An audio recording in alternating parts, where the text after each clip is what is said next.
There we go. Shortest time, probably 2 months. What's going on, everybody? How are we What's feeling? up? What's up? What's up? What's up? I'm tired. I'm kind of energized because my mouth is like on fire right now. Mm, You know what I mean? that fire mouth energy. Brave Wax, what's up? Rob, what's up? Ross, what's up? Sorry. Magyar guy, Genki Horiguchi's barber. What's up? Zoot, what's up? Red Falcon, first to say first, as always. What's up, everybody? Good to see y'all. No balaclavas. That's only for from now on. Those are only for hype trains. If you hit us up on a hype train, we'll put the masks on. Nobody cared who I was until I put on the mask. Exactly. Show me what that mouth do. It's on fire. I made That mouth be sensitive to chili oil. Is what Yeah. that do. Is what that be doing. I was a little overzealous with the chili oil on the chicken when I was cooking it, and Of course. you know. You know, now I have to lay in the bed that I made. I judged a skateboard competition yesterday. How was that? It was pretty cool. It was pretty cool. How do you judge a skateboard competition? Is that a serious question? Yeah, no, I've never thought about like how someone would judge a skateboard competition. You see who does the best tricks. Okay, that's it. It's like you judge anything else. What do you mean? Well, you see, the first thing you do is you line all the skateboards up and you look in their mouth. Okay. That's how you start it all. First of all, you look in their mouth and you check their pedigree. Okay.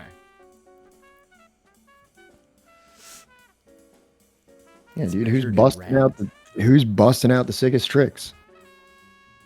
Was there like, I don't know, ramps and shit, or was this like the kind where you're just kind of grinding against like rails and shit?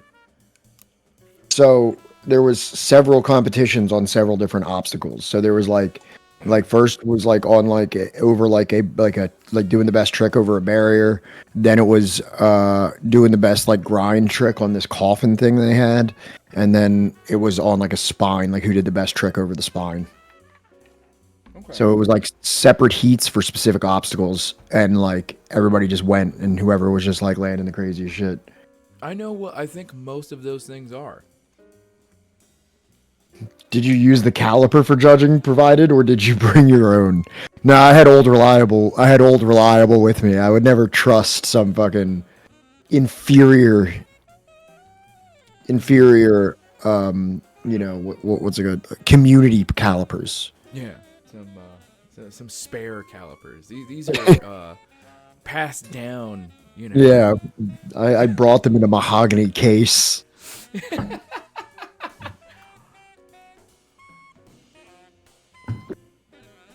Don't forget to cup the truss rod.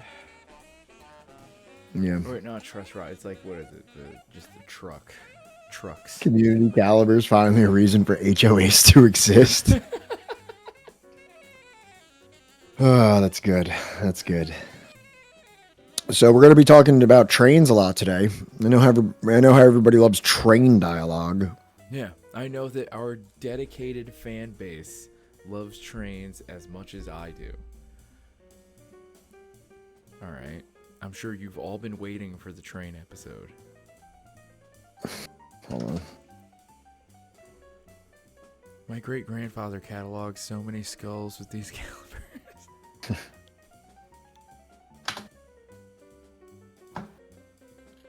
Here, this is how Johnny, can you put this on real quick? Because this is how I introduce the train discourse.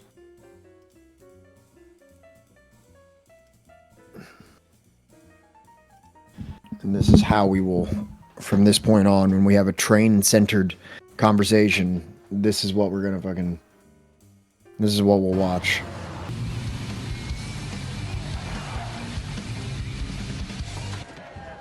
Hey guys! The fuck's going on? Sebastian, please, no swearing. Hey, who here loves trains? I'll get you inside. What's up, dude? Hey, how's it going? How long am I gonna do this? Hour and a half tops. That's Don't all worry I'm about giving it. you. And then we're out. Who here loves Get trains? you some fucking weed. Don't I always hook you up? Yes. $2 a pack? I'm in jail. Fuck, I should get arrested and come in and hang out with you. The Swayze Express. Going off the rails on a Swayze train. We take care of yourself from there, buddy. All right. Love you, Dad. Okay, see ya. How are you doing? Not too bad. Got 3 months, which is pretty good for whores. Just need some cigarette money. It's gonna meet us back at the park. You guys know how fucking cheap cigarettes are here? It's ridiculous. Let's go. Smokes. Smokes. Model train enthusiasts. This is our community.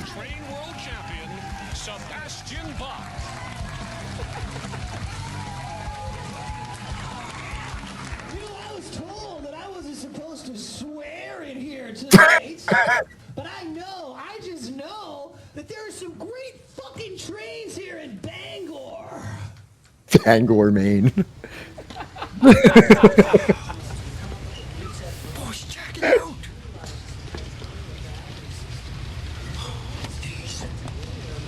Hey, you got any dope? Green, rockin'? Hey, do you guys smoke dope? Got any hash, baltos? Smoke dope? Got a road train? Who's got dope around here? Fuck up. Boys, check out the train sets. Look at the fucking detail. Little cars, little people. Amazing. Holy fuck, boys. Sebastian Bach is on stage. That is him. How'd you get into model railroading, Sebastian? Great question. Couple tours back, me and the guys woke up one morning. We had stolen a model train from somewhere the night before. Crazy fucking night. I don't know. We didn't really remember. But we set it up, and geez, before we even knew it, we weren't even drinking in the daytime anymore. We were just playing that train. I fucking love model train railroading, man. That's how I became a champion. Yeah? Who holds first place in weight pull this year? That would be Patrick Swayze. Damn right. Well, Sebastian Bach and Patrick Swayze, those guys have a rivalry going on hard. And I mean, the gossip is that Sebastian's very jealous of Swayze's train, and you can't blame him. It's a fucking nice train. Is it true that you backed down from a fight with him last year? Apparently, Sebastian got fed up last year at the World Championships in Copenhagen, and he told Patrick Swayze to fuck off. Swayze wouldn't fuck off, though. He challenged him to a fight right in front of everybody. As I told everybody, I was sick with the fucking flu. I didn't back down from shit. Bullshit, you had the flu. You had the I'm afraid of Patrick Swayze. You know what? Patrick Swayze uses illegal parts. That's why he's winning all the time. Maybe you should stop hurting people's feelings. Guys, if you want to talk about Patrick Swayze all fucking night, then it's over for me right now. Chill with the Swayze shit, all right? Dude, I'm kind of busy with chicks. All right? All right? What are you, my mom? I'm glad you cheered up a little bit. Well, what else can we do to cheer up tonight? All right, that's enough. I think we are definitely bordering on like a copyright infringement if that went any longer than it was. But we are, we are using that as a way to introduce that. We're talking about trains today. There are going to be a lot of train discourse today. Because you know why? Because trains are the most common development. Yeah, but it's like people generally, when we're looking at like this, like when people like are like, oh, what about colonialism? At least they built the railroads. At least they built railroads in Africa and India. That's colonialism. So, that was a nice little segue into train discourse. Train talk. Ross does make an excellent point. I have heard about Warhammer 40K for most of my life and model trains for most of my life, and yet there is no like synthesis of the two communities, like motorized Warhammer 40K miniatures. Why is that not a thing? Get on that shit, all right? I'm not that much of a nerd to get into either of those things and invest that kind of money and time, but somebody start harassing people that do already have that kind of money and time invested, because then I would actually care. Then I'd care. We're very conditional here. Yeah. Like I need my model trains to have like a sort of futuristic dystopian fascism involved in it in order for it to be interesting. Okay. You see where I'm going with this? Yes, I do. All right. What's good, Hash Kush? How you been, bud? Hash Kush, what's good? I get that when I eat Taco Bell. What? Oh, dioramas. Okay. All right. Every time I eat Taco Bell, I just get like this like hankering to like start building dioramas. Almost explosive diorama is what some would call it. Last time I got like a Crave case, or no, not a Crave. That's fucking White Castle. Whatever. Get it together. Get it together, John. Fucking like whatever. Last time I had T-Bell, I made like a whole diorama of like Lord of the Rings where like Shelob is trying to kill Frodo and Samwise. Whatever. All right, so for anybody that has, never been here, right? That may just still be fucking lurking, right? And wondering like, what the fuck are these guys doing? Staring at the screen, trying to make sense of this. Sebastian Bach is yelling about trains. Yeah. What the hell is going on here? Right. The first like 45 minutes of this Twitch stream was. Mad guy, are you talking? Are you talking to me? Am I the quiet one today? Don't say that. Don't say that, Mad guy. Name names, Mag. Son of a Come bitch. on, God, Johnny. God. Johnny. Hang on. Let me check. Johnny.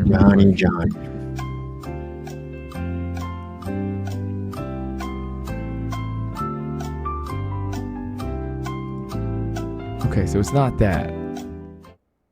I don't know what the problem is here. It should be better now. Okay? Should we maybe... Oh, you were going to do the speech? Yeah, no, I was going to do do my the little thing. speech. Do the speech. Should I do the thing? Do the speech. Okay, I'll do the thing. All right. So for anybody that's never been here before, anybody that's just lurking, anybody that's just staring at the screen, perplexed, confused, angry, scared, and frightened, we are Subversive History. This is a multimedia community project seeking to bring attention to the revolutionary struggles of the world's often unsung and frequently misunderstood sectors. These are the stories of the demonized, vilified, whitewashed, or otherwise forgotten campaigns against imperialism, colonialism, capitalist exploitation, and racial apartheid. The orthodoxy of Western hegemony has often labeled these dissidents as subversive, and these are the struggles that we aim to illuminate to you, right? So you may see in the socials that a link for a Discord where you will find the combined might of left flank vets and subversive history in one community.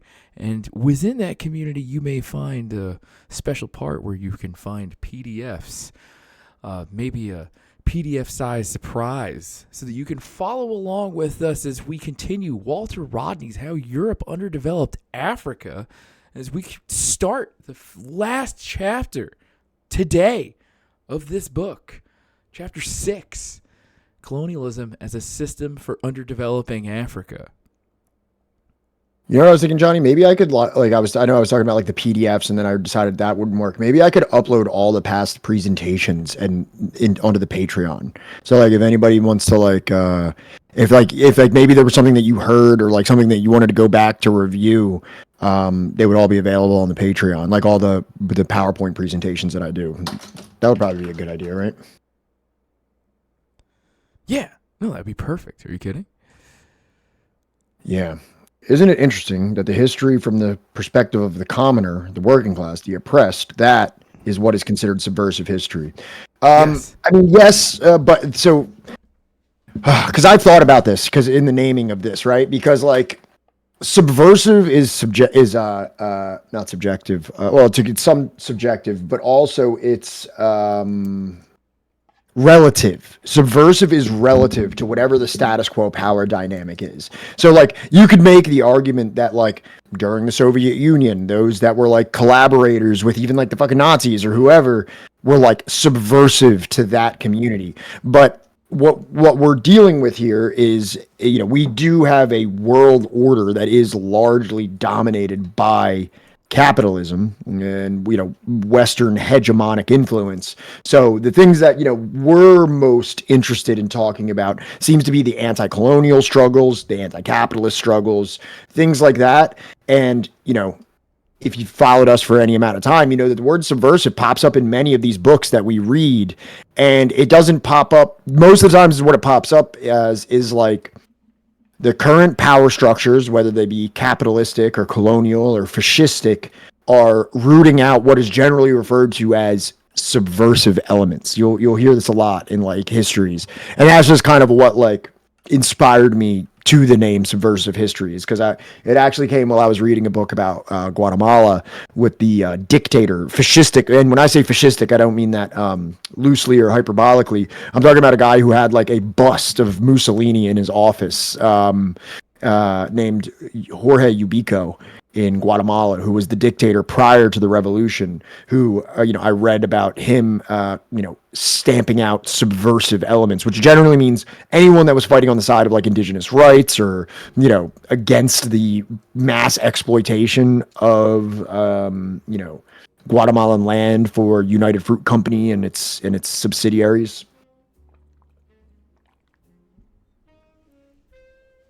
Los subversivo. Whoa. Los subversivo. Johnny, can you bring up this picture that my girlfriend just sent me? Can you bring up she's at the grocery store and just found this. I will pull it up.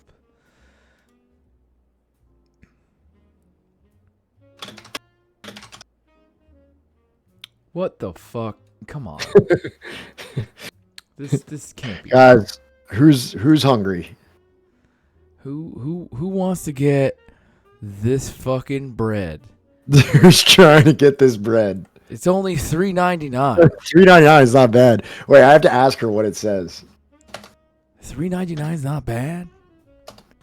$3.99 is pretty cheap for bread, right? Am I wrong? I don't know. No, dog, no. I'm not paying $4 for a loaf of bread. I'm not. Oh, yeah, it's capitalist forces that wishes to believe that history of the people is subversive. Well, yeah. I don't know, and I don't mean to get too pedantic and disagreeing with you, but if we are like take like a Marxist approach to like paradigm shifts through successive, transformations of like economy and social structures, capitalism is the dominant structure and it requires a subversion into something else. So, it's like it's always going to have to be like necessarily subversive to transition it into something that it is not. It has to be eroded or transformed by force or coercion in one way or another. Does it say chleb on it? Does it say chleb? I asked her where the Lenin bread is. Chleb means bread. Where's the Lenin bread? I said. They don't. What?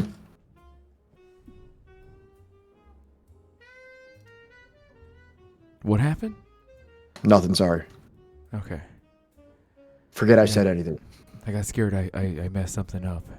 No. You did nothing. You've been doing great. You've been fucking fantastic. Where's the Kropotkin bread? The conquest of bread. Bread. The conquest of bread. Brand bread. Conquest brand bread. It'd be so funny. All right, so do you want to kick this off, and I'll be right back. I'm just gonna dump this in the sink. Yes. Hold on. Let me finish this. Look, do you want to? My girlfriend just sent me this and told me to pick a side. There, look.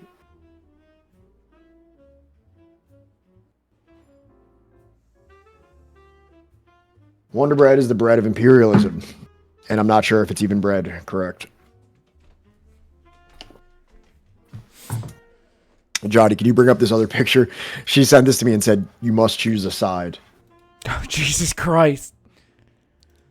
Chat, this is very important. You have to pick one of these breads to support and the other one to condemn. It is very important that you condemn one of these breads. Which bread are you condemning, chat? Resistance to fascism and colonialism are often criminalized, therefore criminals are often heroes. E.g. Lenin trafficking stolen from Russia to Sweden. Yeah, and I mean, all all subversion is considered criminal, whether it's Castro, whether it was the revolutionaries in Guatemala. You know what I mean? Like, it is like a subversive criminal enterprise to a degree. I condemn the person making me choose. So what, you think you found a secret third option? Is that what you thought? No third option. No third way, okay? I got to tell you, can I just be honest real quick? I'm going with the Moscow bread, dog. It's $2.49. The other one's Why like is it double the fucking price. Why is it like circular though? What do you mean? Bread comes like that. No, my bread comes in a mean, like, tube.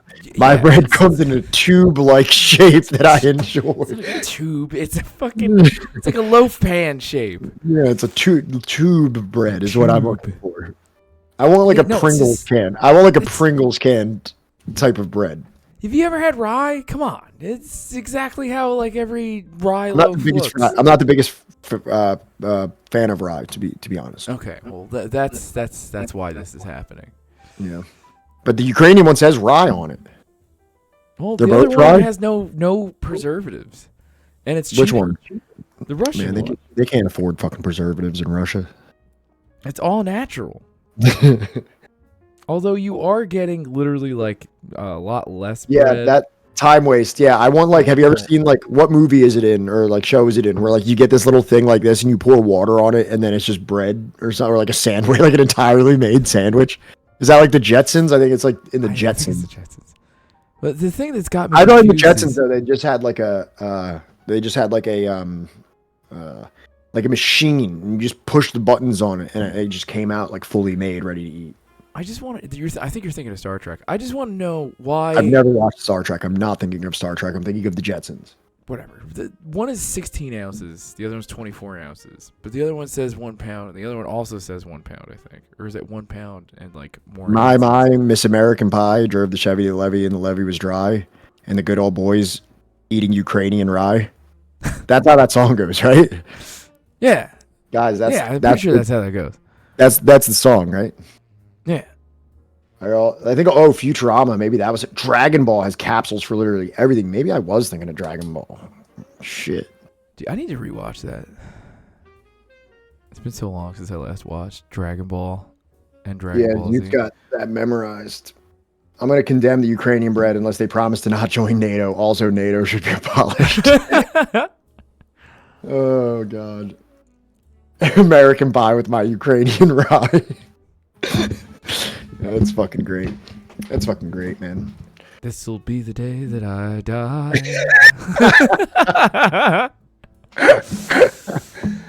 Oh, that's so good. All right, so what do you say we get into? Oh, wait, let's visit the Patreon real quick, John. Oh, and just yeah, get yeah, an yeah, update yeah. because there is only a few days left to be able to participate in the most important election of your lifetime. The most important election of any of your lives. I say that with the utmost confidence and conviction. Guys, look at the brothers, man. That's so sad. The brothers is getting trounced right now. And actually, this is kind of like a whirlwind comeback for liberalism. Liberalism is now right on the heels of second place. I think Johnny actually fomented a pretty sincere campaign, like a last gasp campaign for liberalism. And I think it's actually paying off quite well for him. I'm just saying, it's got all the things, okay? It's literally written by a communist, a guy that was involved in the Italian Communist Party, a guy that is a philosopher, a guy that is a historian, a guy that died of a brain tumor, all right? That's the best part. Yeah, He's got the sympathy. He's a communist. He was an activist. He was a politician. He was a philosopher. I think the only thing that he's got going against him is that he's Italian.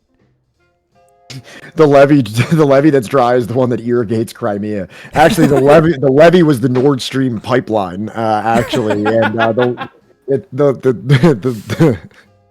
the levee is dry because it was bombed in a false flag operation from the Ukrainian government. Is it even a Isn't that false like flag at confirmed this now? point? Isn't Yeah. that like confirmed now? Like, I'm not even being conspiratorial or anything like No, that. I'm like isn't pretty it just, sure like- that like the Ukrainian guy was like, yeah, no, I was in charge Yeah, of that operation. I'm pretty sure it just came out that I know it's been speculated pretty significantly for like a few months now, but I think like within the past 30 days, there's been like confirmation that like, yeah, it was him. Oh yeah, no, we did that. Why would the Russians blow it up? That's just stupid. That's just. Why would they blow up their own pipeline they spent billions of dollars on? So again, let me just Oh wait, hold on. Plead my case. Go ahead. Go. Okay. Go. Plead my case one more time.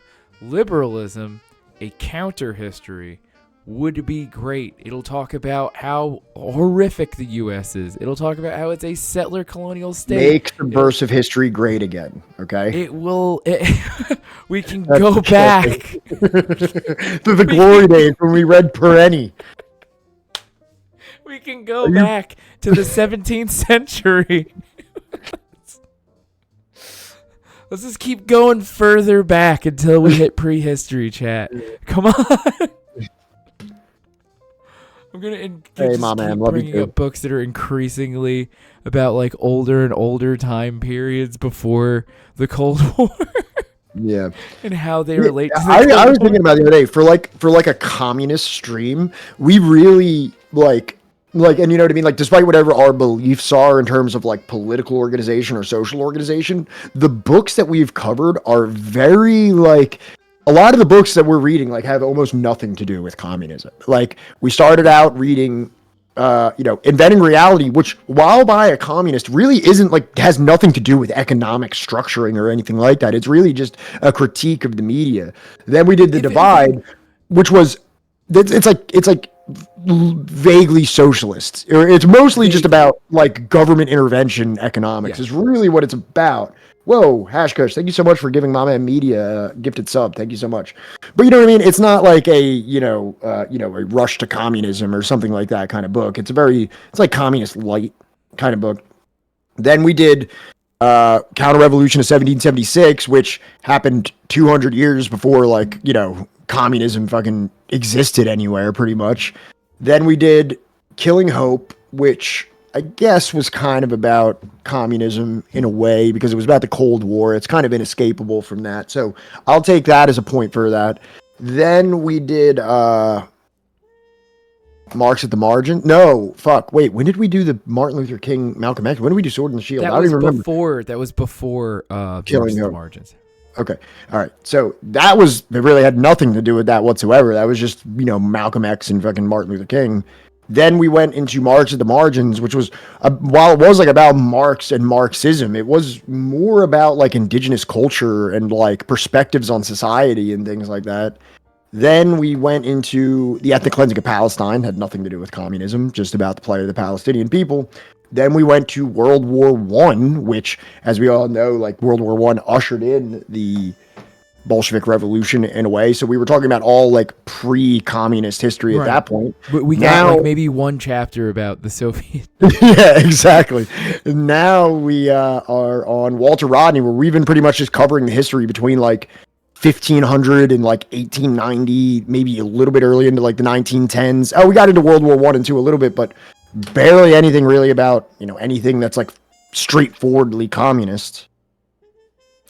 You know what? While it may not be straightforwardly communist and it may not be like directly related to communism, the funny thing about every single book that we have read is that it all eventually does come back to the Cold War. It does come back to anti-communism. Correct. It does come back to... But that's just the entire world that we live in right now. Like, you can't live in a post-World War II world, a post-Truman Doctrine world, a post-Cold War world without talking about communism. And you can't really talk about it either without talking about colonialism. Like, because those things kind of like, that's like a baton pass in a way. You know what I mean? Like, and then the baton gets passed to terrorism. You know what I mean? Like, then who knows what we're dealing with now. But, what I was going to say, Tariq Ali. We're giving I'll read Tariq Ali tomorrow if that's what we want to do. But what I was going to say is we are offering a well-rounded view of history here. You know what I mean? Because I think there's other channels that do similar things that we do. And every single time they're reading Lenin, they're reading Marx. And it's like, that's cool and all, but obviously we're a history channel as well, not just like a theory-based channel. But you know what I mean? I make great pains, and Johnny and I coordinate in a great way to try to bring like what we consider like a well-rounded reading of history, so that you can be, to some degree diversified in your understanding of like the components that shape the world that you currently live in. Yeah, because I think that like that's important, and I think that like for everybody that watches this regularly, and for everybody that like we know you appreciate this, you get it that like There's nothing more rewarding than having that like expanded perspective, you know, to get away from that narrow view, right? To be able to like look at things critically, right? It makes you a better comrade. It makes you have a better understanding of these historical events. It makes you a better comrade. You know, it helps you understand the world around you that much better. Yeah, and you know, good history is when you support my team, because this is a team sports event. Obviously, this is a team sport. Yeah, I forget what I was going to say, but yeah, we have fun. You know what I mean? We have fun here. That's what's most important. And, you know, this election, back to the election, is reflective of that. Even, let's look at the diversity here of this, the election choices. Why don't we, Johnny? So we have the brothers, which is about the Dulles brothers, who may be two of the most important and devious, infamous men in modern history, in terms of like, if we recognize that the United States is a, you know, imperial hegemonic power in the 20th century, you literally cannot talk about that without talking about the Dulles brothers and who they were and what they did. Then we have CIA's organized crime. We have not covered a book. Well, I guess Killing Hope was kind of about the CIA in a lot of ways, but you know what I mean? Like, this is probably a little bit more of a different view of that into the organized crime factor, which definitely cool. Then we have liberalism, which, if you don't know, is like a scathing rebuke of this notion of liberalism as a philosophy, and it tears down all the very, like, the John Locke and the de Tocqueville and trying to remember who else it specifically deals with in there, but like the people that are looked up and praised as like the fathers of like liberal thought, and how that they were also in favor of slavery, in favor of colonialism, in favor of dispossession of native lands, believing in just very much white supremacy on a global scale, believing in race scientists, all the things that are very contrary to this idea of liberalism. Like, they all sound very illiberal. It sounds illiberal to enslave people, doesn't it? It sounds illiberal to go to someone's country and drive them off their land by force. Like, and it's funny because on one breath, you say that, well, that's contrary to liberalism, but then you realize that that's just always been liberalism. And you can extend that all the way up into today with Israel. Yeah. If people say that it's the only it's only the liberal democracy in the Middle East, and it's like, is it though? Like, you know what I mean? Like, is that similar to what's going on today in Israel and the Middle East, when Haiti has the audacity to throw off their fucking chains and rise up against the people that are actively suppressing them, murdering them, the people that are actively terrorizing them, right? And exploiting their labor for generations, right? What does the U.S. do? Because I'll tell you this much, they did not support Haiti, and you would learn about that in liberalism. Correct. And then we have Late Victorian Holocausts, which is just a great book, which I affectionately refer to as the Black Book of Capitalism, because you have this thing, and dude, people still run with this all the time. Oh, you like communism? Well, guess what? 100 million people died. And it's like, yeah, I have like almost twice that just in India. Right.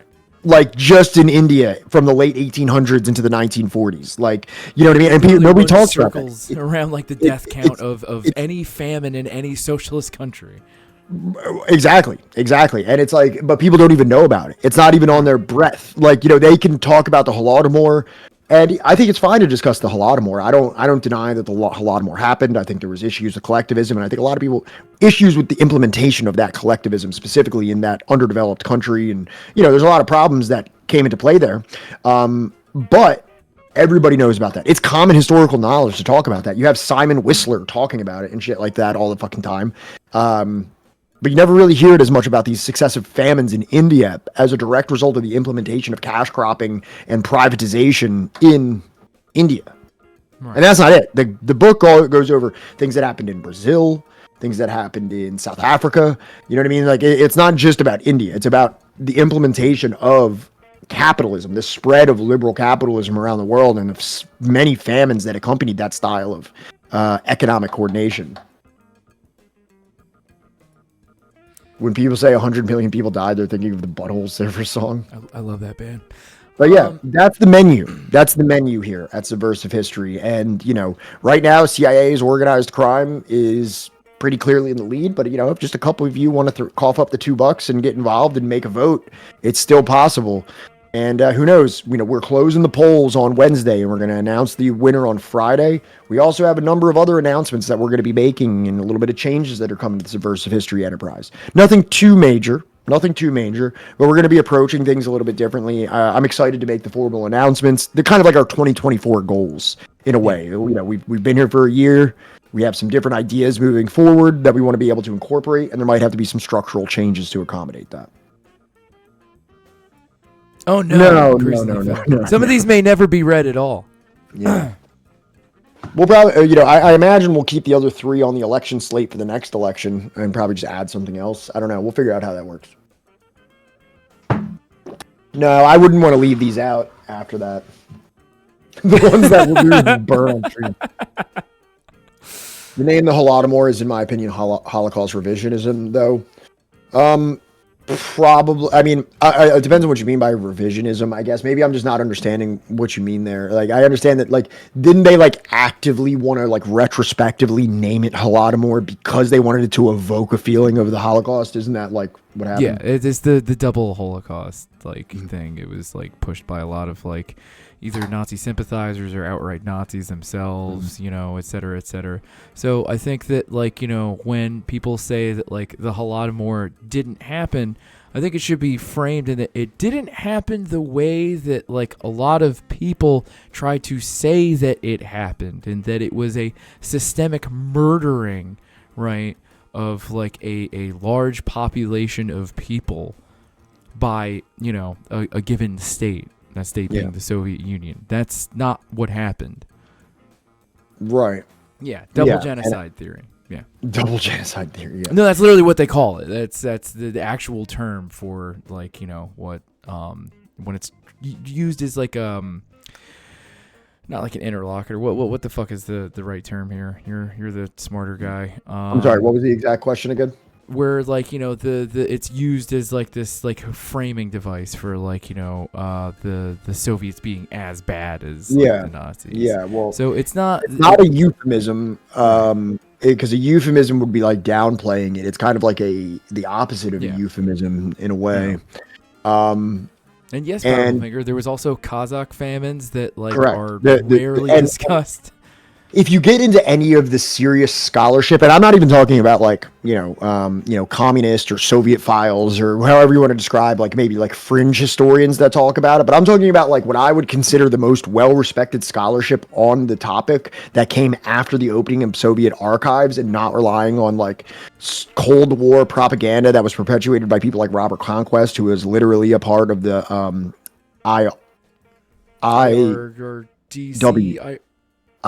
IRD, International Research Department, Information Research Department, which is essentially like a wing of, like, the British CIA.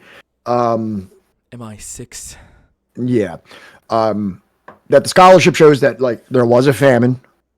A lot of fucking people died. It was not targeted to the Ukrainian people, and even if it makes no sense that there even was a targeted. Like, is it like if your idea was collectivization or industrialization, it was a terrible way to go about it. It was a country that was collectivizing. There was flaws, and there was a combination of weather issues and a poor application of collectivization. Both of those went into this. It did not simply affect Ukrainians; it also affected Kazakhs, Russians, and everything like that. And I think that most scholarship as of today does not point to it as some kind of, like, an intentional genocide. Now, if you want to say that it's a, negligent, and, if you want to refer to it as a, atrocity or something like that, I think there's more validity to that. Obviously Bad Empanada does a really fucking good video where he talks about if it was or if it wasn't. So I would definitely recommend that. Yeah, and Powerful Finger, like, what you're talking about is the kind of stuff that, like, Domenico Lacerdo, when he's writing, he will bring up points like that where it's just like, there were also thousands of people that, like, starved and, like, suffered malnutrition in, like, the U.S., and yet, like, we never, use that as, like, a talking point, of, like, how criminal like the behavior of the U.S. government is, along with like simultaneous apartheid fucking racist policies against like a quarter of their population. But whatever. I think that we have covered this election fairly, right? This election towards the next book, right? That you get to play a part in choosing, right? We offer you democracy. Yeah, and actually, Genki Horiguchi's barber just signed up. So thank you so much for signing up. Yeah. Maybe hit a quick refresh. Maybe they voted. Let's see if there's a new vote did. on there and if anything's changed. Oh, gotta scroll past these hot fucking All this VODs great here. content that we've been updating that you only get on the Patreon. Okay, so Brothers is up a vote. Late Victorian Holocausts. We're closer to a parody here. Wait, let me get it pulled up. I gotta see. Okay, so liberalism. Okay, Brothers. Yeah, okay. It's still first, second, third, fourth. CIA is organized crimes in first. Late Victorian Holocaust second. Liberalism third. Brothers fourth. Things can still change if you want to get involved here. This is the last days for voting. So if you've been hoarding that $2 and you've been just getting ready to, thinking about it, now's the time to participate in the most important election of your life. Also, I have to pee. I'll be right back before we start. All right. I mean, look, either way, right? Whatever you guys decide to have us read next, obviously we're going to cover it the same way that we've covered all of our books, and we're going to deep dive the living Christ out of it. And, it'll just be all the more interesting for you to learn every little facet about the Dulles brothers and every horrific thing that they did. And I'm sure that, like, if we read CIA as organized crime, there's no way that it isn't going to cover, the torrid fucking, nature of the Dulles brothers. So, you get kind of like a double hitter there. Between liberalism and late Victorian Holocaust, that's going to be like, do you want to learn more about like Haiti and like American colonialism, and liberalism, or do you want to learn about how England murdered millions of Indian people? Well, and not just Indian people, Brazilian people, or it wouldn't even be known as Brazil at that time. I don't even know what I would actually refer to it as, but you know what I'm saying. Yeah. Oh, also, let's do a quick plug on the YouTube video. Guys, the YouTube video has lost some momentum here, you know what I mean? It was going up good. I mean, it's great and all. I'd like to get some more views on that. If you haven't watched the YouTube video, please check it out. You would just warm my heart. It would make me so happy to see some more viewage of the YouTube video, some comments on it, some likes on it. Everything like that would make me very happy. While you're there, just click the subscribe button on the YouTube. That would be an extremely nice gesture here if y'all could do that for me. As if I already don't love you enough, I will love you much, much more for supporting that. Yes, Sam. I have talked many times about how literally Edward L. Bernays and I would say the Dulles brothers are probably more responsible for the shape and direction of the U.S. than any founding father.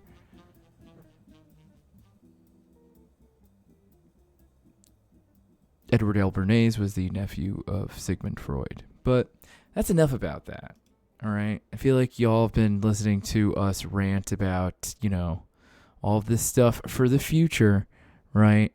And it's time to get at the task at hand. Johnny, wait, well, hold on. Go back to that YouTube video real quick. I have an idea. This is what I think we should do here. Let's see if we can maybe, if there's anybody here that hasn't watched it, can you just go to the, what's it called? Can you just go to the, right at 135? 135. I just want to show everybody what we're dealing with. 135, yeah. Just, you can play it from here. To rebut some of Ben's claims here in this video. How does the Indian state of Kerala have a higher human development index than some European countries? Obviously, it's because they're communist, or at least that's what she's going to try to argue. But you can't really argue that when you get your very first claim wrong. Their Human Development Index score is 0.752, which is not very far above Goa. This is only higher than one European country, that's Azerbaijan, which coincidentally happens to be a former Soviet satellite state, as are most of the lower-ranking European countries. But yeah, that's just a coincidence, obviously. Okay, just to pause it.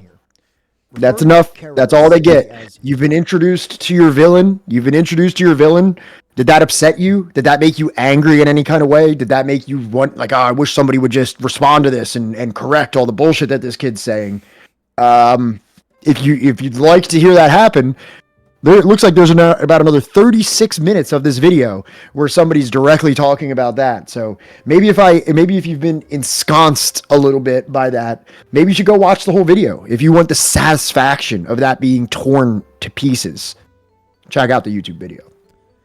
But in the meantime, we're going back to Africa. I was gonna answer Conrad Timmy's question about Azerbaijan, but I'm not. All right, Azerbaijan is I don't believe has a two-day party at all, but was Tuda the party that was that's a communist party was in Iran, correct? I thought it was Turkey. Or no, wait, you are right. Yeah, I think it is. Because we all like some of the good things about Mossadegh, but also he was a pretty big dickhead to the Tuda Communist Party, as far as I know.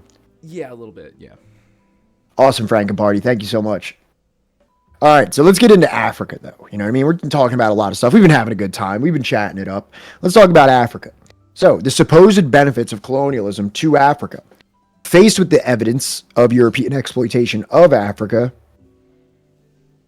Iran, not sure if it was communist, but more democratic socialist, I believe. Okay, I heard it referred to as a communist party, but you know how people throw around the word communist. You might be right, Timmy. It just stands for Party of the Masses of Iran. It was like communist in air quotes, Communist Party. During the Cold War, it was communist, capital C communist, according to the CIA.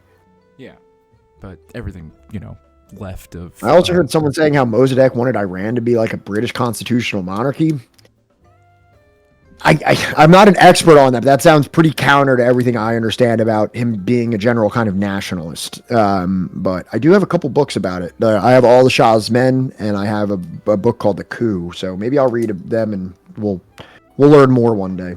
But many bourgeois writers would concede, at least partially, that colonialism was a system which functioned well in the interest of the metropoles. However, they would then urge that another issue to be resolved is how much Europeans did for Africans, and that is necessary to draw up a balance sheet of colonialism. On that balance sheet, they place both the credits and the debits, and quite often conclude that the good outweighed the bad. The particular conclusion can be quite easily challenged, but attention should also be drawn to the fact that the process of reasoning is itself misleading. The reasoning has some sentimental persuasiveness. It appeals to the common sentiment that, after all, there must be two skies to a thing. The argument suggests that, on the one hand, there was exploitation and oppression, but, on the other hand, colonial governments did much for the benefit of Africans, and they developed Africa. It is our contention that this is completely false. Colonialism had only one hand. It was a one-armed bandit. So that's what we're going to be getting into. That's what we're going to be getting into here a little bit, is the one-armed banditry of colonialism. A one-armed bandit. Sorry, all I can think of is that at the drive-in song. All right. What did colonial governments do in the interest of Africans? Supposedly, they built railroads, schools, hospitals, and the like. The sum total of these services was amazingly small. For the first 3 decades of colonialism, hardly anything was done that could remotely be termed a service to the African people. It was, in fact, only after the last war, I assume, World War, that social services were built as a matter of policy. How little they amounted to does not really need illustrating. After all, the statistics which show that Africa today is underdeveloped are the statistics representing the state of affairs at the end of colonialism.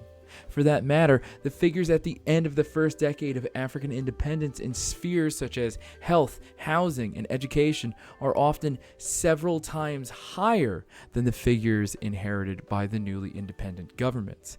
It would be an act of the most brazen fraud to weigh the paltry social amenities provided during the colonial epoch against the exploitation, and to arrive at the conclusion that the good outweighed the bad. Colonialism definitely has two arms. It's just one of them is constantly busy flicking the acorn that's glued to the bottom of its torso.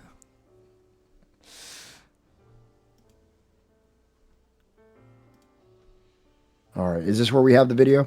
Okay. Oh, shit. So wait, actually, did you notice what happened here? I don't know what happened, but this I don't know what you like, did right, but it worked. No. I didn't do anything. I think it just popped up. I think it just like an update. Maybe there was like an update in the system that does this now. It's so much. Did you even have to open another window? Or is this still it? No, it's still just Wow. the PowerPoint.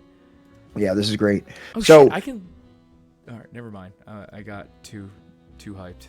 I need to fix something real quick. But go on. So I had to get I got a little creative with this, right? Because a couple times we're going to look at India as opposed to looking at Africa to combat this claim about colonialism. So if you know this guy, Shashi Tharoor, he wrote a book called Inglorious Empire, What the British Did to India. And he battles some of these claims about the benevolent colonialism or the benefits of colonialism. So we're gonna be relying on him as well as others talking about India to kind of create like a parallel rebuttal to these claims about beneficial colonialism.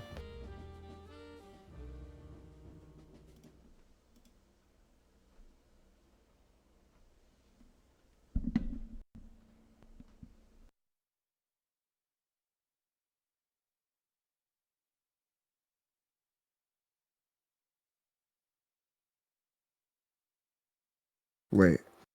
Okay.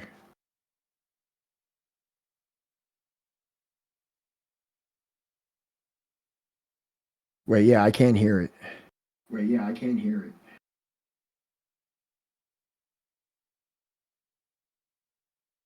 Maybe just go do it the old way. Maybe just do it the old way.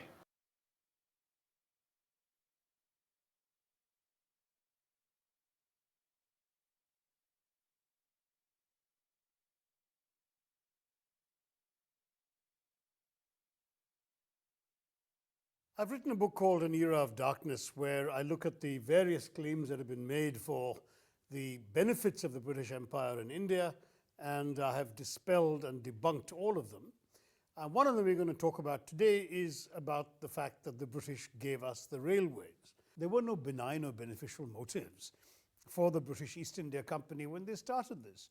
Way back in 1843, when trains had just been invented and were coming online in England, at that time, Lord Hardinge, who was the Governor General of India for the East India Company, wrote a memo, remember 1843, saying that the railways would be, and I quote, beneficial for the commerce, government, and military control of the country.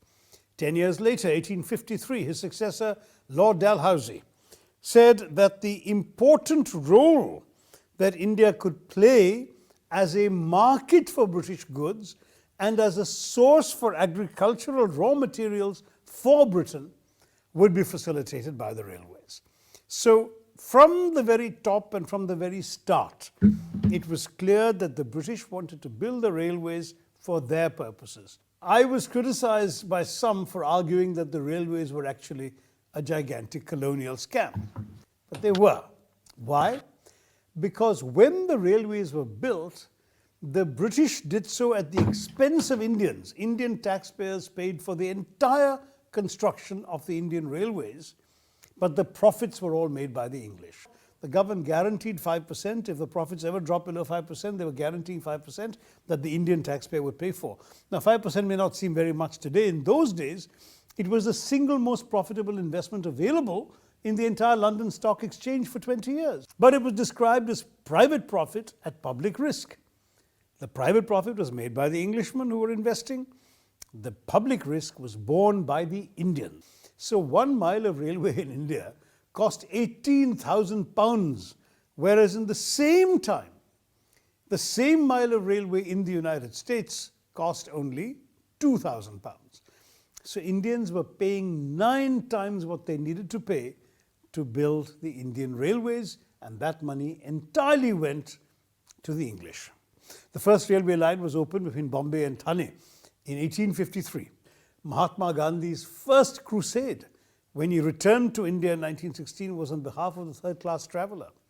The third-class traveller paid a very high rate, in fact amongst the highest passenger fares in the world, for travelling in subhuman conditions, whereas the British trader paid the lowest freight rates in the world to ship freight on the Indian railways. Racism reigned in the railways right up to the First World War. The British in India insisted on hiring white people, Europeans, for pretty much every job in the railways except the most menial. From the directors of the railway board to the ticket collectors on the trains, it was all white people. When the policy was briefly relaxed, especially after the First World War, when a lot of white men were killed in the war and there weren't that many surplus going around for railway jobs in India, then continuing search for the most British-like Indian workers is what created the identification of the Anglo-Indian community with the railways, because the so-called Eurasians were brought in and asked to work in the railways, and when they ran out of Anglo-Indians, they then turned to the most European-looking they could find, the Parsis and then the Sikhs. But they were still never given jobs of any importance. The white people held on to them. Even when there was a brief attempt at Indianization in the 1870s, the British operated on the principle that it would take 3 Indians to do 1 European's job. But today there is a fitting end to the saga. What happened is that the British Railways now has a principal technology consultancy firm called Rendell Palmer and Triton. These people actually get most of their technical expertise on a consultancy contract basis with the Indian Railways consultancy arm RITES. So Indian engineers are now advising the British on how to run their railways, but after suffering for over 100 years, or about 100 years of British discrimination. The sad truth is there is a certain historical amnesia about the colonial experience. When this book came out, I read an article by a Pakistani journalist in London, whom I don't know personally, but she talked about raising 2 children in London in the best public school there, which is the best private school really, the way the British use the word, Westminster. And they majored in history, but they never read a line of colonial history. And I think that this kind of willingness to brush it under the carpet has to be confronted. It seems to me that we have to say to the people of Britain, ultimately, this is your history. You know that London has all these magnificent buildings. You ought to know what paid for them to be built there. You need to know what you did to so many countries around the world to finance your industrial revolution, build up your prosperity, and make you the big empire on which the sun never set, until, of course, India broke free in 1947. I have no problem with the Indian willingness to forgive and forget. But all I can say to all my fellow Indians is, by all means, let us forgive, but let us not forget. Memory and remembrance is very important. Let us know what our country went through for 200 years so we can be sure that it will never be repeated to us and to our people. In other words, let's forgive, but let's not forget. Thank you very much. Jai Hind. Yeah, I think you're muted. So that sounds like a pretty decent policy. Oh, and Yeah, I found out why the audio didn't work. Oh, really? Yeah, it's because I don't have, with the way OBS works, I don't have the audio hooked up to the PowerPoint thing, but I can Right. do that, so I'll... One day. Yeah. One day in the future. The But next yeah, one. so that's Thashi Shashi Tharoor. Tharoor. He wrote a really, really good book about British colonial history, Inglorious Empire. I highly recommend it. Maybe we'll read it on stream one day.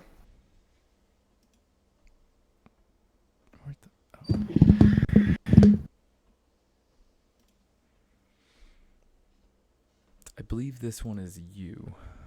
Yes. So capitalism did bring social service to European workers. Firstly, as a byproduct of providing such services for the bourgeoisie and the middle class, and later as a deliberate act of policy. Nothing remotely comparable occurred in Africa. In 1934, long before the coming of the welfare state to Britain, expenditure for social services in the British Isles amounted to £6, 15 shillings per person. In Ghana, hot Mike, in Ghana, the figure was 7 shillings 4 pence per person. I wish I knew what that meant. And that was high by colonial standards. In Nigeria and Nyasaland, it was less than 1 shilling 9 pence per head.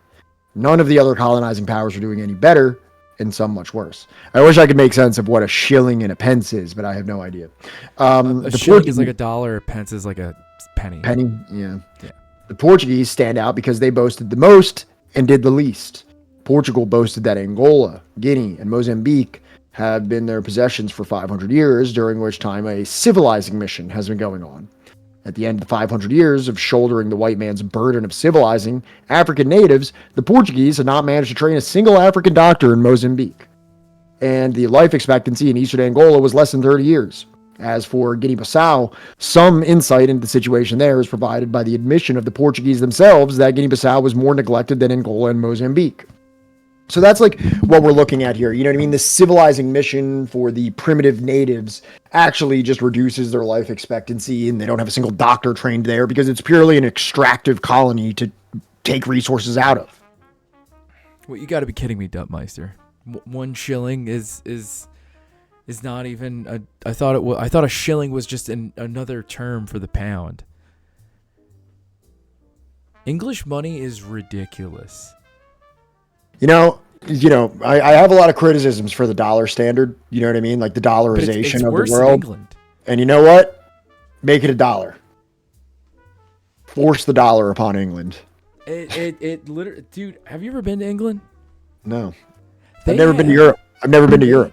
They have so many different fucking coins for their money. Okay? I have no idea what the fuck any of it fucking means. And I remember I was like, 26, 27 when I went over there. And I got the currency exchange, and then I kept getting more and more coins from people. And then I'm trying to buy a fucking oyster card or whatever, or a clam, whatever the fuck it is, so that I can take the fucking bus at my uncle. And I'm like, I don't know. I have all these coins in my pocket. I don't know what any of them mean. How much do I give the guy at the counter for the fucking card? Oh, you should try going to Cuba where there's CUP and CUC. I don't know if they're still doing that, but the CUP and the CUC, everything's fucking different. Everything's there's 2 different. I don't even know if it's still like that or not, but it's quite a confusion. I can't imagine it being more difficult than England, because sometimes you just have to go up to people with a bunch of money in your hand and be like, "What of this do you need? What makes this transaction work?" You can fleece me right now. But I honestly have no idea what I'm looking at. Weird. It's so weird to me when Western people go into third world nations, sincere third world nations, and they worry about the random shopkeeper overcharging you. It's like, dog, that meal costs 50 cents. What are they gonna take? $1? Give it to them. What's the taxi guy gonna do? Ask for a little bit more than the fucking $3 it takes to drive you across town? Pay it. Oh man! As opposed to the $30 fucking Uber ride to get 5 miles in the U.S. Exactly. That's why I don't even trip about it. They'll be like, "Yeah, that's 700 rupees," and I'm like, "All right." Hey, I hope this helps your family, man. I hope your life is a little happier because you asked for that. But then also there was a time where I was with one of our comrades from the CPIM, my friend Nathish, who was taking me around in Delhi where he lived, and I watched this man ruthlessly haggle with taxi drivers. It was wild. I don't know if this is just the people that I was there, but there seems to be something in Indian culture where I went with my friend Ray. I was staying with a friend of mine who I traveled in Mexico with, when I stayed in Mumbai, I stayed with him in his apartment, and he has this corner store or whatever you want to refer to it as right across the street from his house. I imagine he's there all the time. Right. And the relationship between him and the person that worked behind the counter was nothing less than antagonistic. like it's like immediately an argument about like whatever he's buying in there and stuff like that. And I'm like, man, Get the fuck out of my store! Get the fuck out of fuck you! I live here! Fuck you! I'll be here every fucking I don't day. know if it's like something that is actually a part of Indian culture. But it just seemed like there was just like a deep and maybe it was just in like these like urban areas where it seems like it is just a battle when you're in a taxi or at a store between a local Indian person and the person working there.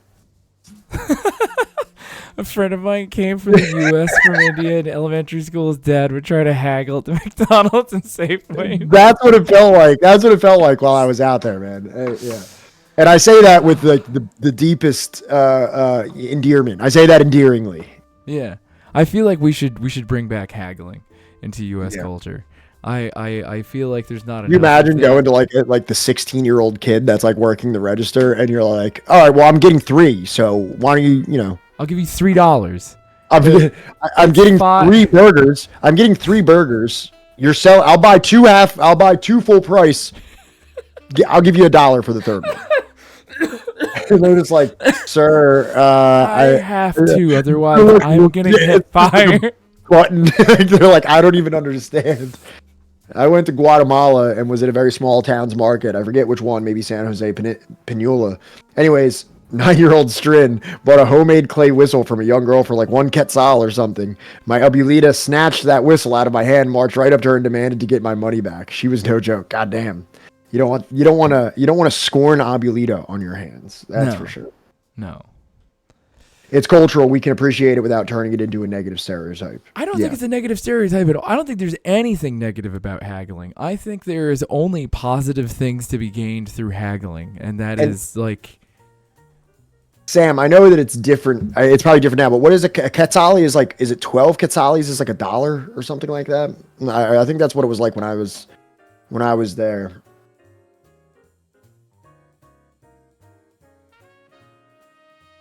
So it's like a clock where it's just like you need 24 to make a whole day. I don't know, dude. This is too much math. I'm moving on to the next thing. Took me long enough to learn American money, and I live here, and I've only ever lived here. Furthermore, the limited social services within Africa during colonial times were distributed in a manner that reflected the pattern of domination and exploitation. First of all, white settlers and expatriates wanted the standards of the bourgeoisie or professional classes of the metropoles. They were all the more determined to have luxuries in Africa because so many of them came from poverty in Europe and could not expect good services in their homelands. In colonies like Algeria, Kenya, South Africa, it was well known that whites created an infrastructure to afford themselves leisured and enjoyable lives. It means, therefore, that the total amenities provided in any of those colonies is no guide to what Africans got out of colonialism. In Algeria, the figure for infant mortality was 39 per 1,000 live births among white settlers, but it jumped to 170 per 1,000 live births in the case of Algerians living in the towns. In practical terms, that meant that the medical, maternity, and sanitation services were all geared towards the well-being of the settlers. Similarly, in South Africa, all social statistics have to be broken down into at least 2 groups, white and black, if they are to be interpreted correctly. In British East Africa, there were 3 groups. Firstly, the Europeans, who got the most. Then, the Indians, who took most of what was left. And thirdly, the Africans, who came last in their own country. Welcome, Raiders. To anyone that has never been here before, we are Subversive History, right? We cover books. Right now, we are covering how how Africa was underdeveloped by Europe. I'm probably fucking up this entire title right now. How Europe Underdeveloped Africa. How Europe Underdeveloped Africa by Walter Rodney. I know, we've been reading this book for like months, and I somehow managed to flub it like in the worst ways Red possible. Falcon. Thank you so much for giving a tier 1 sub to Lesbian Hot Sauce. I don't know if I've interacted with that individual, but just off the name, it's a very fitting recipient. for the gifted sub. We welcome you, lesbian hot sauce. And also, Johnny, have you noticed that there's 41 more subs before we're contractually obligated to go to China or Vietnam? I do not. Like, I am not not expect this to come acknowledging upon that. so quickly. I did not expect this to come upon so quickly. But if we do get to those 1,000 subs, I promise I will go to. I'm leaning more towards China just because of internet capabilities, and also it would just be cool as shit to go to China. But you know, right after Ecuador, I will start planning the trip to fucking China. If we hit 1,000, which I mean, I assume eventually we will if we don't just stop streaming. But that will happen. Just so you know, I will live up to my word on that, and I believe Johnny actually will accompany me to that one. Yes. Also, I'm kind of more towards Vietnam only because like it's gotta have internet. Luna Oi fucking streams. It probably does. It probably does. I'm just saying, even when I was in India, I had a little bit of internet issues when I was in India. I mean, like at least if we went to Vietnam, we could hit up Luna Oi and be like, "Yo, True. dog, help us out here. Like, I don't know where the fuck we're going. I don't know what to do." And maybe we'll have like an election on Vietnam or versus China to see what the people want. Although, I mean, China does sound like maybe the better option because who knows, we might go to war with them like any fucking day and then never be able to visit. Right. I hate this world. Yeah. You know, I had great, Baldwin's Ghost. I'm not trying to point anything out specifically. I had great internet when I was in Guatemala. I almost had zero internet issues the entire time I was in Guatemala. Even when I was staying in Quetzaltenango or Shela, which is like a pretty small-ish town compared to other places. So,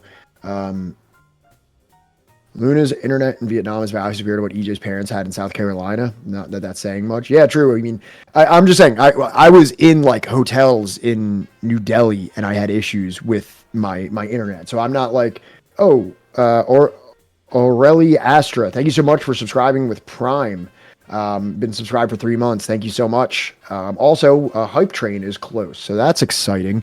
If you do want to see Johnny and I don the masks, if you want to see us on the mask, get us to the Hype Train, and we will don the mask for the duration of the Hype Train. Just throwing that out there. Just throwing it out there, just in case, that was something you were interested in. Maverick just touched it up. Okay, there it is. Maverick set it off with the thing. Johnny hit the music. I'm getting the mask. All right. Maverick, you devious, delightful treasure.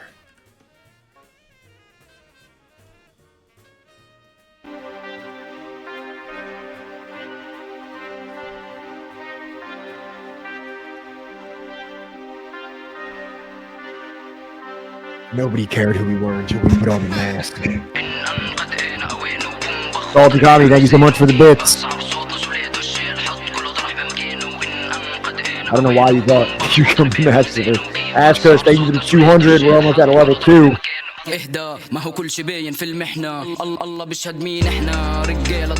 Oh shit, Maverick making it rain with 400 bits. Putting us into level 2. Ash Kush Maverick, thank you so very kind.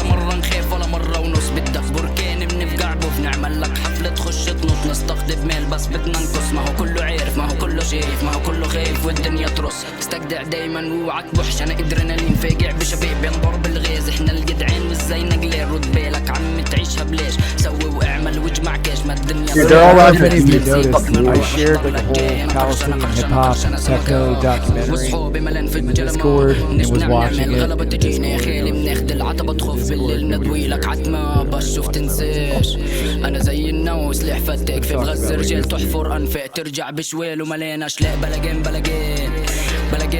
بالجدعنة انا فاتح دكان من بيعش هلسات والدم مسموح. Dude, Hatchers, thank you so much for the 2 gifted subs. Baldwin's Ghost, thank you for the 2 gifted subs. Wow, thank you guys both so much. That's awesome. Putting us at the level 4?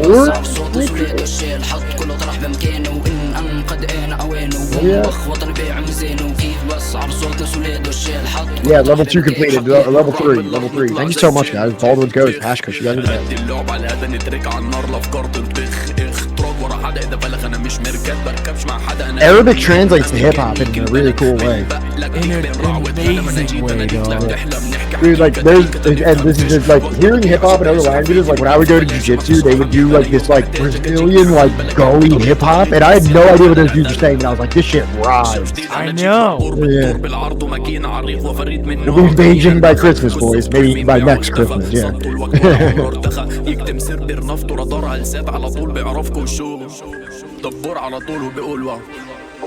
إن قد أنا أوانه وبنبخ وطني بيعم زينه وكيف بصعب صوت وسولاد والشيل حط كله طرح بمكانه إن قد أنا أوانه وبنبخ وطني بيعم زينه وكيف بصعب صوت وسولاد والشيل حط كله طرح بمكانه إن قد أنا أوانه وبنبخ وطني بيعم زينه وكيف بصعب صوت وسولاد والشيل حط كله طرح بمكانه إن قد أنا أوانه وبنبخ وطني بيعم زينه وكيف بصعب صوت وسولاد والشيل حط كله طرح بمكانه.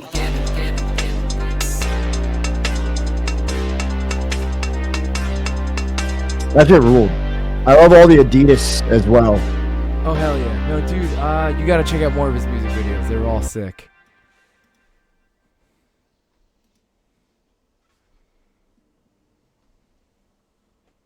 Directed by Concrete. I think this dude's Jordanian and Palestinian. Oh shit. Forget. My bad.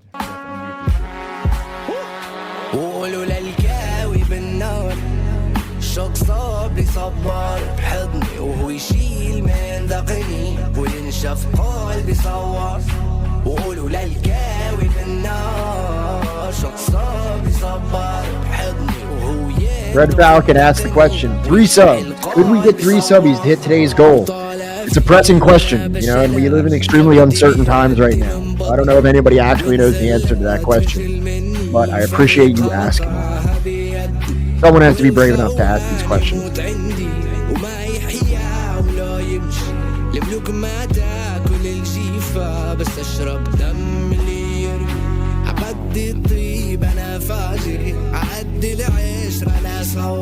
وبعد دروس يا قلبي مسخت الليلة لي جنحان. Depends. Do you condemn Hamas? For 10 gifted subs, I'll condemn Hamas right now.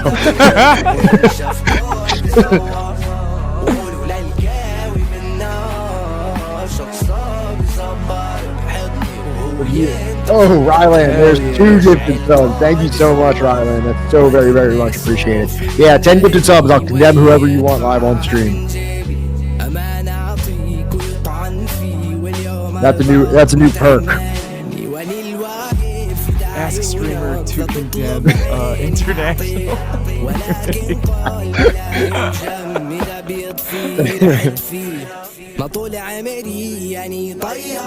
Yo, Maverick.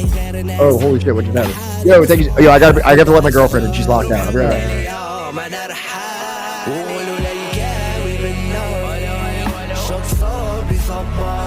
What do y'all think? Y'all taking the Palestinian hip hop or what?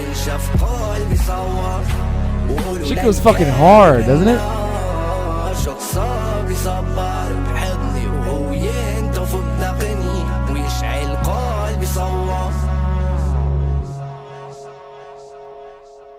Yo, there's like don't even get me started because there's like a ton of like Arabic poetry books that I want to get.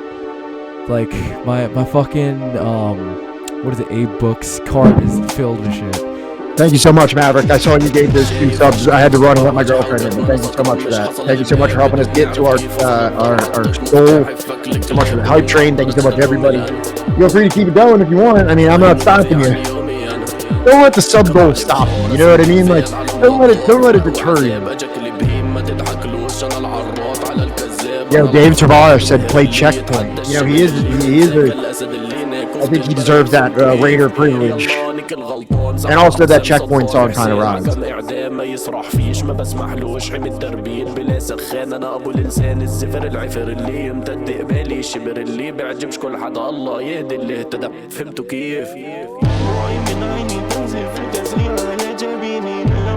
Damn, I just asked my parents that village in Guate that we took a boat to get to a market was acid line. Have you been there? Yes, I have.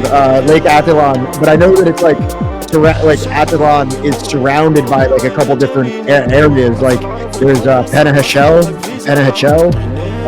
and then there's San Pedro. I think there's one place. I think another one is San Marcos. I forget exactly where it was, but you can take a boat all around it to different parts. And I actually visited this thing called Peace Park, which is like a bunch of different markers where there was a government massacre against, well, they said it was for guerrillas, but it was actually just like a bunch of children and shit. I want to say that was San Marcos, but let me just double check. I don't remember all the names of the places. But Penahachel is like the main tourist one where I stayed. Santiago and Athlon. Yeah, Santiago is that place. But yes, I have visited the general area of Athlon. Oh, you were there too? Fuck yeah, that's awesome.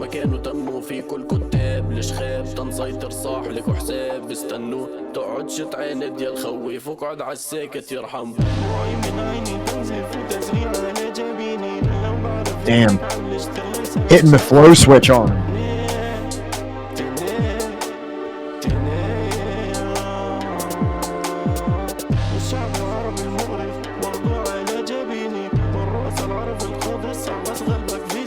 Can you believe all of this shit only started happening like, I don't know, 10, 15 years ago? Like the techno scene is like less than 20 years old. I mean, it's a troubled area, so I understand. Yeah. So we rented a white church van and drove damn near the whole southern part. The only thing we didn't do was Tikal. Yeah, Tikal is like so out of the way. Like it's like San Flores, I believe it's called. Like San Flores is like the area near Tikal. It's like so far out of the way, and like we really decided to do it like last minute. With a friend of mine, we were supposed to fly back from Guatemala City. We ended up flying from Guatemala City to San Flores to be able to go to Tikal. It was like it was like the only realistic way to get there from Guatemala City. Dude, yeah, that's why you didn't do it. Yeah, I imagine. Fucking so. Graffiti looks sick as It's fuck. close to like Belize. It's also so hot over there. Hey, just strolling through and noticed your masks. Love it. Was thinking about crocheting another one for myself. Ski masks are my favorite thing to crochet. Immediate follow. Dude, hell yeah. Sacrificial milk. Sacrificial milk. Hell yeah. Welcome to chat. Welcome to the community. You already fit right in. Tales from the dark side, evidence of the settlements on my hard drive. Man, I swear my heart died at the end of the car ride. When I saw that checkpoint, welcome to apartheid. Soldiers wear military green at the checkpoint. Automatic guns, that's machine at the checkpoint. Tables not M16s at the checkpoint. Fingers on the trigger, you'll get leaned at the checkpoint. Little children going adults and teens at the Is this dude from New York or something? He's gotta be. Yeah. I refuse to believe that he is not from New York. Yo, Robbo, thank you so much for gifting the sacrificial milk, the newest member of our community, a gifted sub. Wow, and Robbo, you have actually resurrected the hype train. It was about to end in 20 seconds, and now we've just hit level 5? Oh no, wait, never mind. It just ended at the exact same time. Never mind, that's still cool though. Thank you still so much for gifting the sub. That's the coolest part. He's from Pittsburgh, oh damn. Get out. He's from Pittsburgh? Dude said. No way. Philly, yeah, I'll believe it. But yeah. Pittsburgh? At the checkpoint, I'd rather be anywhere but here at this checkpoint. Nelson Mandela wasn't blind to the checkpoint. He stood for free Palestine, not a checkpoint. Support BDS, don't give a dime to the checkpoint. This is international crime at the checkpoint. Arabs get treated like dogs at the checkpoint. I hope you all are supporting BDS right now. I hope none of you have been getting your fucking Starbucks coffee like you used to. Well, then again, you know, like, fucking, I'm not paying for that shit. Like, fucking overpriced dog water. But, like, you know, I hope also none of you have been getting, like, late night fucking McNuggies, alright? Don't be doing that shit, alright?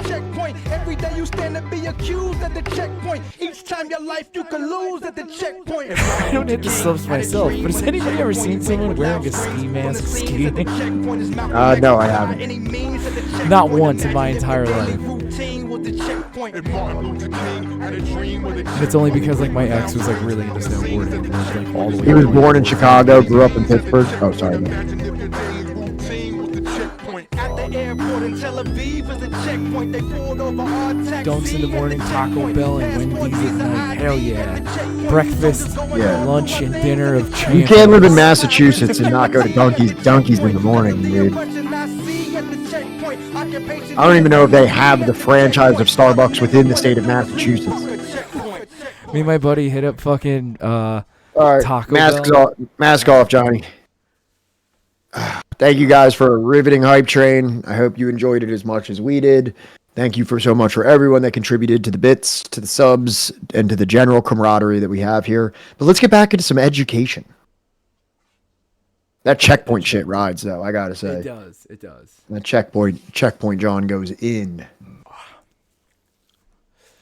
All right. Where the fuck were we at? I think we're actually about to I think watch. this one's me. Let me just double check something. Did you already read this? I don't believe we did. Hold on. No, we did not. We did not. This is Yeah. you, dog. Yeah, that is me. All right, cool. Let's go. Damn, literal mask off. Yep, the masks are a hype train treat that you get when we embark on a hype train just to hype up the mood a little bit there. So, yeah. In predominantly black countries, it was also true that the bulk of the social services went to whites.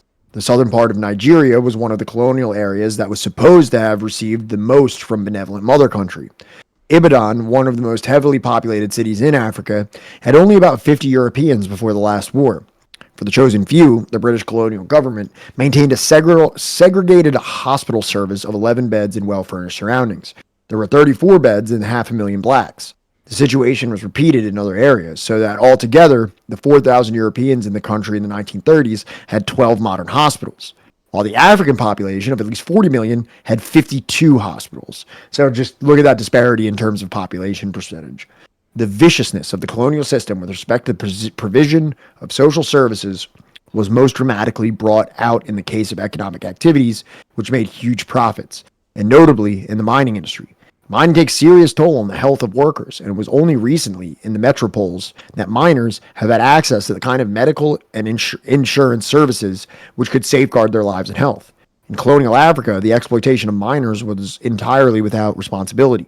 In 1930, scurvy and other epidemics broke out in the Lupa goldfields of Tanganyika. Hundreds of workers died.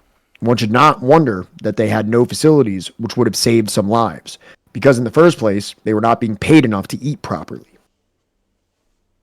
Yeah, everybody keeps talking about the libertarian fascist, the libertarian that won in Argentina. A libertarian won in Argentina? You don't say. I want to say I'm shocked and appalled, but... All right, so here's like a quick video that just kind of goes into apartheid in Africa, in South Africa. And I thought this is important because we're talking about social services and the inequality of social services, of how they were administered. And I think this would kind of be like an overarching example of that when we look at like the apartheid system of South Africa. Yeah. And hey, look, maybe in the future we can actually read a book about the history of the ANC and South Africa and the fall of apartheid. I have one. Look at that. Pat has a book, chat.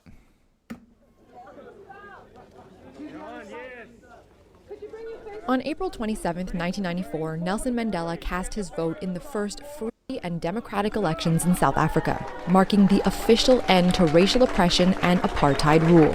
Apartheid, a term we've heard before, but what exactly is it? The word itself stems from the South African dialect of Dutch Afrikaans and literally means apartness. But for millions in South Africa, it held a much darker reality.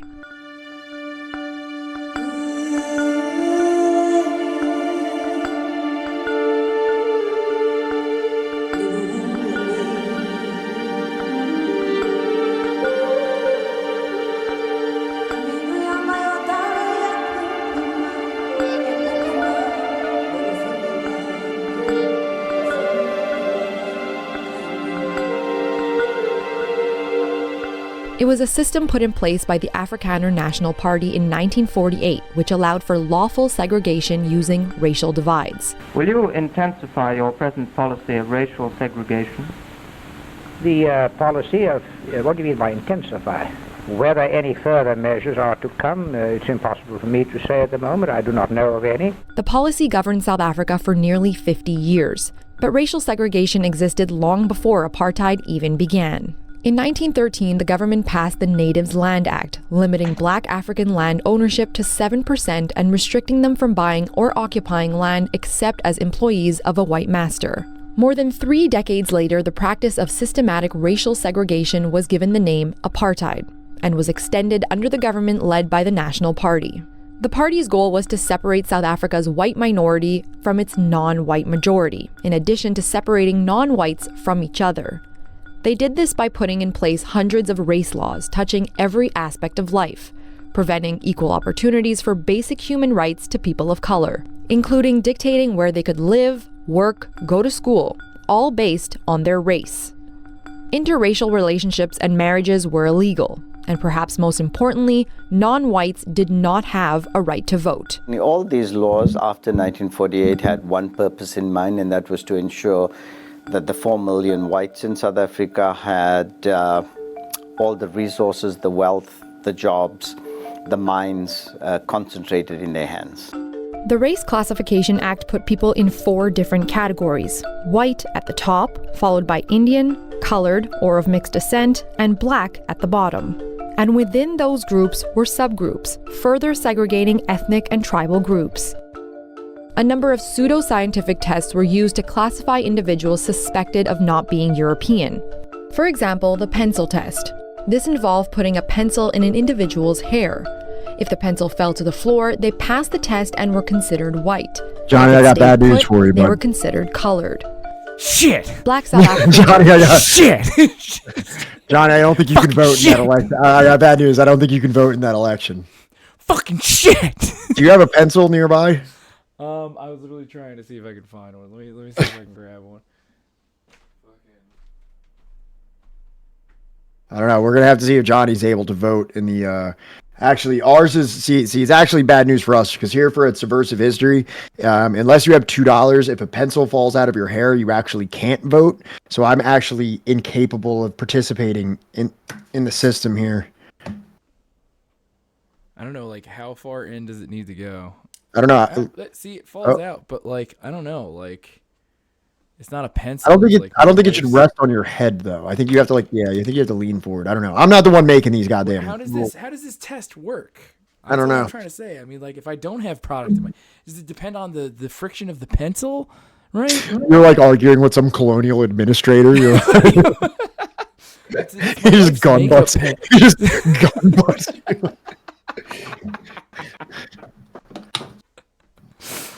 Like, because that's the other thing is that, like, you know, I say that, like, when I say that, like, I'm half Indian, to, like, white people, they're like, oh, yeah, like, look at your fucking hair.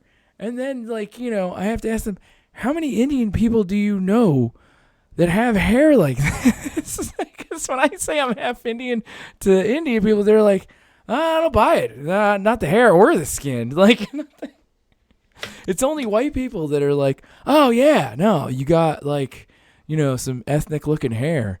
And I'm like, that it's not even the right kind, dog. What are you talking about? But yeah, back to the video. Yeah. That we rudely sketch where I'm head-butted by a colonial administrator with a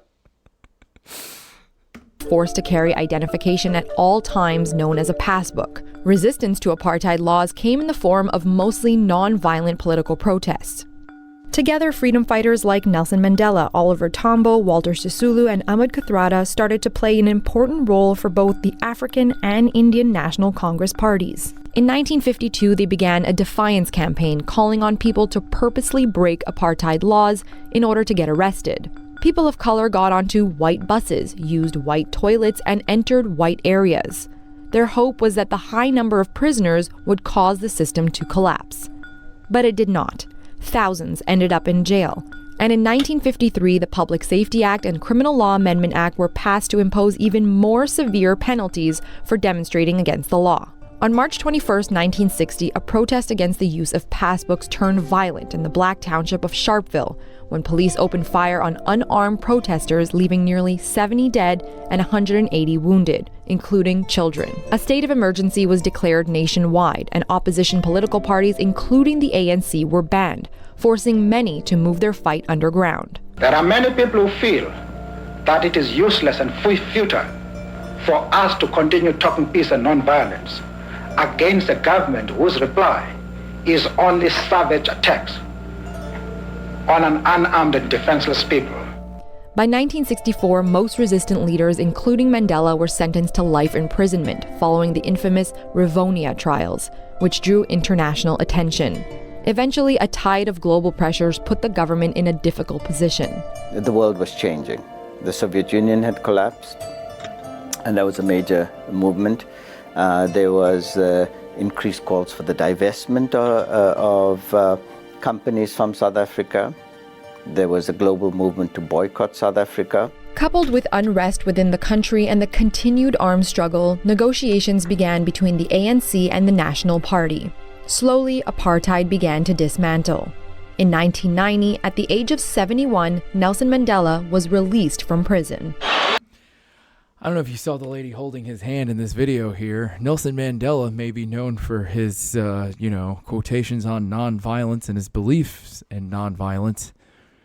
His wife did not share those beliefs. I'm pretty sure Nelson himself was pretty radical in the earlier days as well. But his wife, way more radical. Necklacing folks. Yeah, literally.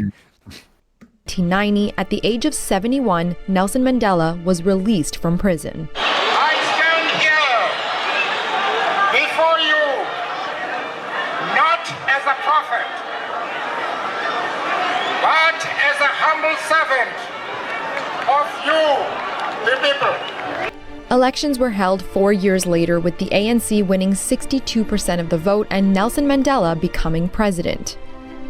The people of South Africa won their country back, and apartheid was abolished. Never, never, and never again shall it be that this beautiful land will again experience the oppression of one by another. Thanks for watching Global News. If you enjoyed what you saw, like the video. You can also hit the subscribe button for all the latest international news and trending videos.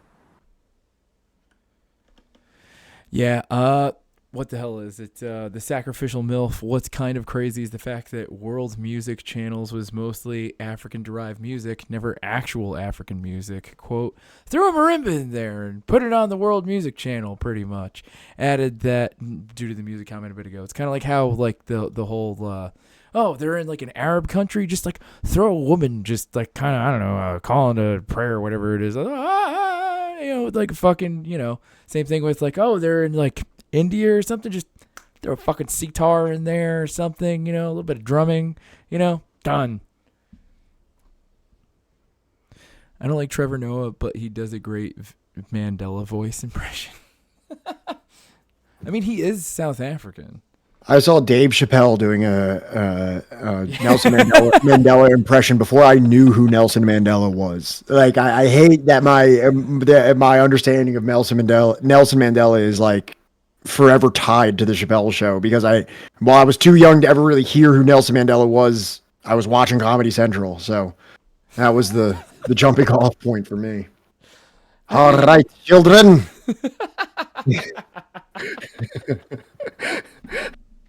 I'm not gonna say any of the other stuff that he says. I just know about the part where he says, "All right, children."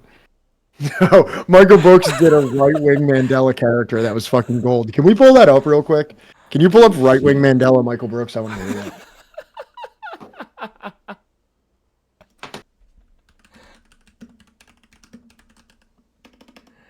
Oh my god. Okay, Michael Brooks, right-wing Mandela, changed majority report forever. Right-wing Mandela is troubled by lack of seriousness in GOP primary. Okay, I think we're going to go with that one. All right. Oh my god, you got to see this shit. Look how fucking young Sam Cedar looks. Goddamn. Jesus Christ. All right. Oh wait, shit, is it muted? Yeah, it's muted. Sam, I'm troubled by a lack of seriousness in the GOP field that I see. Really? All of these candidates are true patriots who clearly would like to save America from the destructive liberal socialist tendencies of President Obama. However, I see a lack of seriousness when it comes to foreign policy and family values that is lacking in the field. Really? What is it that you feel is lacking specifically? I think, as I say, a measure of seriousness when it came to foreign policy and a willingness to confront the Islamic threat. See, many people don't recognize, Sam, that there is evil in the world. No, I think people, yeah, I think that's probably And I think true. if you look at my You don't think that the unique Republican experience set and skills that I bring to the table, as I So wait a continue... second. Are you suggesting that you, I know that- right-wing Nelson Mandela, are going to run for the Republican primary nomination? I know that liberal hosts like to interrupt and be disrespectful, and I will be painted into a corner. Comments I made about Buju Banton being correct about gay people will be distorted. All sorts of things will come my way. But I have received a message from God saying that I must run. So God So is it is today that I am announcing later that I will formally create an exploratory committee to see if a run could be what this country needs to save it from creeping socialism. Wow. An open border and terrorists at our front door who do no longer believe in American strength. Breaking news. Right-wing Nelson Mandela has announced that later today he will announce that he's going to announce an exploratory committee. An exploratory, that is correct. God has told me to fill out the waters. How do you feel about Rick Santorum running for president? I mean, he's the guy who brought you into All the right, spotlight. let's take a break. Right, Let me pick up a phone Matt call Binder. here. Hold on, we'll get back Yo, to Nelson Mandela. We already Yo, did Sam this just breaking cut news. Matt Binder the fuck off. Did you hear that? With regard to my dear friend Rick Santorum, whom I like and respect, I will say this, that my private income, and I have been very blessed in that regard by God, my own work ethic as a job creator and private citizen, I never made money as a lobbyist. And Rick Santorum, who frankly has a very undistinguished record in the Senate, spent years lobbying, and I don't know what his positions were in the 80s. Frankly, I was fighting against the feminist agenda in South Africa. I was fighting to maintain traditional marriage against everyone from gays to Zulus. I don't know what Rick Santorum was doing.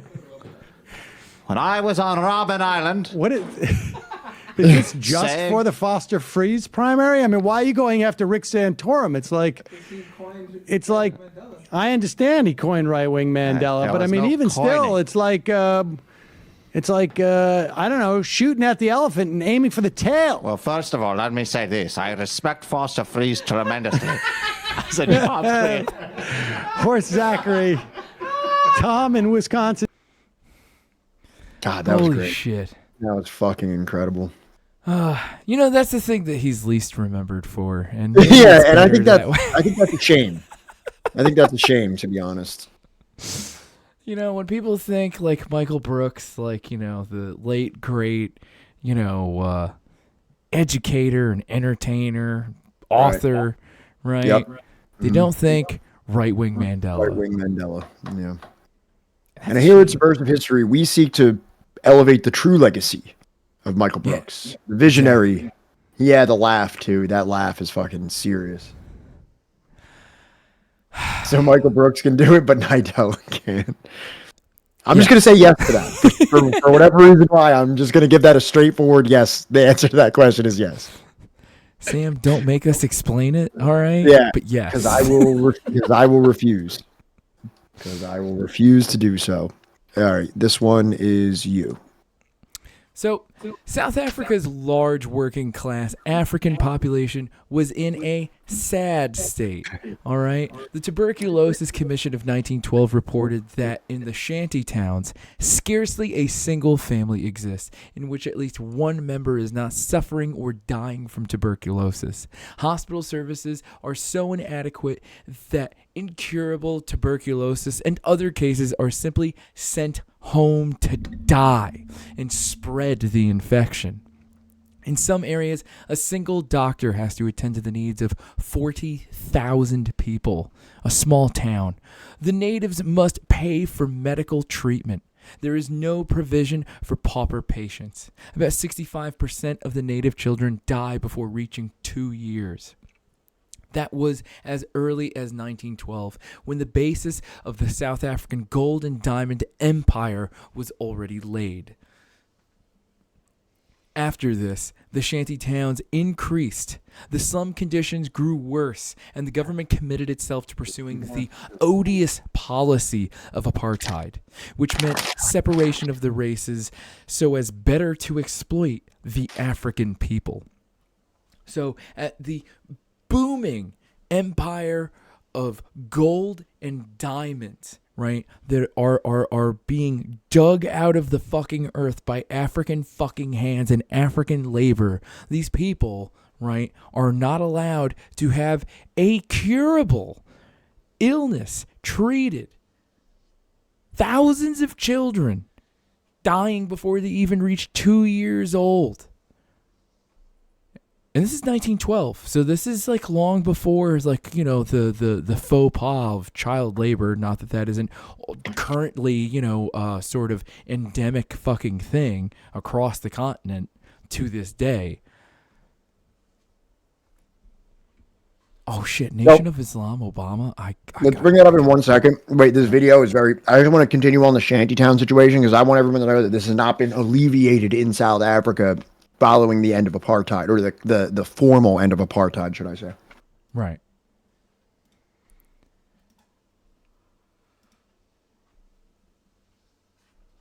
So we got this quick little video, and then I know why Obama. Yes. Just below the main road on a hillside in Cato Crest in Durban, these people have built makeshift homes. The shacks at the Kanana settlement are made out of plastic, wooden boards and metal sheeting, providing little protection from rain and the intense Wait till you see the inside of it. Sibongile Tabet has lived here for 2 years after losing her job and not being able to pay rent elsewhere. She built the shack after her previous one was burnt down, she says, by police. Look. That's pretty nice. I'm not saying it's nice. Pause it real quick. I'm not saying it's nice that she has to live in like such a messed up makeshift thing, but it's so impressive what they were able to do, like with what they had, like for the interior of that thing. You know what I mean?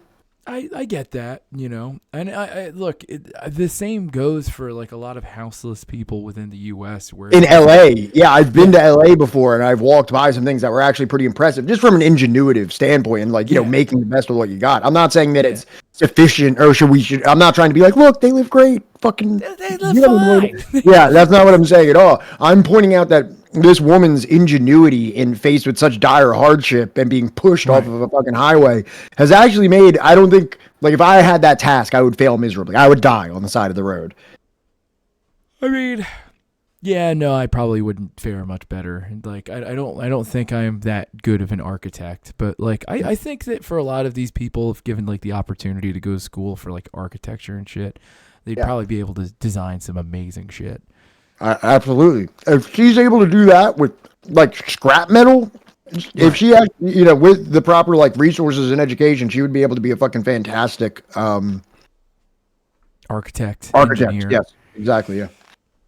And they told us to leave and that this wasn't our place. They got into our homes and burned everything down. This community leader says 46 shacks were demolished and some burned down during the evictions. Despite repeated evictions, dozens of families have returned and continue to live in the Kanana settlement.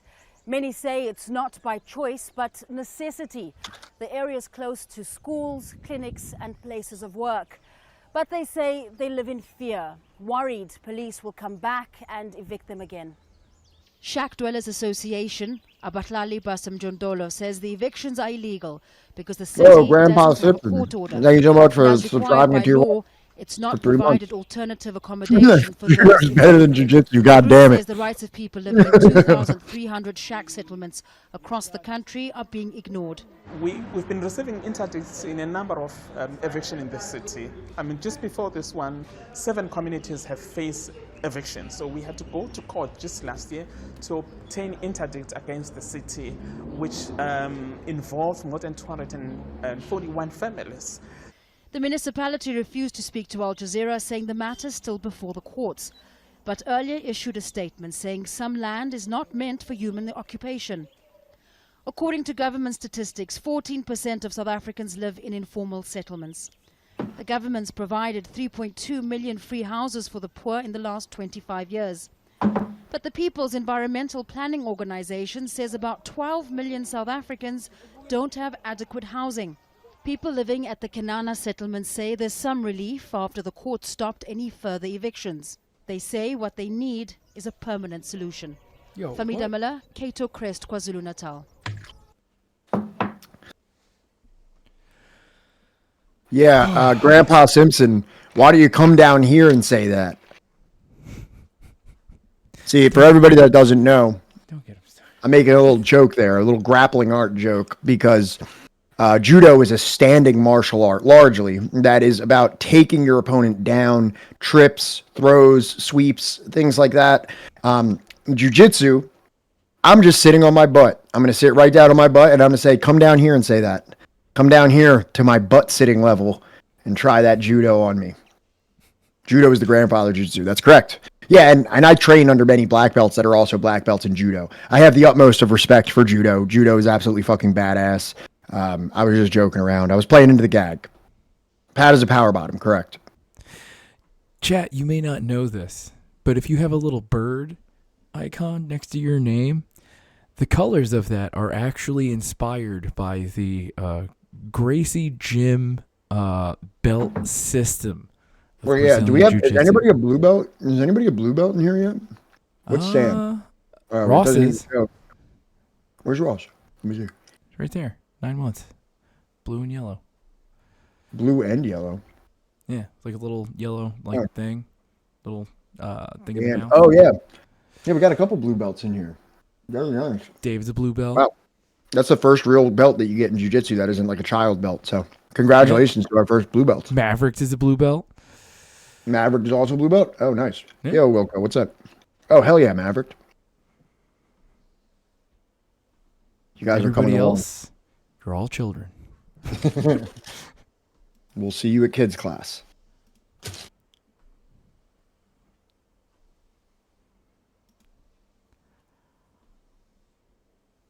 Y'all know what that means.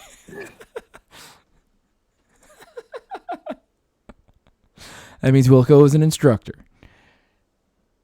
Damn, Maverick, thank you so much for gifting a sub to Wilco. I'm probably the most deserving recipient.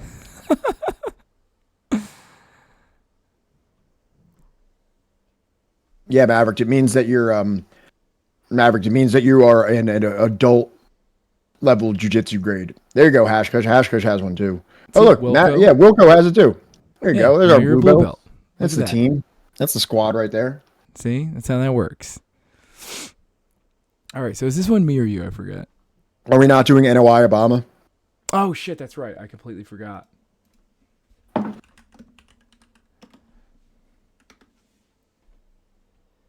All right.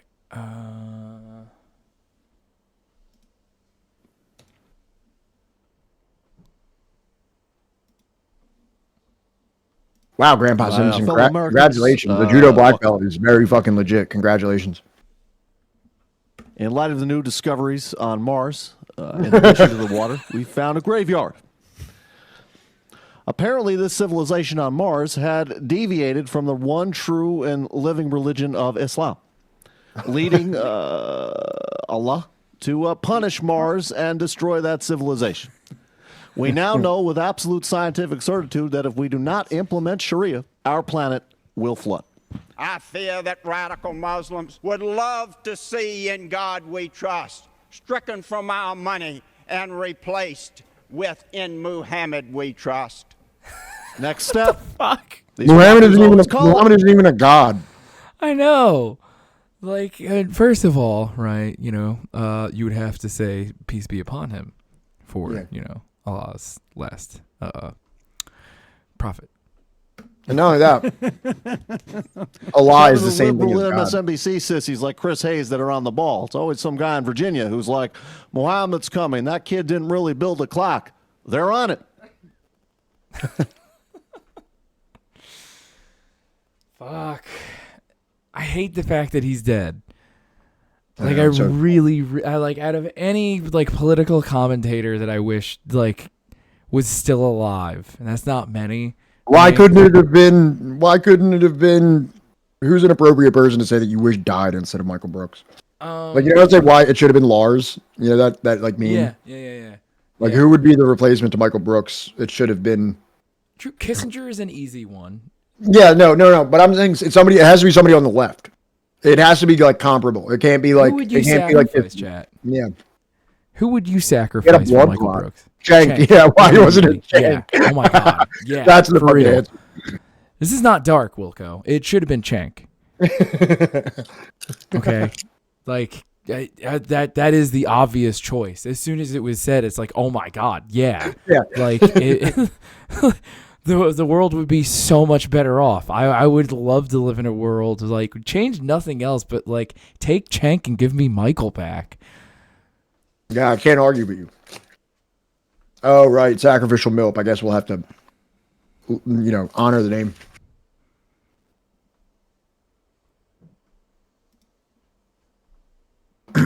Okay, so this one is me. Many Africans trekked to towns because, bad as they were, they offered a little more than the countryside. Modern sanitation, electricity, piped water, paved roads, medical services, and schools were as far in at the end of the colonial period as they were in the beginning, as far as most of rural Africa was concerned. Yet, it was the countryside that grew the cash crops and provided the labor that kept the system going. The peasants there knew very little of the supposed credits of the colonial balance sheet, because even the scanty social services were meant only to facilitate exploitation. They were not given to any Africans whose labor was not directly producing surplus for export to the metropoles. That is to say, none of the wealth of exploited Africans could be deployed for the assistance of their brothers outside the money economy. Multiple examples exist to substantiate the above proposition. The most wealthy colonies received greater social services under colonialism. Thus, the Rand in South Africa and Katanga in Congo had to provide for their relatively large working class. For many years, they approached the whole matter indifferently. But in the final analysis, enlightened self-interest made the colonialists realize the more could be gained out of the African worker who maintained basic health and who had some degree of literacy in industrial contexts. This was the same line of reasoning which had previously led the capitalist class in Europe to be somewhat freer in allowing part of the worker's production to go back to keeping the worker alive and well. So this is interesting too because you know, it's kind of like similar to what was happening in Africa when you like look at like the closure of the commons in England, or like, you know, when capitalism was developing in Europe, where they started closing off all the common lands, and it forced, you know, subsistence farmers who would have just been glad, didn't really have any interest in working in a factory, didn't have an interest in being a wage laborer, because they had a very deep relationship with the land, which was common land. It wasn't privately owned, and they just farmed it and they lived. So if you walked in there and said, hey, you want to come lose your fingers in this factory or go down in that sweet mine that we have and potentially die while you're mining diamonds for us, they'd be like, no. Fuck that. No, Why would I do don't that? think I'm going to do that. But then it's like, okay, well, now we own your land and you can't farm here anymore. So it's like, oh, so now you either starve or you become a wage laborer. So thus you have to essentially gravitate to the urban centers to look for wage labor work. Well, also remember that like the average like peasant before the closure of the commons worked less than any of us do now that work like a full-time job. Like they had more holidays and more time off and more leisure time than like, you know, the average American does today.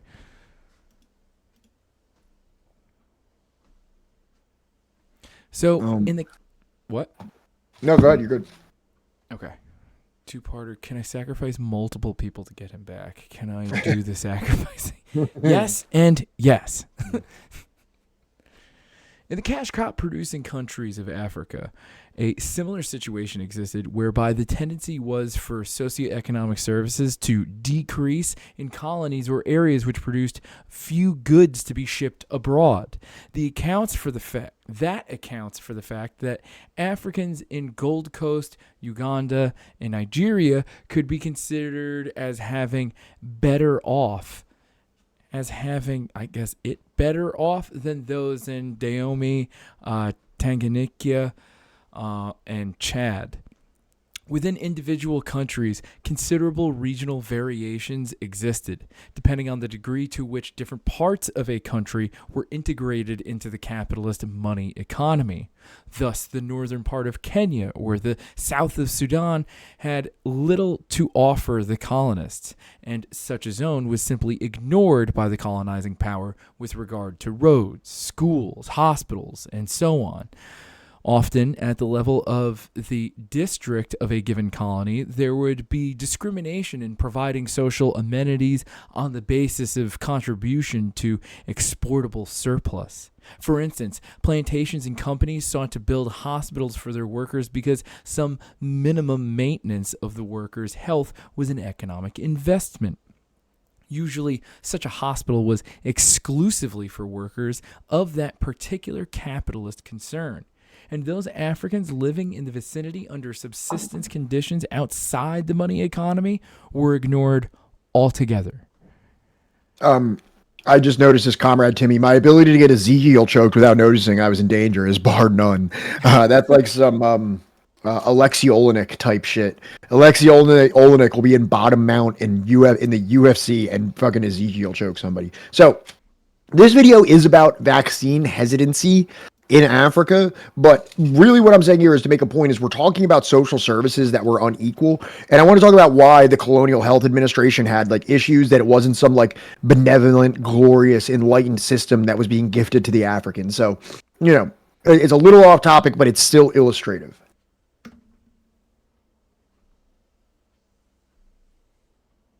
These are COVID-19 vaccination clinics set up across Africa. The fact that clinics like these are able to offer vaccines is a result of the COVAX initiative, which brought Western countries together to provide access for lower income nations. Many countries queued up to receive shipments, but there were limited supplies as Western nations bought up vaccines independently to use for their own populations.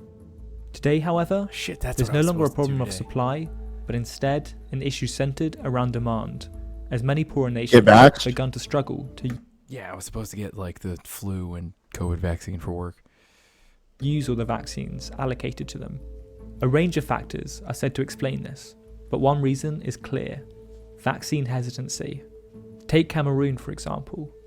Here, a 2020 survey found up to 85% were vaccine hesitant.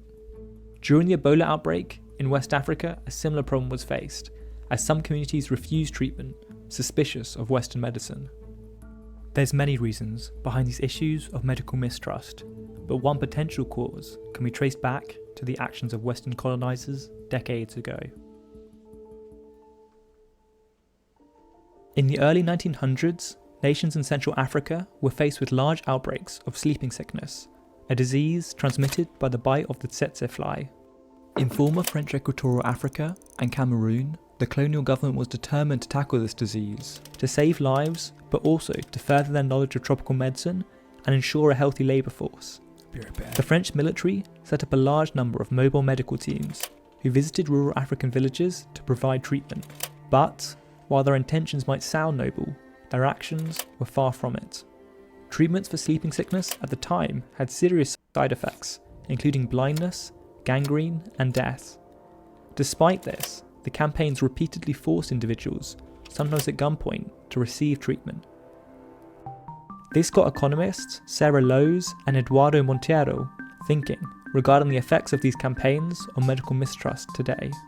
So when we read about sort of this history, we were like, wow, like when we think about what might build trust in the medical sector, this is not it. They soon created a hypothesis. They predicted that those areas which faced greater exposure to the medical campaigns would be the same areas which had more medical mistrust today. And so we were interested in then trying to document sort of when and where these campaigns happened and seeing if we could link that to present day trust in medicine, basically. So they had a theory. Now they had to find the data. They travelled to military archives in Provence, a region in southeastern France, in order to find the data they needed. We went to the military archives and basically just had to digitize a lot of their historical records on how these campaigns were implemented, when they were implemented, what types of activities they were doing. Within the military archives, they found data on the number of visits these medical campaigns made to different areas in French Equatorial Africa. But there was an issue. None of this data was digitized. Once you take photos of all of these historical records, then you have to turn them into data we can actually use. And so that required a lot of time. So basically hiring people to enter the data into spreadsheets and then organizing that data in a way that we could analyze them. So they had the data they needed in a form which they could analyze. They could now finally test their theory. To start to understand what they found, we have to look at these two charts. The first compares the level of vaccinations today to exposure to the colonial medical campaigns. Along the x-axis is the share of years communities were visited. The further to the right, the more times the French medical teams visited. Along the y-axis is the average share of vaccinations completed for children in that community today. Add in the data and we can start to see a trend. Those communities visited many times by French colonial medical teams are less likely to vaccinate their children today. If we look instead at the likelihood to refuse a blood test, we can see a similar effect. Individuals living in communities which were not exposed to many visits were less likely to refuse the test, whilst those living in communities visited many times were much more likely to refuse. Therefore, as Sarah and Eduardo predicted, the colonial medical campaigns did have an impact on medical mistrust in Africa today. What's more, World Bank projects which aim to improve healthcare across Africa are consistently less successful in the areas affected by the campaigns. And so, the problem of medical mistrust, in some areas at least, can be traced back to the effects of the French military campaigns. If we truly want to help low-income nations develop, then we have to acknowledge the actions Western colonizers took decades ago, and the effects these actions might still have today. Thank you to Sarah Lowe's for her support as part of this. Okay. So one thing that I was thinking of this is, I wonder if it has anything to do if it's like quote unquote Western applications of medicine, because I think Thomas Sankara was pretty fucking successful in like distributing vaccines to like I think 2 million people or something like that. So I wonder how much that hesitancy has to do with like if it's like a Western application or not or something like that. It seems like maybe they were more trusting when it was like a nationalist African kind of situation than. But I feel like it can't be helped but to question if who is distributing said care, has, influence over that decision making. You know what I mean? Because he does specify, like, the French visited this place many times. Right. So that's why I put this in, because we're talking about the colonial, structures and social services, and that just kind of shows how fucked up the French medical services were for African people. Is this one you or me? I forgot. I think this is me. This one's me. So, means of communication were not constructed in the colonial period so that Africans could visit their friends. More important still, they were not laid down to facilitate internal trade in African commodities. There were no roads connecting different colonies and different parts of the same colony in a manner that made sense with regard to Africa's needs and development. All roads and railways led down to the sea. They were built to extract gold or manganese or coffee or cotton. They were built to make business possible for the timber companies, trading companies, and agricultural concession firms, and for white settlers. Any catering to African interests was purely coincidental. Yet in Africa, labor rather than capital took the lion's share in getting things done. With the minimum investment of capital, the colonial powers could mobilize thousands upon thousands of workers. Salaries were paid to the police officers and officials, and labor came into existence because of the colonial laws and the threat of force and the use of force. Take, for instance, the building of railways. In Europe and America, railway building required huge inputs of capital. Great wage bills were incurred during construction, and added bonus payments were made to workers to get the job done as quickly as possible. In most parts of Africa, the Europeans who wanted to see a railroad built offered lashes as the ordinary wage, and more lashes for extra effort. Oh. Yeah, that doesn't sound quite so civilizing. Yeah, lashes don't sound like a great incentive at all.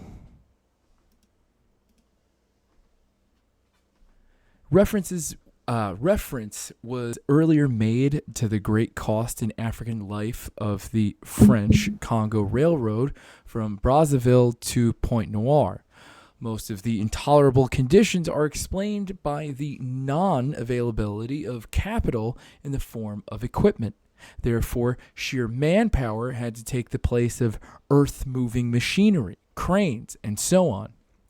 A comparable situation was provided by the construction of the Mbakazi Airport of Nairobi. Because it was built during the colonial era, starting in 1953, and with United States loans, which we all know are just, so fucking great, it is customary to credit the imperialists for its existence. But it would be much more accurate to say that the people of Kenya built it with their own hands under European supervision. Mbakazi, which initially covered 7 square miles and had 4 runways, was described as the world's first handmade international airport. Hand-hewn, right, from the earth itself. Mau suspects numbering several thousand were to be found there, laboring under armed guard at a 1 million-ton excavation job, filling in craters, laying 500,000 tons of stone with nothing but shovels, stone hammers, and their bare fucking hands. Holy fucking shit. So we have a video here, and this is an old documentary on the railroad built in the Congo. But it's an old documentary made by like the colonial administration. So this is like the propaganda of the colonial project. So it's going to speak about it very glowingly, and there is some parts of it that are even like racistly like it's like they're trying to be cute about it. The way they talk about the natives, like they're almost trying to be like, it's like attempted like cute racism by that, like paternalistic racism or something like that. I don't know how to really describe it, but but also keep in mind they talk about what the railroad is for. They keep in mind whenever they mention what it's being used for, just take a tally of what the reasoning for this railroad is every time they bring it up by their own admission. Please tell me I'm about to hear a mid-Atlantic accent. I don't know, Johnny. Africa, the dark continent. Close enough. Years ago, the throb of the war drum sounded and called the tribes together for battle.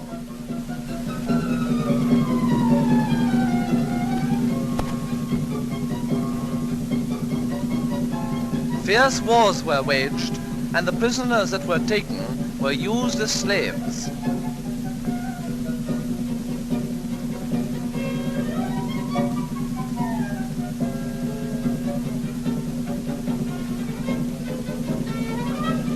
Throughout West Africa ran a network of slave trails.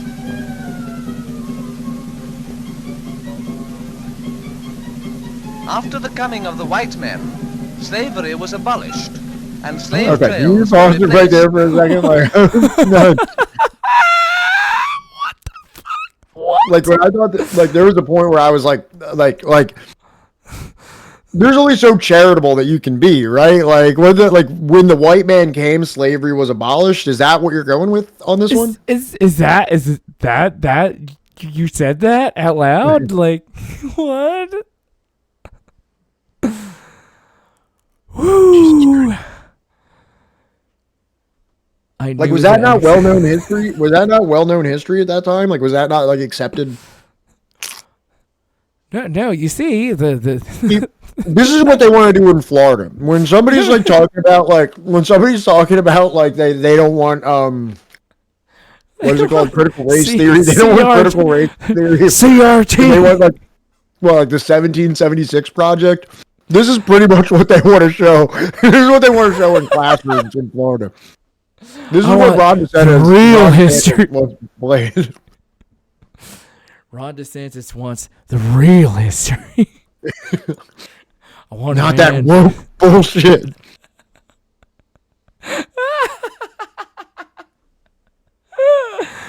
Oh shit! What the paella guy? What are you talking about, Major's Militia? I don't even know who the paella guy is. So I know we've been talking about making shorts and stuff like that. What do you think about that? Like just the beginning of this video and then we make the jokes about Florida and laughing and we put that as a short. Yeah, let's do it. Whatever. Yeah. That's the thing is we probably have moments. We just have to figure out what they are that we can clip them and either use them as a reel or a TikTok, I guess. We have to just write down the time for it. Shorts. I'd rather jorts. People were just living as slaves until white people came. Yes, Mavericks. Until the white man abolished slavery on the dark continent, everyone was just in chains. We don't know who the masters were. But we said, "Oh dear, my heavens! we have to stop. We have to put an end to this madness." Doing that to a dog. Fucking like I don't know what it is about like the mid-Atlantic accent or like that like old-timey like English sort of news broadcast. It just it flows through my veins. I don't know. By iron rails.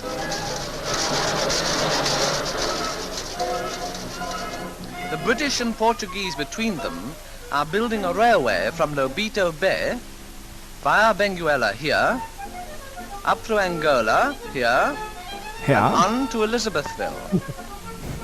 Yeah. It is to go on into the British South Africa and link up with the Cape to Cairo Railway in Rhodesia. When completed, it will give Rhodesia a gateway to the Atlantic. The terminus of the Benguela Railway is at Lobito Bay. Yeah.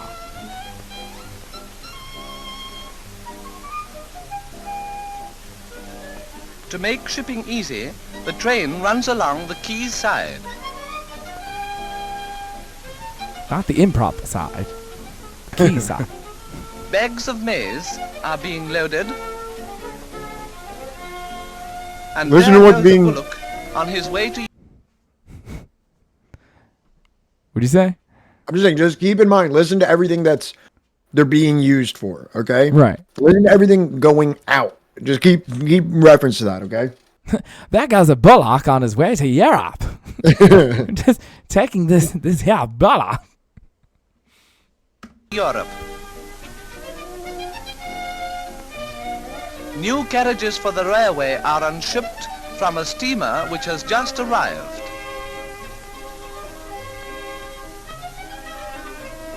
And now that we've seen that one safely ashore, we'll join the inhabitants of Lobito in the great excitement of the day, seeing the mail train start for up-country.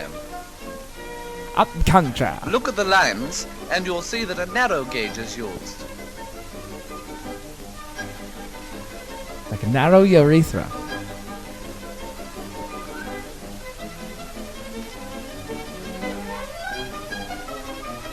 Beyond Lobito, the train runs through a sugar-cane growing district. Oh. I wonder where all that's going. Yeah. Factories are being built around here for extracting the sugar. But young Africa knows a simple way of getting sugar from the cane. Good God. Yeah, that was the part that I was waiting for. I was like, God fucking damn it, dude. Upper siding, the natives are loading up sacks of mealies to be marketed in Europe. Huh. Seems like a lot of stuff are going off for Mealy Europe. train Yeah, plunges there's a lot of down the stuff cutting. leaving. The Kind of sounds like everything's just going out of Africa into Europe. Sounds like there's a lot of production. It sounds like there's a lot of production. And did you see that map? It was like just like a crisscross that was like going to the ocean, pretty much. Yeah. Like, And most importantly, it'll be connected to the Cairo rail line. reception in front of the engine is a water tank. The great distances between station and station on this line makes such provision necessary. why do you think there's so much space between each station? Also, It's that not dude- necessary to have them. It's not necessary to have that many because you just got to get it the fuck out. You're not. Yeah. You don't have a bunch of stations for people or products for the domestically. It's get it out of there. Get it out of there. And get it to the white people in Europe. Get it to the closest port we can send it back to Europe with. Also, that dude, I don't believe this guy probably owned a monocle, but do I think he probably had a pair of riding goggles? And by riding goggles, I mean like for his like automobile? Yes. Yeah, Yes, I Maverick. do. The infrastructure seems to be just a train that goes to a boat. It seems like that's the nature of the infrastructure, and that's exactly what it is. Yeah.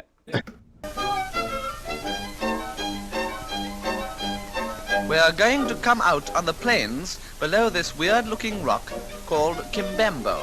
This weird-looking rock. The train, crawling across the vast African countryside, looks like a tiny insect. Like a tapeworm going through the lower The earth intestine. in these parts bakes into very good bricks.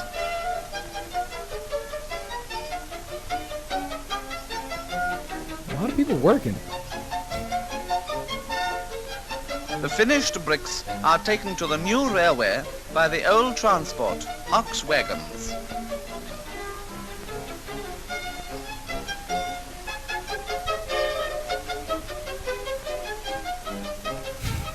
Up she climbs on an easy gradient and soon runs into Huamba, the capital of Angola.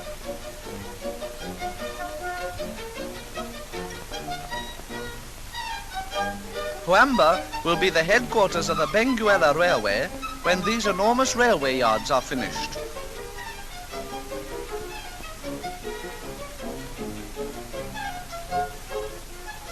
To get hydroelectric power for these works, the Kwanda River, 12 miles away, is to be turned to account, and a dam is being built across these falls. Wheat grows on the uplands. Did you see this guy kind of just like take a second and be like, why do I have to do this? Get hydroelectric power for these works. The Kwanda River, 12 miles away, is to be turned to account, and a dam is being built across these falls. He just like kind of turns back and he's like, all right. Wheat grows on the uplands beyond Huamba, and the line passes through orange groves, which produce good crops if we can judge from this little lot. Still climbing, we come to higher country, and the next stop is at the town of Silva Porto, which has a simple municipal water supply. Silva Porto is famous for its herds of cattle, which, since the building of the railway, help to supply the home-killed beef of Old England. Huh. Another thing that's just going straight The to Kwanzaa England. River is crossed by a four-span bridge.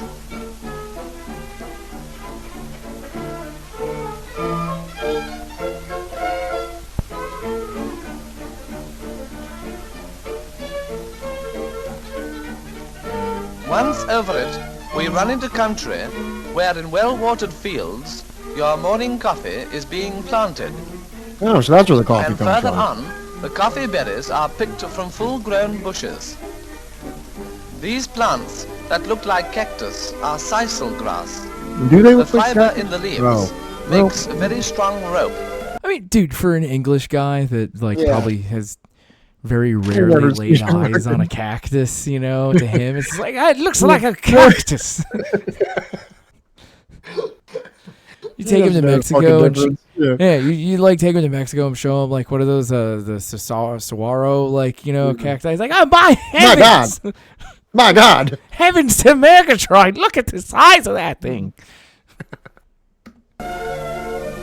So far, the railway has been useful chiefly for commercial transport, but soon crowds of tourists will be coming up to see these marvelous falls at Coimbra. Just the tourists, though. A rainbow has got caught in the spray. You better get rid of that. wait. And we will be taking that rainbow back to England. We have a team currently developing a way that we can extract that rainbow off of the water. Dude, it's like, why bother? It's in black and white footage. No one can fucking see the rainbow, asshole. Like, why even bother shooting it? Like, why? You can kind of see it, bro. You can see it a little bit. You can't see a fucking thing. What are you talking about? Trust us, it's there. A rainbow has got caught in the spray. Trust us, it's there. And we're taking it back to England.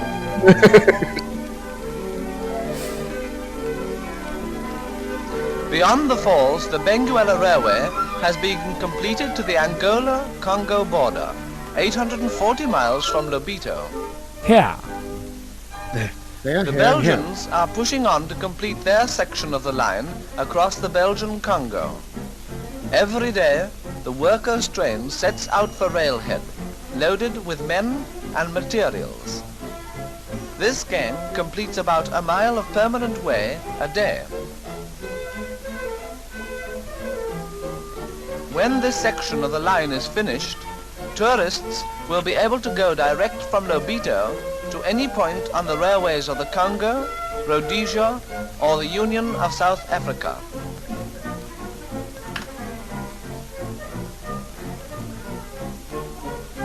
Note that pressed steel sleepers are used, as wooden ones would soon be destroyed by insects. The continent is filled with them. This is not a variation of the Charleston, but a way of balancing the heavy weight of the rail.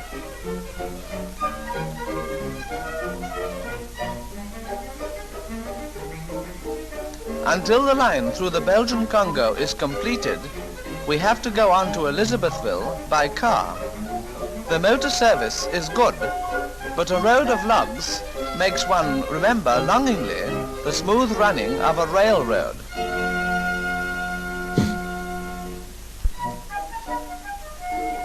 Crossing the river by ferry is a tedious business. Oh, hell but no. before long, the railway engineers will have put a bridge over, and the train will run across. So, like, here's one more thing I just want to remind everybody of, just in case anyone, like, forgot or wasn't aware. Hippos actually kill, like, more people than anything else. Yeah, other than mosquitoes. Like, it's the most dangerous fucking animal, I think, in the world. Yes, right? It is. They literally have a body count higher than, like, anything else other than mosquitoes globally, right? And there's even, like, less shit you can do now. Like, there's no motor on that to, like, make that thing move across that short little body of water faster. So it's like, if the hippos just, like, want to fuck that thing up and, like, send you into the fucking water and then, like, kill you, they very easily could. And that's, like, the one thing I feel like in all this old-timey footage that we've seen, like, what were they doing about the hippos? Because it's like either getting fucked up or not. You know what I mean? Like, you know, there was definitely definitely hippo casualties. There was 1,000% hippo casualties when this happened. There had to be like a non-zero amount of casualties by hippo. Lord Hemmel, what's up? Thanks for being here. And yes, most dangerous land mammal. Yeah. Their bite pressure is insane. Yeah. Yeah. Hippos can't swim. That's right. Yeah. Listen to Ross. If you ever see a hippo, just dive in the water. Yeah. Yeah, no, they're can't. They're naturally aquaphobic. Yeah, aquaphobic they can't swim creatures. Hippos, yeah. Have you ever seen that video of that fucking hippo chasing down that boat? Dude, yeah, it's like literally like bouncing over the wake. Yeah, It's crazy. Like, I would look back at that like I'm fucking dead. That thing is just, and also they're vegetarians. They don't even eat people. They're just they're gonna thrash you. They just want you dead. It's for the sport, for the love of the game, or just like blind rage. Like they just see you and they're like, no, absolutely fucking not. Well, I mean, like, especially in, like, mating season, right? You know, and here's another little interesting little tidbit. I don't know if you ever learned this from the crocodile hunter. So, like, elk, right, and muscelids and shit, or whatever the fuck they're fucking called, whatever. Yeah. Things that go into, like, a mating season, right, are filled with so much testosterone that they are literally going insane. It's like, just like a drunk guy at your local club wearing a tap out shirt, and he's a cop during the day, and he's drunk. He's on meth. Yeah, that's pretty much a hippo at all times. Like, not at all times during mating season. Cannot think, can only fuck and fight. That's it. No think, only fight and fuck. That's it. Those are the only things going through that animal's brain. Like, and it doesn't matter that you're not another elk or another deer or another hippo. It's just like, I have to kill you. That's all I can think right now. Yeah, and Hash Coach, they actually did a study and find hippos can be cannibalistic, sometimes eating other dead hippos. Yeah, and that's like a common like thing about like carnivores and herbivores that a lot of people, get wrong or something like that. Like people will be like, oh, look, here's a monkey eating another monkey, or a monkey eating like a bird or something like that that they caught up. Like that doesn't necessarily mean that they aren't. Don Meister said pretty much every herbivore is opportunistically carnivorous. I saw a video one time of a squirrel eating like a canary or some shit like that. You ever see that video? Yes. That's what I'm saying. It's like, it doesn't necessarily make them carnivorous. Chickens actually are carnivores. What am I talking about? Yeah. But like pretty much anything will like eat something for whatever reason. Why? Like who knows what's going on in the pathology of a monkey? I don't know if you know, but they'll like castrate their enemies and stuff like that. So like them eating another one, I don't know if it's because they'll eat, chickens are little fuckers. They'll eat anything. Yeah. Yeah. That's how we found out that prostitution exists within the monkey world. It is because chimpanzees will like literally like tear apart another chimpanzee of like another troop or like another community, and then offer the female chimpanzees like chimp meat, right? And the female chimpanzee will eat the chimp meat of the torn apart other chimpanzee, while the non-alpha like chimpanzee fucks the other female chimpanzee while she's dining on the meat. Yeah, that's just nature for you. That's just Yeah, I mean, like that other chimpanzee. I mean, that's the other thing about like if in a weird way, that's like sophisticated nature somehow. That's like a more sophisticated level of society than like average nature, I guess. So like here's the thing is that like for any like red pill dude that ever wants to be like look at that, like you should also like reply with like, so you want to be able to like offer your cousin human meat and fuck her? Like, is that what you're saying? Is that the world you want to live in? Like, what are you saying? I saw this. I came across this random like podcast. It was like a call-in show, and like the thing was like dumping your girlfriend before Christmas or something like that. And it was like these guys being like, yeah, girlfriends are really only good like between like these like 6-month period, because then you don't gotta buy him the other day. Like I saw all these guys like commenting on, I'm like, yo, no, I don't think any of y'all have had a girlfriend. I think this is just like this like projection of like, yeah, I don't need a girlfriend around Christmas time. You know what I mean? They only, woman ain't good for nothing. You know what I mean? And it's like, bro, I don't think you've ever had a girlfriend. I think deep down, you deeply wish you had a girlfriend ever. And this is the only way that you can cope with that. You have to pretend that you're too good for a woman. You have to pretend that every woman is not up to your standard because they dress a certain way or they act a certain way or they should be doing something else. So it alleviates you from ever having to be tasked with approaching or, I don't want to use the word obtaining a girlfriend. You know what I mean? You can just look at every single one and be like, nope. It's not my fault that I don't have a girlfriend. It's actually society's fault.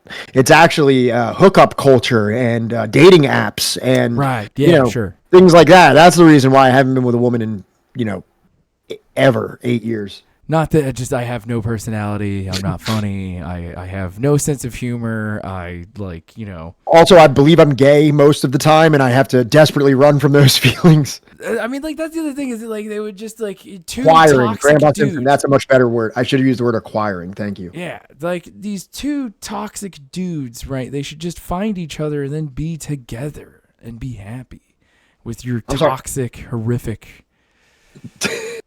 The fucking, you know that like growling, like gargling man. I don't need a girlfriend. But Gately's the wokes, brother. Here I am sharing serious stuff, and the nerds are just talking about monkey prostitution. I'm entitled to a girlfriend, but I don't want one anyway.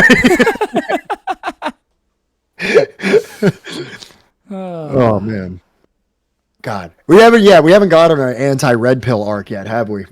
Not yet. It's implied. Not yet. It's implied. Yeah, I think those that, people like, are really fun to make fun of.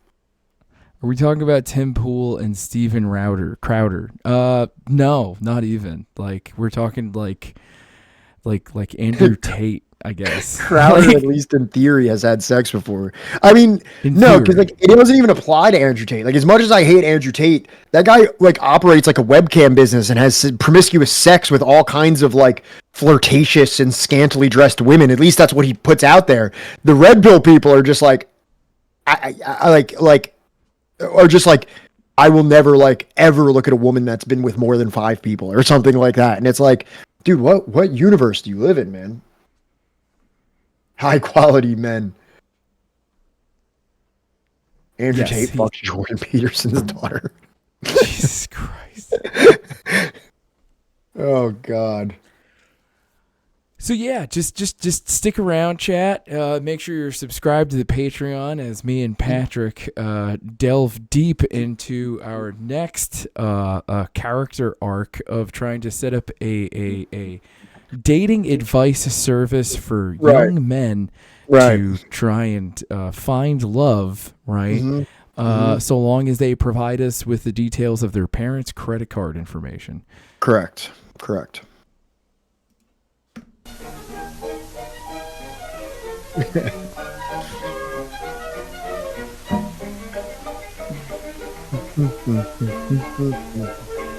Commies will nationalize your wife.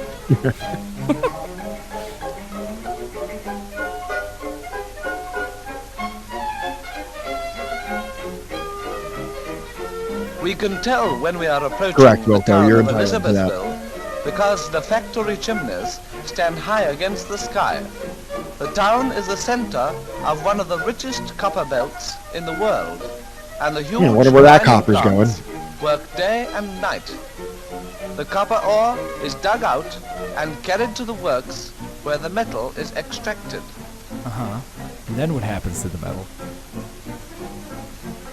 Is extracted. The copper comes white hot from the furnaces.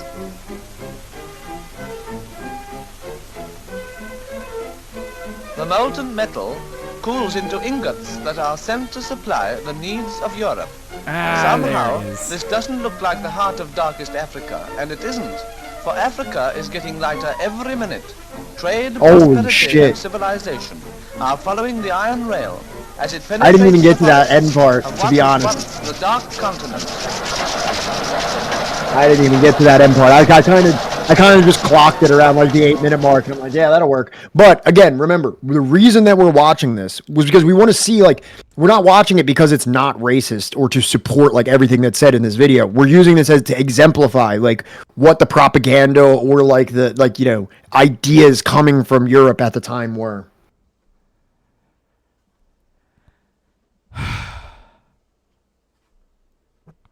Just it's crazy because like literally every single fucking thing that the guy was talking about, it just continued to be like, and then it goes off to Europe. But that's what I'm saying. It illustrates what we're talking about here. Not only the material like resource extraction, but also like the Eurocentric ideology that accompanies the resource extraction, Yeah. And here's another video about the railways being built that is far less Rose tinted in its description.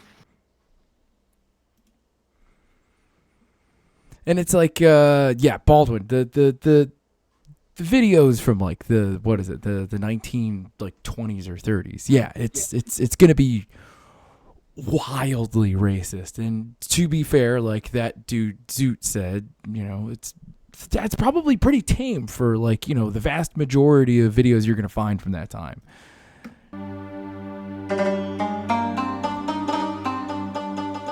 The descendants of some 6,000 original Indian workers who settled in Kenya upon the completion of the railway are rarely Really, Baldwin? Come on. acknowledged.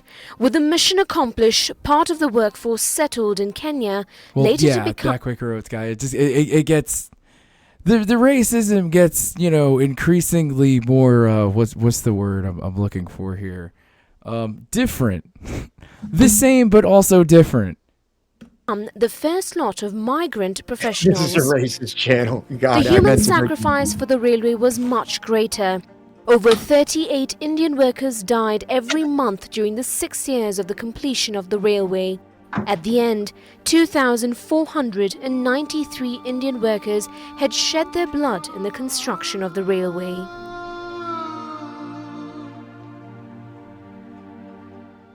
They, some of them went to the small trades like shops on the main stations from Mombasa to Kisumu, wherever there was a sizable population. They built this little shop, Indian style, with a canopy in front, 2-3 rooms at the back, and they started trading in small requirements of the local community. It's always been a sort of a misrepresentation that Indians which you found in East Africa came to build the railway. Of course they did. There were over 35,000 Indians came from India, brought by the British administration. A sizable influx of Indians to Kenya was triggered by the construction of the railway line. The British administration brought in over 30,000 indentured labourers known as coolies on contract to construct the Mombasa-Kisumu line from 1886 to 1901. They had a mammoth task to accomplish along the 931-kilometre Kenya-Uganda railway track on an unknown and wild terrain. There were 4 Indians that died for every mile of line laid. If that happened in this day and age, there would be a complete outcry. They didn't have shoes. I mean, can you imagine walking through the Savo without shoes? Once the railway was complete in 1902, about 26,000 labourers and artisans were given passage back to their home. Quite a few of the workers lost their lives to wildlife, like the man-eaters of Savo and so on. And a lot of pestilence. There was a lot of diseases like malaria and tsetse fly, which was sleeping sickness, which took a huge toll on the workers. The railway workers left a lasting legacy in Kenya's history. The Indian population in Kenya too has been growing. From about 12,000 in 1911, the Indian population grew to 98,000 and, at the time of Kenya's independence in 1963, rose to 177,000. It drastically dropped a decade later to 78,000 after Kenya's independence. Among the prominent descendants were Bhajan Singh Bhamra. At 80 years of age, Bhajan Singh remembers his childhood days next to the train stations. At the age of 16, Bhajan Singh was a fitter in the train. This skill was passed on from his father, who came in 1908 and was a train driver. And after a few years of repairing the train and putting coal, he eventually took on his father's shoes.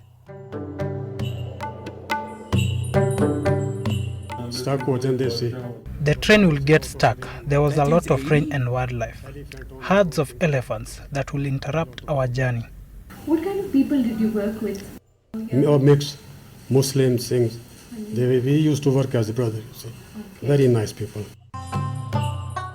The Indian laborers succeeded in building the 1,200 feet Salisbury Bridge, today known as Kibarani, that joins Mombasa Island to the mainland. They built 35 viaducts in the Rift Valley and 1,280 smaller bridges and culverts. We were paid £2 a month, £2 sterling per month as stipend. This was a contract. It was not slavery. We were paid, but we were actually regimented under the British Raj. Indian families found a place in modern Kenya and over the past 200 years have been involved in all sectors of the economy. The building of the railway also captures that labor and not only trade are the basis of Asian African settlement. Asian Africans enjoy a bicontinental tradition where they hold the culture of the Indian Ocean of their Asian ancestors but are deeply rooted in their African home. We have fought for the independence of Kenya, and it is recorded, it is accepted, and there's no doubt about it. Our loyalty is absolute. The story of Harbhajan Singh is just one example of a legacy that remains part of a Kenyan history. But household names such as Piogama Pinto, A.M. Jivanji and Markan Singh are family names who remain engraved in Kenya's history as they all played a national role model for all Kenyans. Anjali Gadvi Nurani for celebrating Kenya at 50. That's crazy. It was only 9 years ago. Crazy. Crazy! I gotta stop screaming. Otherwise my neighbors are gonna complain. All right, this one's me. All right.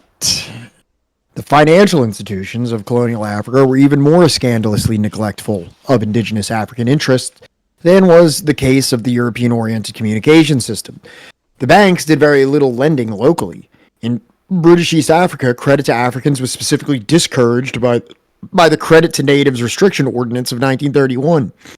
Insurance companies catered almost exclusively to the interests of white settlers and capitalist firms. The policy of colonial reserves and metropolitan currencies can also be cited as a service inimical to Africans. The currency boards and central banks which performed such services denied Africa access to its own funds created by exports. Instead, the colonial reserves in Britain, France, and Belgium represented African loans and capital investment in Europe. It is necessary to reevaluate the much glorified notion of European capital as having been invested in colonial Africa and Asia. The money available for investment in the capitalist system was itself the consequence of the previous robbery of workers in a 19th century workers and peasants, in Europe and the world at large. In Africa's case, the capital that was invested in 19th century commerce was part of the capital that had been derived from the trade in slaves. The Portuguese government was the first in Europe to ship captives from Africa and the last to let go of slave trading. Much of the profit shipped out of Portuguese hands and went instead to Britain and Germany, but the Portuguese slave trade nevertheless helped the Portuguese themselves to finance later colonial ventures, such as joint capitalist participation in agricultural and mining companies in Angola and Mozambique. So banks were pretty much there just to facilitate the transfer of finance to white settlers and European capitalist firms, not for any kind of beneficial lending to native African people. Mauritania in West Africa and Mauritius in the Indian Ocean both were French colonies. Oh, did not know that. As indicated earlier, many of the entrepreneurs of the big European port towns who turned to importing African agricultural produce into Europe were formerly carrying on the trade in slaves. Oh, shocking. The same can be said of many New England firms in the United States. Some of the biggest names in the colonial epoch were capitalist concerns whose original capital name from the trade in slaves or from slavery itself. Lloyd's, the great insurance, underwriting, and banking house, falls into this category. Having been nourished by profits from the slave territories of the West Indies in the 17th and 18th centuries, the ubiquitous Barclays Bank had its antecedents in slave trading. Worms et Campagny is a French example of the same phenomenon. Back in the 18th century, Worms had strong links with the French slave trade, and it grew to become one of the most powerful financial houses dealing with the French Empire in Africa and Asia, with particular concentration on Madagascar and the Indian Ocean. Worms, you say? Yeah, I tried looking that up to find like an example of what they were talking about, and apparently is there like a bank spelled like BANQUE, like Bank de Worms, and I tried looking stuff up, and it was just de Worms. It was just like so much weird shit came up that I was like, I'm not even doing this. So this is about the Lloyd's Bank. This is about Lloyd's Bank and its history with slavery. Do you remember the Vice video that we watched about banks? We've actually watched it twice now. Once for this book and once for a previous book. I went through, no, this isn't it again. I went through great pains to not use that video, but we may get a visit from the host of that video in a different video later. I feel like it would have been funny if we did use it for a third time, though. You could, honestly, you could have. It's not like everybody was with us every single one, but. True. You know. A sweeping global reassessment of history and racism triggered by the death of George Floyd is forcing major brands and companies to reflect on their own pasts. On Thursday, the Lloyd's of London insurance market apologised for its role in the Atlantic slave trade of the 18th and 19th centuries. It said it was sorry for the role played by the Lloyd's market in the slave trade, an appalling and shameful period of English history. The company added that recent events have shone a spotlight on the inequality that black people have experienced and unleashed difficult conversations that were long overdue. About 17 million African men, women and children were torn from their homes between the 15th and 19th centuries. Many died in merciless conditions. Lloyd's of London, which is now the world's leading commercial insurance market, started life in 1688. It grew to dominate the shipping insurance market, a key element in Europe's scramble for empire, treasure and slaves. Slaves in the 18th century were included in insurance policies in the general rate for ship cargo. In the biggest deportation in known history, weapons and gunpowder from Europe were swapped for millions of African slaves. They were then shipped across the Atlantic to the Americas. Those who survived endured brutal lives on sugar, tobacco and cotton plantations. Lloyd's of London now agrees and underwrites complex insurance contracts, ranging from catastrophe to events cancellation. It's vowed to fund charities and organisations promoting opportunities for black and ethnic minority groups. Let's just watch the video. It's short. We actually have a really short stream today, and we have people in chat that are like, "Oh, I haven't seen it, so might as well let's just watch it." We could all do to get a refresher on racist slave bankers. I guess. Banks give you loans. For the new chatters, we do it for you. Yeah. Banks send you checkbooks you never use. Banks even text you when your account is overdrawn. Banks are so important that when they get into a mess, the government bails them out, unlike the rest of us. But did you know that the banks that exist today, maybe even the bank that you use, were built off the back of slavery? Empires of Dirt, a show about Europeans getting rich at the expense of everyone else. From 1619, 11 million African men, women and children were stolen from their homes and put to work on the sugar, tobacco and cotton plantations of America and the Caribbean. Their forced labor helped build Britain into a global superpower.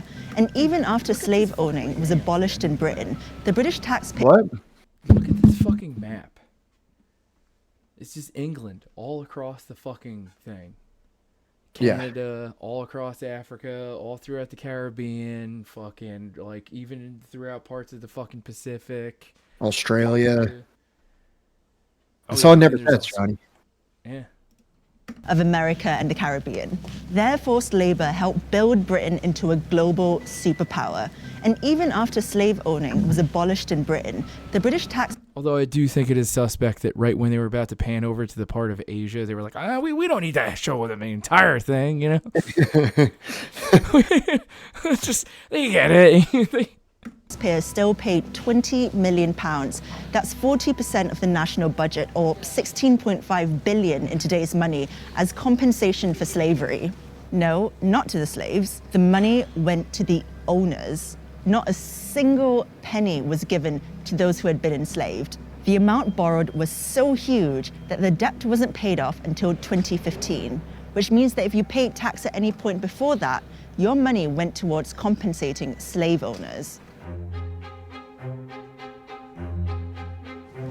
All four of the UK's largest high street banks have been linked to the slave trade by way of these compensation payments for their loss of human property. Barclays Bank was founded out of a merger with a colonial bank that helped fund the British Empire, and several senior Barclays bankers were involved in the slave trade. Through HSBC's merger with Midland Bank, one of its first managers, George Pollard, received £230,000 of today's money from British taxpayers as compensation. In exchange, he gave up 134 enslaved people on the Caribbean island of Nevis in the 1830s. The president of Lloyds Bank, John White Cater, also received compensation for estates in Jamaica in 1835. And 27 former members of the Bank of England were linked to slavery in the 18th and 19th centuries, including 11 former governors. Even after Britain abolished the slave trade in 1807, we continued to profit off it. Bankers just pivoted to indirect means of making money from the exploitation and trafficking of human beings.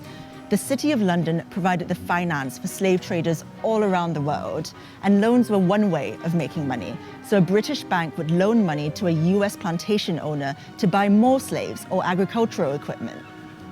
If you think mortgages are secured against the land you own, think again. So-called plantation mortgages, where US slave owners would borrow money from British banks, were secured against the value of the slaves they owned, not their land. The Royal Bank of Scotland offered plantation mortgages. So did Barclays.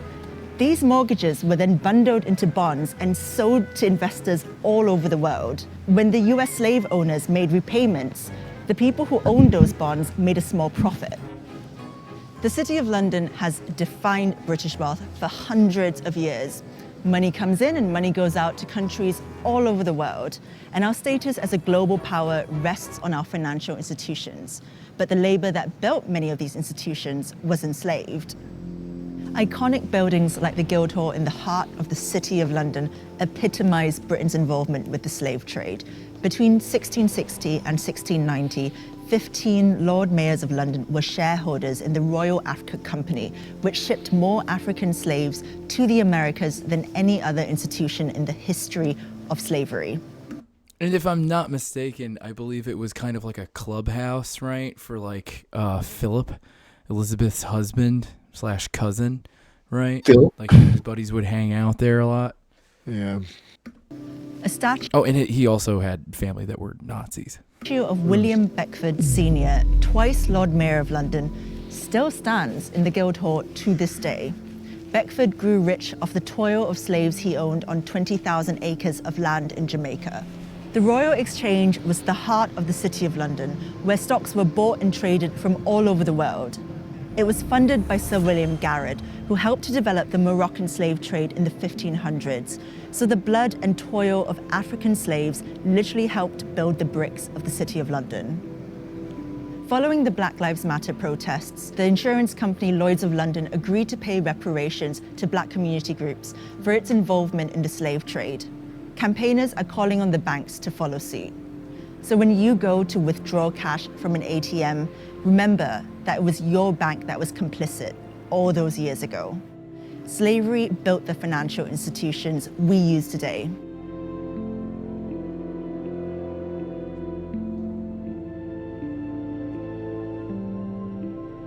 I should probably just read these, right? Yeah, why not? HSBC. We are committed to learning from the past and, in particular, anything that would be inconsistent with our values today. HSBC has zero tolerance towards racial discrimination or any other type of discrimination. We use today.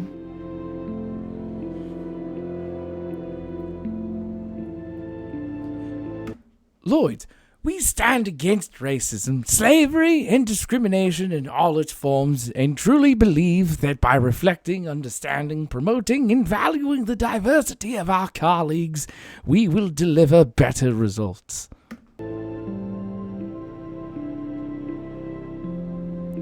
And Barclays.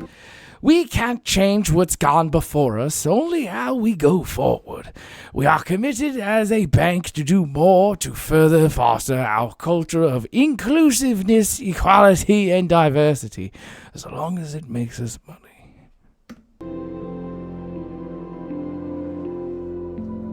RBS.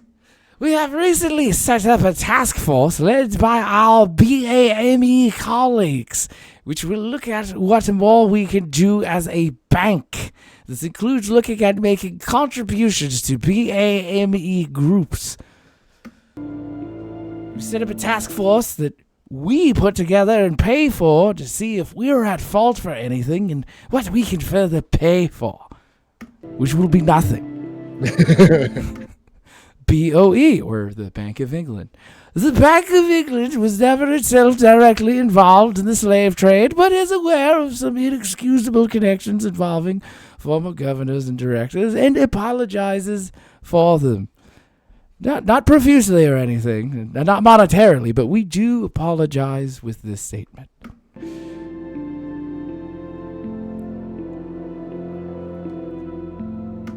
The bank is committed to improving diversity and is actively engaging with staff, particularly with our BAME colleagues, to help us identify steps that can be taken now as to be inclusive as possible. Mainly to wealthy people that can give us more money.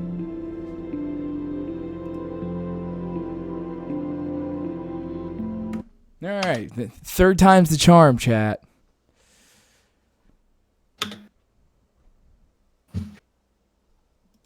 BAME. Duttmeister said he put something in the Discord, that they put something in the Discord. So I don't know. I mean, we have time to check it out. It's still early. All right. Give me 1 second. That being said, we are sorry for historically loaning money for the purchase of black people, but we still ain't going to loan money to black people. We will still not loan them money. Not because they are black. That would be racist. No, just because they are poor. Poor. And frankly, that's disgusting. All right, so Duttmeister, where specifically did you put it in the Discord?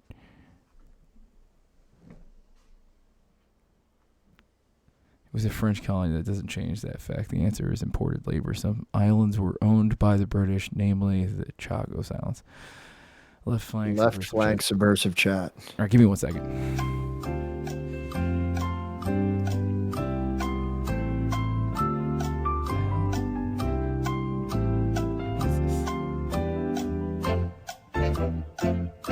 Where did you put it?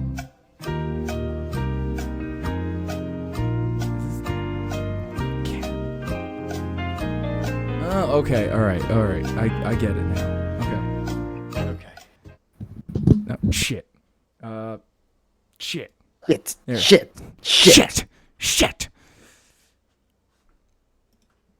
I don't know how that messed up my fucking camera, but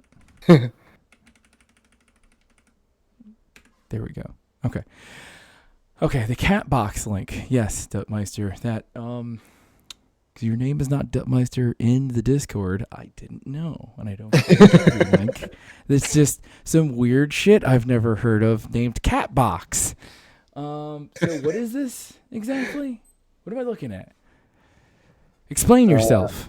It said, if you have time, Ursula von der Leyen, the EU's girl boss, president of the European Commission, has a great family tree. I posted a link in the Subversive Chat Discord if you want to take a look. Oh, Jesus Christ.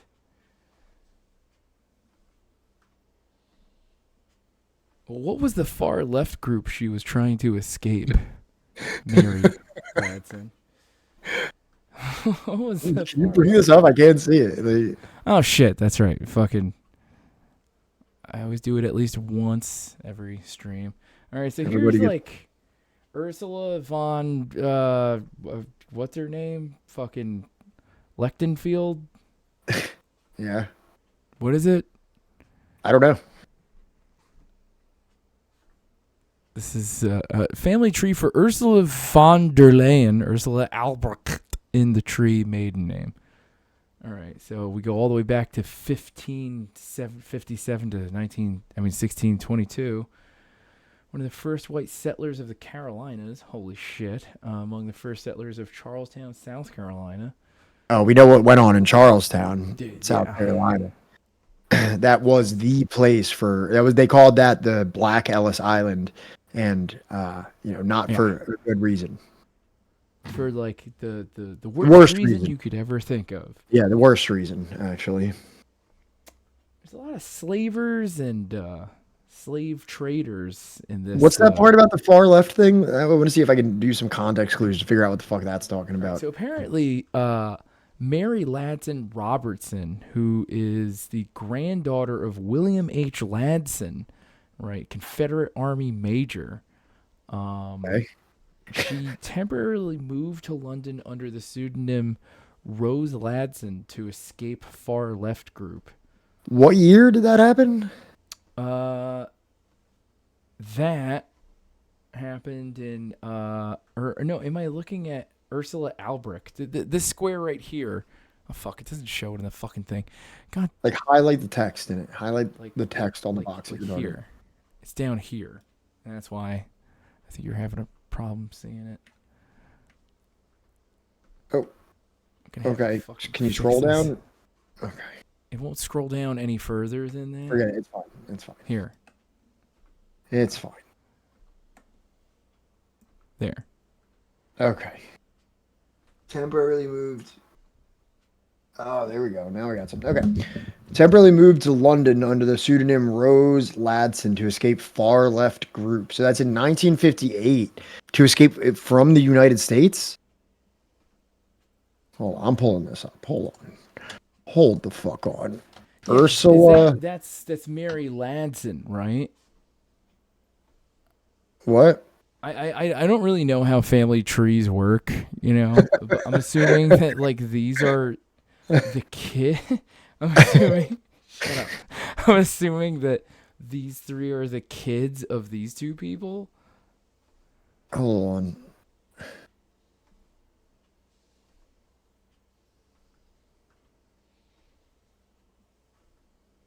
Wait, hold on. No, wait. Oh God. So wait. It's in 1977. She started studying economics at the University of Göttingen. At the height of the fear of communist terrorism in West Germany, she fled to London in 1978 after her family was told that the Red Army faction was planning to kidnap her due to her being the daughter of a prominent politician.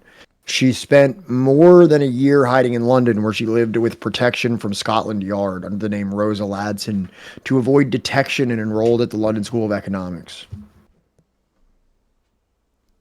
So that's what that means. Yeah, no, I'm not shocked by any of this stuff, Meister. Oh, the von der Leyens funded Nazism. That makes sense. Yeah, no, that tracks. Is that why West Germany was protecting her? You know. You know. Let me make sure that this thing is actually sized correctly now. Karl Marx commented on her family. Holy shit. Just generations upon generations of shitbags. If your family, has been shitty for that long that Karl Marx was calling your family shitbags, like... and then they funded Nazis. They didn't even learn from that. They didn't even... Just stop. Just stop having kids. Stop thinking that, like, you're gonna break the, the curse. Noble families, silk merchants, factory owners in 1828, the workers at the von der Leyen factories rebelled against their employers, and the 11th Hussar Regiment put down the rebellion. Karl Marx described it as the first workers' uprising in German history. Some of their factories were bombed in World War II. That's from the link. Wow. Oh, shit. Amazing. Wait, we missed a lot on that link. Okay. Is that like the Weavers uprising? Quick t-shirt check. Pat has got good taste. Johnny, explain your shirt. I like communist black metal. It's a band called Soyuz, right? Baldwin's Ghost said, I think you should look at this short video of what the Congo rail rides look like now, and it's 4 minutes long. And I think I agree with Baldwin's Ghost that we should look at that. I agree. Let's take a look, chat, at this historical footage that has been colorized.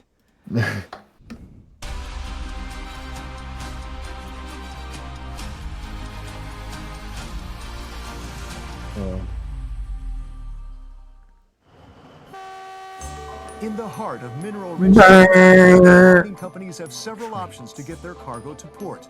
Eastward to Dar es Salaam, Beira, or Durban on the Indian Ocean, taking up to 3 weeks. Or they can now go west, through Angola to the Atlantic port of Lobito. This rebuilt railway, stretching more than 1,300 kilometers, has cut the travel time to a matter of days instead of weeks. In this edition of Business Angola, we explore the potential for investment thanks to the reconstruction of one of the African continent's most historic railways, the Lobito Corridor. This shipment of copper has just come from across the border in the Democratic Republic of Congo. Next to it are empty carriages waiting to be towed back. We travel right up to the border and wait for the next locomotive to pick them up. Just over this border is Katanga province. It's rich in minerals, including the lion's share of the world's cobalt. That's one of those rare earths you find in your mobile phones. The railway was originally built by Scottish mining engineer and explorer Sir Robert Williams, who discovered huge copper deposits in Katanga province. Under a 99-year concession, the railway was completed in 1929. The railway reverted back to Angola in 2001, and a Chinese company rebuilt it at a cost of 2.3 billion euros. Inaugurated in 2015, it uses General Electric locomotives and Chinese rail cars. The head of the railroad says they plan to extend the line to mineral-rich Zambia as well. We currently have 2 trains every 15 days, and we are looking to have 3 to 4 or even 5 trains a day. Mr. Teixeira, what is the potential, the economic potential of this railroad? The sectors that could benefit from the Benguela railway line are agriculture, industry, construction, and the creation of new companies. In the capital, Luanda, that's why the logistics company Early Green is rubbing its hands together about the newer, faster Lobito Corridor. Can win a lot of time using Lobito Corridor. We are very near to the most important mines in RDC. So it's just cross the border. It's very, very easy. The railroad is supporting business in both directions, large and small. Here, a shipment of sulfur being loaded on rail cars in the port of Lobito, headed for the Democratic Republic of Congo.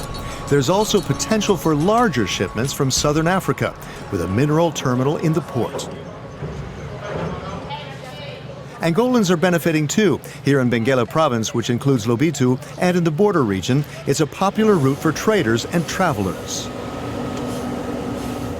John Schubert is an anthropologist who's researched in Angola for years. Into the sort of the remote eastern parts of the country, where up until now there was no road, and the railway has really replaced that, allowing people to sort of bring in their agricultural produce, sell it on the train in neighboring municipalities, neighboring provinces. The potential is really enormous here. If you had a transformative industry or agro-industry, they'd be able to use that to then bring their produce to the cities, to the coast, and even export it. Developing Angola and beyond, powered by a railway with new opportunities, part of what Business Angola is all about. That's all for now on Business Angola. From all of us here on the Euronews team, we say obrigado, thanks for watching, and see you next time.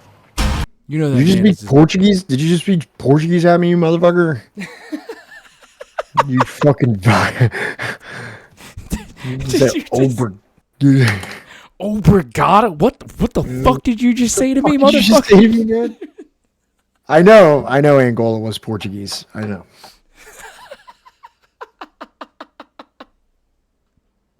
Angola, Mozambique. It's like he might be speaking Portuguese at me, but like he looks like he's fucking baking in that sun, dog. Like at me. I'm sorry, man. I just, that's just a general, that's just fighting words where I come from. You just don't speak Portuguese in my direction. Remind me not to take you to the ironbound section of Newark. I mean, I do jujitsu with Brazilians that speak Portuguese all the time. True. It's kind of a joke. Fucking basically a swear word. All right, this one's me. Let me just throw this off. Oh, that is not lined up properly at all.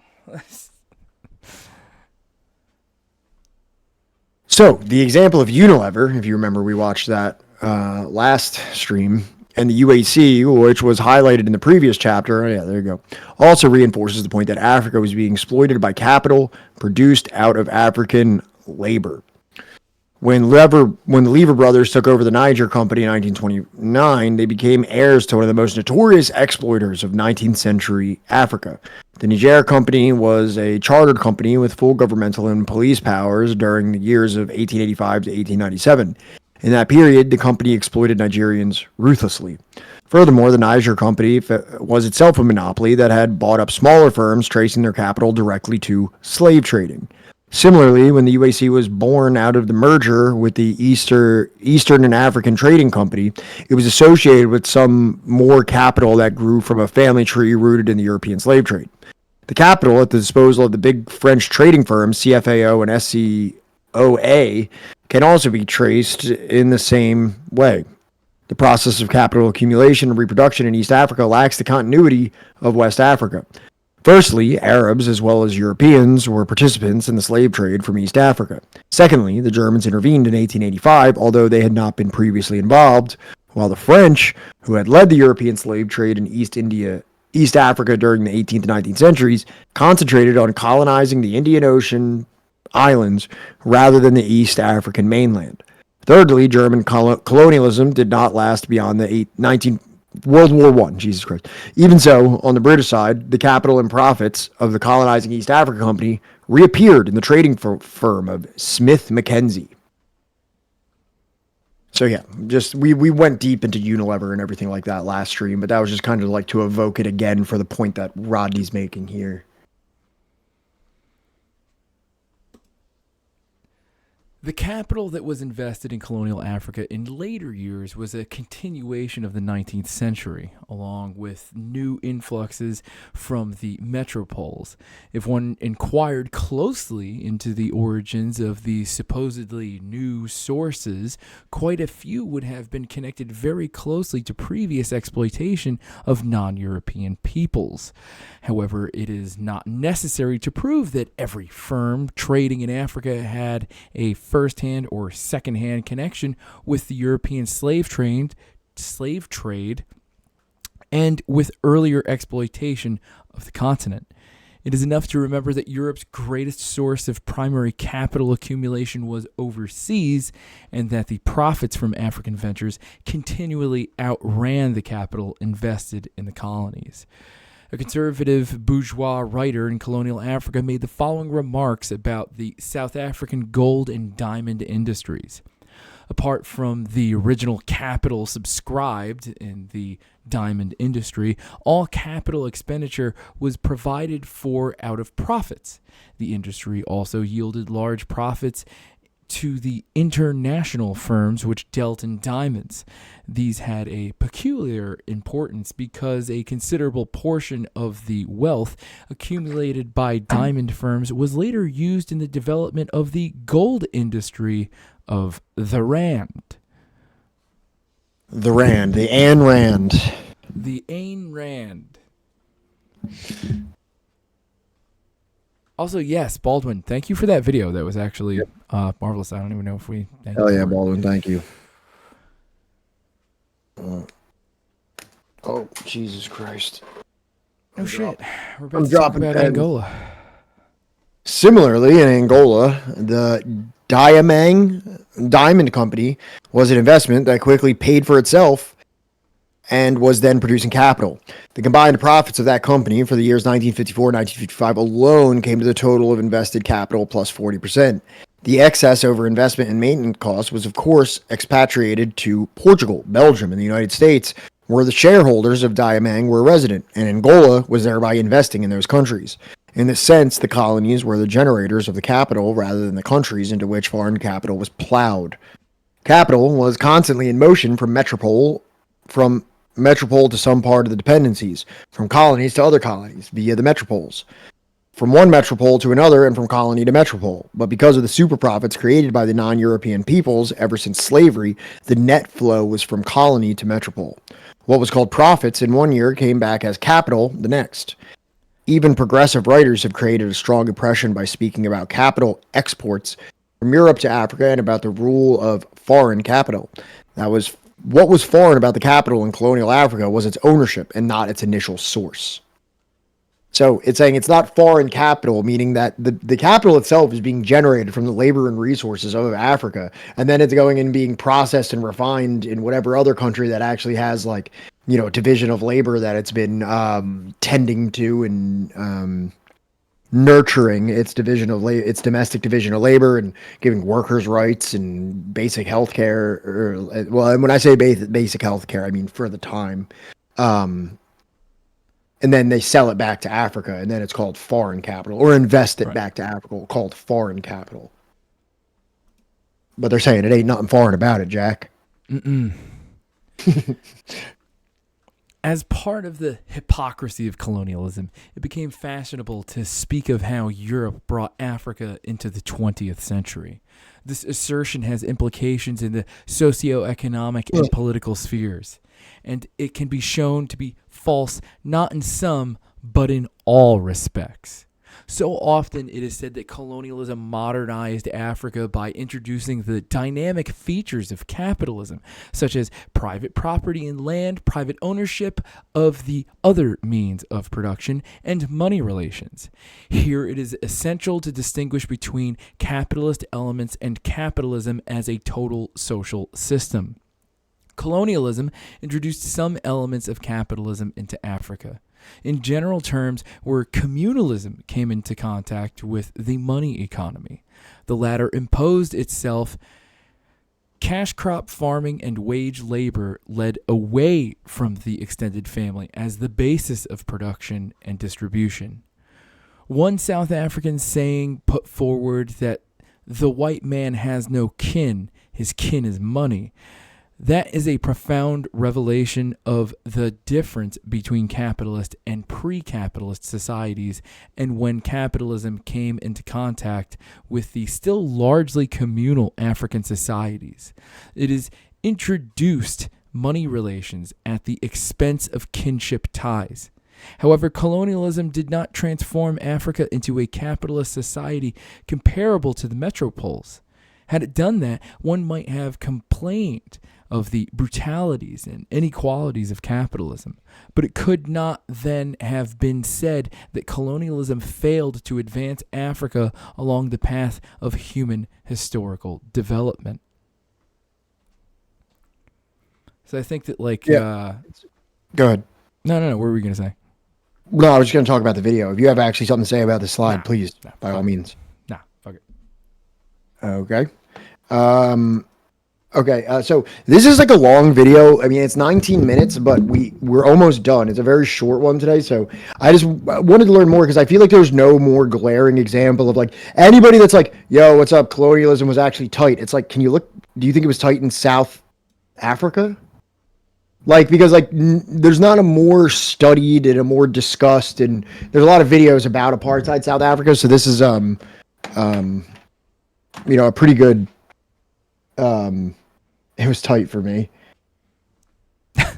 Pretty good example of just how to all this stuff. Apartheid is most certainly a stain on world history, but it is an integral part of understanding South Africa and Southern Africa during the Cold War. The elaborate system of racial segregation and the struggle against it would define South African politics throughout the 20th century. However, in order to understand the bloody fight against this oppression, we first have to look at how it all began. From Dutch farmers to British industrialism and religious ethno-nationalism, I'm your host David, and today we will be looking into the foundations of apartheid in South Africa. This is the Cold War.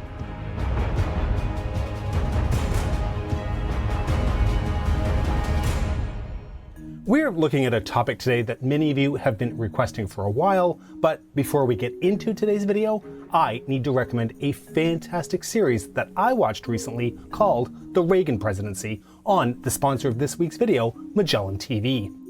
The series looks at Ronald Reagan from his presidential run in 1980 through to his leaving office in 1989 and all of the key moments of his 2 terms in office.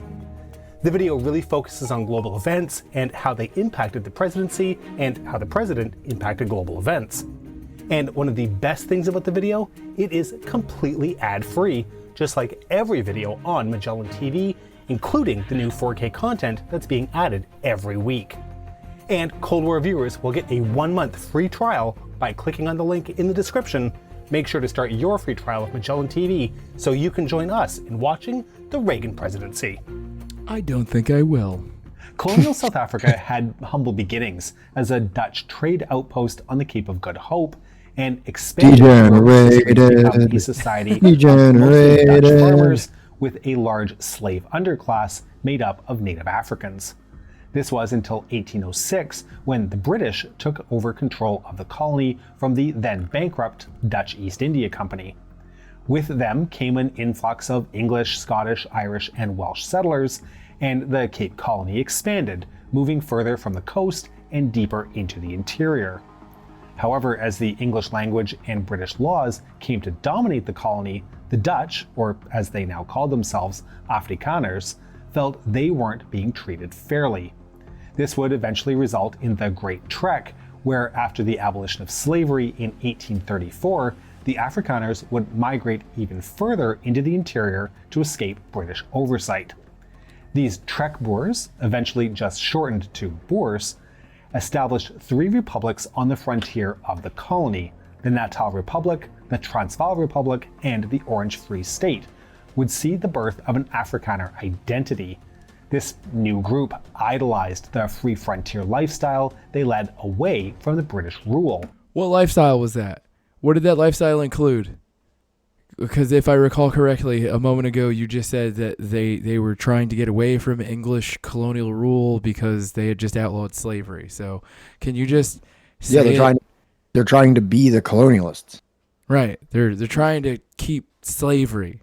That's what they're saying, right? I suppose so, yeah. While also hypocritically perpetuating the practice of slavery over their native subjects. There you go. But this lifestyle only lasted for a short amount of time, as the discovery of diamonds in southern Africa in 1867 drew more and more British interest to the region. This new interest saw a rapid industrialization and urbanization of the colony, with native Africans used as cheap labor to work in the ever-growing mines. The Mineral Revolution, as it was called, saw the expansion of a practice known as deep mining, in which many thousands of workers and a great deal of expensive machinery was used to dig to great depths to extract ore for mineral separation. It was an expensive process, and to complicate matters, the ore found was often of poor quality, and soon companies were struggling to turn a profit, especially off the gold industry. To rectify this, mine owners sought to make their labor as cheap as possible, and thus the colonial government saw fit to levy heavy taxes on native Africans, forcing them to work in the mines in order to pay off the taxes. As time went on, more African land was seized, more people were taxed, and more gold and diamond deposits were found. This turned the structure of the Cape Colony from one of economic class to one of racial segregation. Native Africans formed the lowest underclass of society, made poor by the work in the mines, and magnified by a plague which killed nearly 90% of cattle in 1896. Entering the 20th century, the Second Boer War saw the eventual capitulation to the British of the remaining Boer republics, eventually building to unification in 1910 to form the Union of South Africa. Almost immediately after this, the British government began passing laws to further disenfranchise the non-white racial groups in the Union. As South Africa became increasingly independent, it is important to understand the racial structure that would be used to define the apartheid era. At the very top of the South African racial hierarchy were white people from both Afrikaner and European descent. Under them were Asian and mixed race people, as South Africa had a significant Indian minority which had been imported as migrant labor in the late. Who labeled this chart? What do you mean? Look at the legend. Oh, the corresponding colors. Who the fuck did this? What does that even mean? I know they're English because there's a U in there. You know what I'm saying? It says source stats SA, so stats South Africa. I think that's what that refers to. Yeah, there. So there probably it is. it's probably the apartheid people that made that one. They're like, we know what this looks like. Our whole society is based on these colors. Native Africans were the lowest class in society. They were relegated to the lowest jobs in the mining industry, and the 1913 Natives Land Act saw native land ownership restricted to just 8% of the countryside on designated natives reserves. This restriction of living space would become standard in apartheid-era South Africa, and the lines of physical segregation between white and native communities can still be seen to the present day. Resistance to these laws began almost immediately. Tax boycotts and strikes, despite being illegal for Africans to take part in, were commonplace, but unfortunately saw little to no progress. In 1912, the African National Congress formed as an organization to fight racial segregation by sending petitions to the government in London. However, these pleas fell on deaf ears. Believing active resistance was futile, the ANC adopted an ideology of passive resistance. While typically avoiding large-scale protests, the organization did launch a series of major non-violent demonstrations against the passbooks, the identity and employment booklets that were required by law for every African. This, however, only ended up with mounted police riding over the protesters and encouraging nearby white civilians to attack the demonstrators. For those of you who have seen the 1982 Richard Attenborough film Gandhi, there is a scene near the beginning depicting the burning of these passbooks. While the African National Congress's initial focus was to see more rights for the African elite, trade unions became much more popular with the oppressed general public. Beginning in the 1920s, these unions organized strikes and protests against segregationist laws. Unfortunately, despite all of these efforts, the situation for Africans only worsened. 1936 saw the repeal of any voting rights the African elites had, and instead 3 white government representatives were selected to speak on behalf of the entire African population. Although this seemed like the worst it could possibly get, it was only the worst it would get so far, and the post-war elections of 1948 were about to change everything. 1948 saw the election of the National Party of South Africa. The National Party was a conservative Afrikaner party which held extreme religious and ethno-nationalist core values, in contrast to the previous British administration. The Afrikaner character itself had continued to evolve after the dissolution of the Boer republics, and had since morphed into a whole new monster. The reverence for the Dutch colonialist histories, combined with the idolization of the slave-owning farmers' lifestyle of the frontier, and the resentment of the British for their crimes during the Second Boer War, to form a pseudo-religious identity where the perceived racial purity of white Afrikaners was believed to be destined by God, and that the existence of other races only diluted South Africa. Apartheid, partness, was seen as the only way to protect this God-given identity. Now, in order to understand the implementation of apartheid, it is imperative to understand the ongoing debate on how to handle South Africa's racial and economic segregation in the post-war nation. The United Party, which had led the Union for the preceding decade, launched the Native Laws Commission, also called the Fagan Commission, in 1946, with an official report being released 2 years later. The commission provided a more liberal view of segregation, in which it argued for a loosening of territorial segregation, which it described as utterly impractical. In the Commission's opinion, the gradual reduction of these policies would see a slow influx of migrant workers to the cities, which would help boost the growing South African industry, which it heavily emphasized the importance of. The report advocated for a more laissez-faire approach to the segregated economy of South Africa, possibly allowing for more social mobility for the oppressed African underclass, and completely rejecting the calls for stricter controls of African workers being made by white farmers, which it described as totalitarian.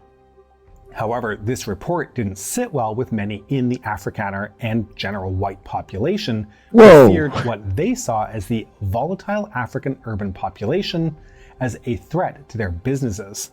In response, along with their victory in 1948, the National Party launched the Sauer Commission, which came out with its findings in the same year.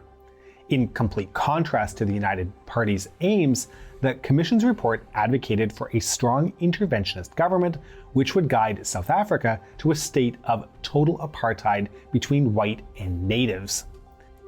Its main points advocated for the reversal of all African urbanization, the relegation of their population to tribal reserves, and a total removal of white-owned industries' dependence on African labor. Spearheaded by the South African Bureau of Racial Affairs, the report advocated for a state program in which, quote, the entire migration into and from the cities should be controlled by the state, which will enlist the cooperation of municipal bodies. Migration into and from the reserves shall likewise be strictly controlled. Surplus natives in the urban areas should be returned to their original habitat in the country, meaning the white farming areas, or to the reserves. Natives from the country areas shall be admitted to the urban areas or towns only as temporary employees obliged to return to their homes after the expiration of their employment.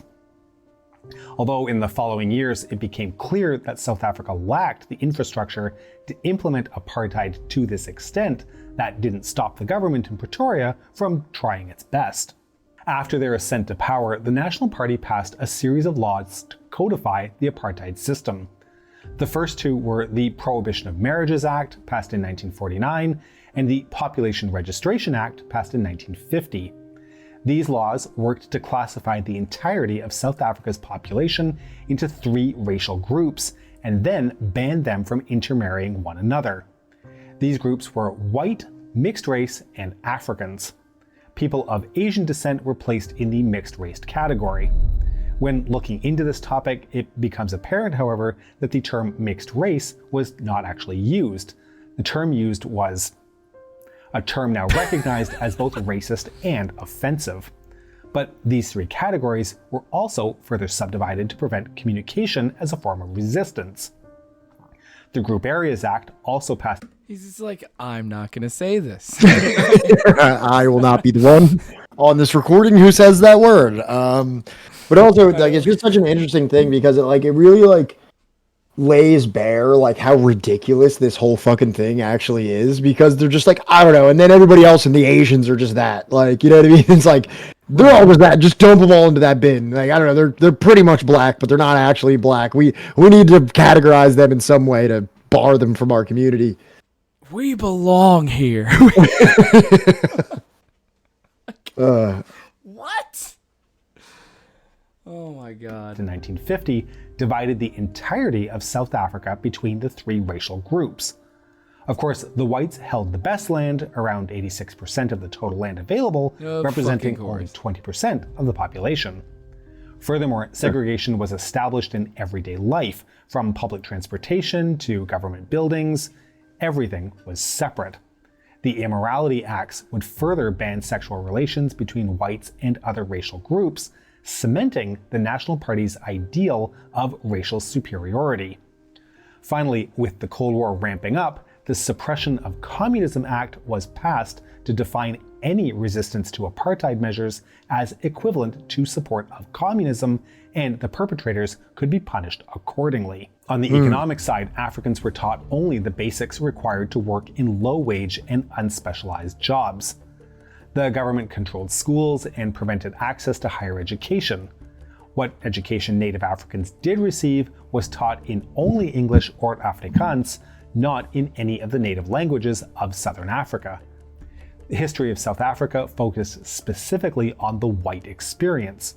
This continued the practice of Africans being used and abused by the white ruling class as low-cost labor. Large cities were almost exclusively reserved for white people, with mixed-race townships designated on the outskirts and African townships placed even further from the center. Workers that needed to commuted into the city to work as servants, factory workers, or manual labor.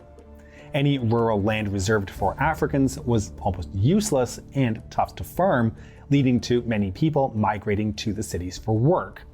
Living conditions were non-existent, as families often lived in homes without electricity, running water, or sewage systems.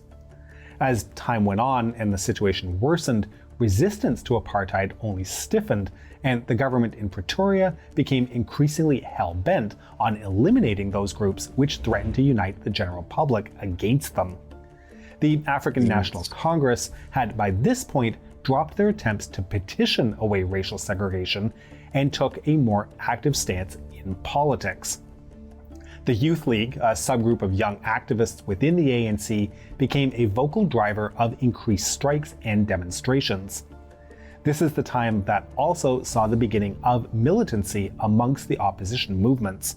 Although still young, these underground groups would go on to wage a form of guerrilla war in the following decades.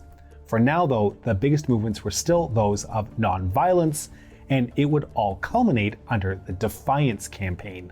This mass movement would be the largest ever recorded in South African history, made possible by collaboration between the ANC and the South African Indian Congress, an Indian-focused anti-apartheid group founded by Mahatma Gandhi. April 6, 1952 would see mass rallies held in Cape Town and Pretoria, and a boycott of the festivities being held in honor of the 300th anniversary of the Dutch arrival at the Cape of Good Hope. Given the apparent success, more demonstrations were planned for the 26th of June. Here began a multi-month movement where groups of African, Asian, and mixed-race protesters would march into areas without permits, enter white-only spaces, and commit other minor offenses. These were only punishable with a few days in jail or a small fine. By mid-December, when the momentum petered out, over 8,000 people had been arrested. Magistrates sometimes even acquitted the defendants of their crimes, as the offenses were minor and the court system was totally backed up. While there were reports of prison abuses and assaults, they weren't pervasive. Horrifically, however, whippings were sometimes handed out as a punishment to people under the age of 21. The reaction from the government was to arrest the leaders and to try them under the Suppression of Communism Act, but many would be released on bail or have their sentences suspended. The campaign overall didn't see any reform of the apartheid policies like had been the hope, but it did achieve the goal of international recognition, especially at the United Nations. The campaign also served to boost membership of the anti-apartheid movement, with the ANC in particular seeing tens of thousands more people signing up. The initial international reaction was relatively weak. South Africa was an important ally to the West in the fight against communism and would remain so throughout the Cold War. Similarly, apartheid policies were argued to be a South African domestic matter and thus fell outside the scope of the United Nations whenever it was brought up in committee. Nevertheless, the 1952 Defiance Campaign finally brought some scrutiny upon the nation in the form of some international outcry and condemnation. This, however, was it for the time being. The world was going through major changes in the 1950s and beyond, and apartheid, at least for the time being, seemed like a minor concern somewhere in the background. So we can see that with its foundations laid in the history of Dutch farmers in the Cape Colony, to the Great Trek and subsequent idolization of the Boers, to the Mineral Revolution and the creation of an African underclass, apartheid was birthed from a form of history of oppression to grow into a vile system of racial segregation that would take decades to dismantle. To the people of South Africa, regardless of the color of their skin, it was clear that apartheid wouldn't go down without a fight, and that many lives would be lost before it eventually fell. However, that is the story for another time. We hope you've enjoyed this episode, and to make sure you don't miss our future work, please make sure you subscribe. to Subversive History and follow us at patreon.com/Subversive History. None of us wear goofy jackets and stuff. And Matron's Militia is a good point here. It's funny how the loudest narrative has kind of switched from race mixing is communism to communism is racist because it invalidates non-white billionaires and CIA agents. I mean, and just like the whole thing of like keeping like, it seems like communism and race are just like inseparable because now like in addition to that, now communism is subversively trying to infiltrate our institutions through like anti-racist agenda. You know what I mean? Like it's like it always has to be coupled together in some way, which is really interesting in a PR move because it's like for the longest time it's like Martin Luther King is a communist. Oh, and if you oppose apartheid, you're a communist. Oh, if black people want rights, they're communists. If you want to pinko commie, cool, you're a communist. It's like, bro, what are you actually saying? It only took, 10 years. That's all it took. The 90s, dude. It literally went from the 1980s, right, where, like, I feel like that was still, like, a fairly, like, accepted train of thought even into the 80s, right, that, like, if you're, like, pro-racial justice, you might as well be a communist. Yeah. To the 90s, after the Soviet Union fell, they just kind of had to like sort of regroup and sort of like, I don't know, figure out who's the new like boogeyman, and they really didn't know what to fucking do there, right? Yeah. And then by the 2000s, good. It's like, I don't know, I think like they sort of figured communism. They sort of figured something out where it's just like, oh, you're like supporting terrorism somehow. Wow, that's not really working. We're kind of you smoke weed, you're supporting Al Qaeda, I guess. Right. That's what I'm saying. Like they were just kind of grasping at straws, where it's just like, what's the right line here, where like it's gonna fucking land. And now we're at like, oh, you are being racist if you're against the CIA. How do you like that? We've done. How do you like that? And then Sam Fine brings up a good point. There's also like the Bolshevik Jewish line too, where like for some reason it seems like, well, not only that, and like not only that, it's like only like anti-colonialism. It's like whenever you like, it seems like communists are always on the right side of history on most things. Like it's like, the civil rights thing, communists, apartheid, communists, pretty much every anti-colonial thing in the world, like, communists, Nazis. Who's the partisan fighters? Who's the Soviet Union? Communists, and it's like. Man, the communists are on the right side of history quite a bit of all these times, and it seems like the United States is not. Like, I don't know what's happening. Making anti-Semitism a crime. Communists. And now it's just like, fucking, oh, the communists were actually the biggest anti-Semites in the world. Yeah. And it's like, actually. What? Oh, God. They realize that communists are very horny. I don't know, man. I feel like the Soviet Union was very anti-horny, but that's just me. East Germany, on the other hand, East Germany was pretty horny. I feel like by the end, they were more openly horny by the end. Okay. When did the state subsidized gay nightclubs come out? I feel like that didn't happen until like the mid 80s. So it was like, that's why I'm saying it's like, by the end, they were turning a corner that I think would have been really fucking cool into the 90s, especially how like club music was getting, Yeah. Well, actually, and I don't know if anybody watched my YouTube video, you would know this. If you watched the YouTube video, you would know this. But actually, in 1990, in the first ever released Human Development Report that was ever done by the United Nations, East Germany actually had a better HDI ranking than the Soviet Union, and it was only like 2 spots behind the United States. Yeah. Jesus, Duttmeister. West Germany sent orphans to pedophiles on purpose. No, they really did do that. You said they really didn't? They did. Like they did in fact do that. I said that happened. I didn't. I didn't. Sorry guys. All right, we're almost done here. Let's see. Capitalism, remember that thing? Has a system within the metropoles or epicenters had 2 dominant classes. Firstly, the capitalists or bourgeoisie who owned the factories and banks, the major means for producing and distributing wealth. And secondly, the workers or proletariat who worked in the factories of the said bourgeoisie. Colonialism did not create a capital-owning and factory-owning class among Africans or even inside Africa, nor did it create an urbanized proletariat of any significance, particularly outside South Africa. In other words, capitalism in the form of colonialism failed to perform in Africa the task which it had performed in Europe in changing social relations and liberating the forces of production. It is fairly obvious that capitalists do not set out to create other capitalists, who would be rivals. On the contrary, the tendency of capitalism in Europe from the very beginning was one of competition, elimination, and monopoly. Therefore, when the imperial stage was reached, the metropolitan capitalists had no intention of allowing rivals to arise in the dependencies. However, in spite of what the metropoles wanted, some local capitalists did emerge in Asia and Latin America.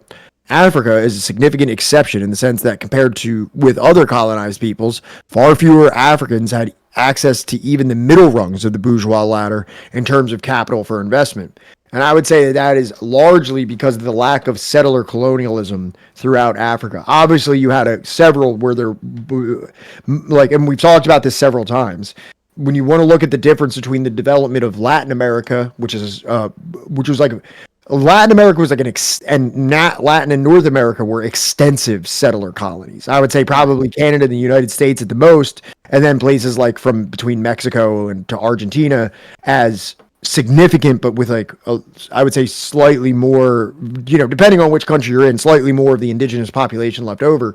But the reason is because these were homes for massive European settlers, which became the majority populations there. So they had to have a commensurate increase in, development, social services, so that they could enjoy it living there in their communities. South Africa is probably the biggest settler colony in Africa, right? And even then, white people are a minority in South Africa. But South Africa is also one of the highest ranked for human development in Africa. And it's not a coincidence that that's where the settler colony was. Whereas the rest of Africa, the colonies were purely just extraction. Did not matter how they were educated, did not matter what access to hospitals or water that they had. None of that fucking mattered as long as you could exploit them for their resources. And that's why I think you see such a drastic disparity in Africa compared to something like South America. So I don't know for sure, but I would not be shocked if South Africa is the most developed, right, with the most amount of social amenities. But I have a feeling that Walter Rodney was writing about in a previous page we were reading before. If you examine that closer, it's like, oh, these amenities are more widely available along racial lines, particularly towards white South Africans than they are black South Africans. I'm sure that there is some kind of... Yeah, but you can say the same thing about all of South America, too, in terms of the indigenous people. And America, too. Yeah, but that's what I'm saying. I'm not really... I'm just talking about by a nation in terms of how it's ranked for human development. Obviously, the minority, non-settler communities are going to have worse access. Yeah. But yeah. So, taking Africa as a whole, the few African businessmen who were allowed to emerge were at the bottom of the ladder and cannot be considered as capitalists in the true sense. They did not own sufficient capital to invest in large-scale farming, trading, mining, or industry. They were dependent both on European-owned capital and on local capital of minority groups. That European capitalism should have failed to create African capitalists is perhaps not so striking as its inability to create a working class and to diffuse industrial skills throughout Africa. By its very nature, colonialism was prejudiced against the establishment of industries in Africa. Outside of agriculture and the extractive spheres of mining and timber felling. Whenever internal forces seemed to push in the direction of African industrialization, they were deliberately blocked by the colonial governments acting on behalf of the metropolitan industrialists. Ground oil mills were set up in Senegal in 1927 and began exports to France. They were soon placed under restrictions because of protests of oil millers in France. Similarly, in Nigeria, the oil mills set up by Lebanese were discouraged. The oil was still sent to Europe as a raw material for industry, but European industrialists did not then welcome even the simple stage of processing groundnuts into oil on African soil. So I think this goes back, like, even to when we were talking about, like, the Dahomey, where it's just like, there's no creation of industry like within Africa. It's only like, getting the raw materials extracted out, just like that video showed us, right? Where, it's on a train, and then it's at a port, and then it's on a boat, and then it's out. Yeah, well, and this is also kind of like what he's saying as well. I think what Rodney's pointing to here is that even with all that we can criticize capitalism, even all the bad things that we can say about capitalism, the exploitation, the competition, the monopoly, all of these things, he's pointing out that when capitalism is being used in a domestic kind of sense, because even, Marx recognized that capitalism was great at like amassing resources, or like amassing capital, should I say. When that is done in kind of like a way that circulates within an economy, while it is exploitative and unequal and, tends towards monopoly and all those things, it does nurture a division of labor. It does nurture industrialization and all of that. But then when you get to the stage of imperialism, as Lenin would say, now you have all of those downsides of capitalism with none of the developmental upsides that you can see that happened in Europe. It's pretty much just purely extractive, purely exploitative, but without even like the, kind of like at least some beneficial undersides that can lead to the industrialization of a country. None of that is being realized because it's purely extractive, imperialistic capitalism at this point. Right. This one's you. All right. It has already been illustrated how the presence of industry in Europe fostered and multiplied scientific techniques. The reverse side of the coin was presented in Africa. No industry meant no generation of skills. Even in the mining industry, it was arranged that the most valuable labor should be done outside Africa. It is sometimes forgotten that it is labor which adds value to commodities through the transformation of natural products.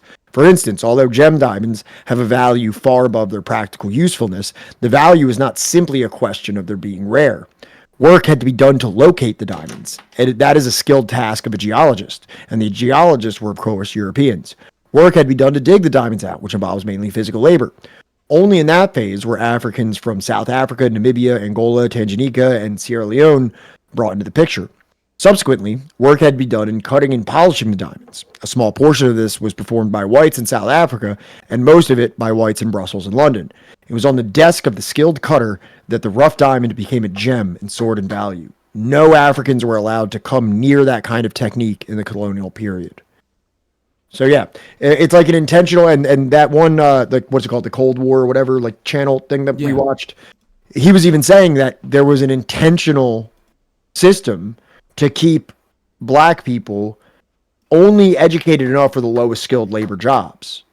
Yeah. They weren't given the access to the higher education or the higher skilled potential. Yes. Intentionally. So we're popping back to our friend here, who actually did another video called How British Stole 45 Trillion from India with Trains. Back to the train discourse. Train. There is a kind of half-assed liberal idea that while colonialism wasn't great, at least Britain gave India the trains. And maybe that's something they should be thankful for. God, do you remember like one of our earliest like trolls, right? That started like trying to debate you about like the development of India and how England helped develop India. Yeah. Mm-hmm. Man. That was when I grabbed the book, the Inglorious Empire book that we listened to Shashi Tharoor at the beginning of this chapter. We've really come full circle. We really have. And it's almost our anniversary too. It is our anniversary. It is our anniversary, regardless of what revisionists will tell you. Especially in the 7th largest country on earth. So, colonialism, maybe not all that bad. Unfortunately, Britain also stole $45 trillion from India, all the while exploiting religious divisions between the Hindu and Muslim communities and further turning them against each other. And those beloved railways, They became the sites of mass slaughter while Britain sat back and watched. Empires of Dirt, a show about Europeans getting rich at the expense of everyone else. They didn't show the map of China, but okay. Britain first got involved in India through the East India Company, which had its headquarters right here on Leadenhall Street. A private company owned by London stockholders, the East India Company grew over the next 300 years to become a quasi-governmental body with its own army and laws responsible for trading spices, cotton, silk, and tea all over the world. By 1858, ownership of the East India Company had been transferred to Queen Victoria after the failed Indian Rebellion. Trains were the brainchild of British engineers. The East India Company would use railways to transport exploited resources like cotton and coal more efficiently around India. And it worked. Between 1853 and 1924, a railway network was created to help Britain extract from India relentlessly. And it's not like we gave India the railways either, by the way. We made India pay for them, and we ripped them off in the process. Despite Indian mechanics having their own efficient, cheap designs, Britain made India buy trains from them. Between 1854 and 1947, over 14,000 locomotives were imported from the UK to India. Initially, Indians weren't even allowed to work on the trains. They were staffed entirely by white people, from the board directors to the ticket collectors. The railways made little profit, but British shareholders who invested in its construction made vast returns, guaranteed at the expense of Indian taxpayers who had to pay for it. India's railways were basically like someone burgling your house, building a ramp to wheel all your stuff out, sending you a bill for that ramp, and expecting a round of applause at the end of it. Now that the railways were built, Britain could get down to the task at hand, squeezing India for every last ounce of profit. They were really good at it. In the 1600s, when the East India Company was established, Britain accounted for less than 2% of the world's GDP, while India accounted for almost a quarter of it. By the 18th century, Britain had become one of the most powerful empires in the world, while the prosperity of the Mughal Empire was fading fast. Britain relentlessly squeezed India for every last bit of resource for its own uses. In 1943, up to 4 million Bengalis starved to death, partly because their food was diverted towards British soldiers during World War II. Winston Churchill said the famine was their own fault for breeding like rabbits. After it was no longer profitable to remain in India, and after receiving huge pressure from the Indian independence movement, the British finally left in 1947. Before they went, they split the country into two, Hindu-majority India and Muslim-majority Pakistan, in an act that became known as partition. But in their haste to get out of the country, British diplomats arranged a shoddy partition agreement that ignored the fact there would be interreligious conflict. Cyril Radcliffe, the British lawyer assigned to draw the borders of Pakistan and India, was given 40 days to do it. After partition, millions of Muslims trekked to Pakistan and what is now known as Bangladesh, while Indians and Sikhs headed the other way. Violence between Pakistan and India ensued. Within a year of the British leaving, 15 million people were displaced, and between 1 and 2 million people were dead. Trains became the sites for mass murder during the migration. Trains filled with refugees crossing the border on each side were stopped, and everyone on board was murdered. Women were captured and raped. Carriages were set on fire with petrol, with people still inside. The only ones spared were the drivers, so they could transport their trains full of dead bodies to the final destination.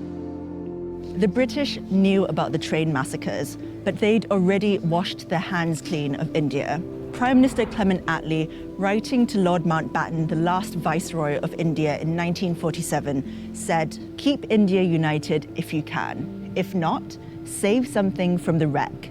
In any case, get Britain out." Despite all this, the 4 million starved to death, the careless partition, the $45 trillion they stole from the Indian people, many don't think that the British did anything wrong in India. A YouGov poll in 2014 found that 59% of respondents thought the British Empire was something to be proud of. and only 19% were ashamed of its misdeeds. Trains, cricket, empire. What could possibly be wrong with that?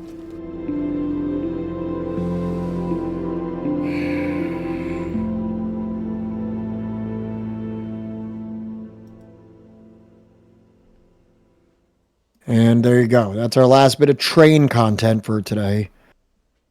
But I'm sure we'll be back on the train one day soon. Probably pretty soon. This one is you. In some districts, capitalism brought about technological backwardness in agriculture. On the reserves of southern Africa, far too many Africans were crowded onto inadequate land and were forced to engage in intensive farming, using techniques that were suitable only to shifting cultivation. In practice, that was a form of technical retrogression because the land yielded less and less and became destroyed in the process. Wherever Africans were hampered in their use of their ancestral lands on wide-ranging shifting basis, the same negative effect was to be found. Besides, some of the new cash crops like groundnuts and cotton were very demanding on the soil. In countries like Senegal, Niger, and Chad, which were already on the edge of the desert, the steady cultivation led to soil impoverishment and encroachment of the desert. Racist notions are so deep-rooted within capitalist society that the failure of African agriculture to advance was put down to the inherent inferiority of the African. It would be much truer to say that it was due to the white intruders, although the basic explanation is to be found not in the personal ill will of the colonialists or in their racial origin, but rather in the organized viciousness of the capitalist colonialist system.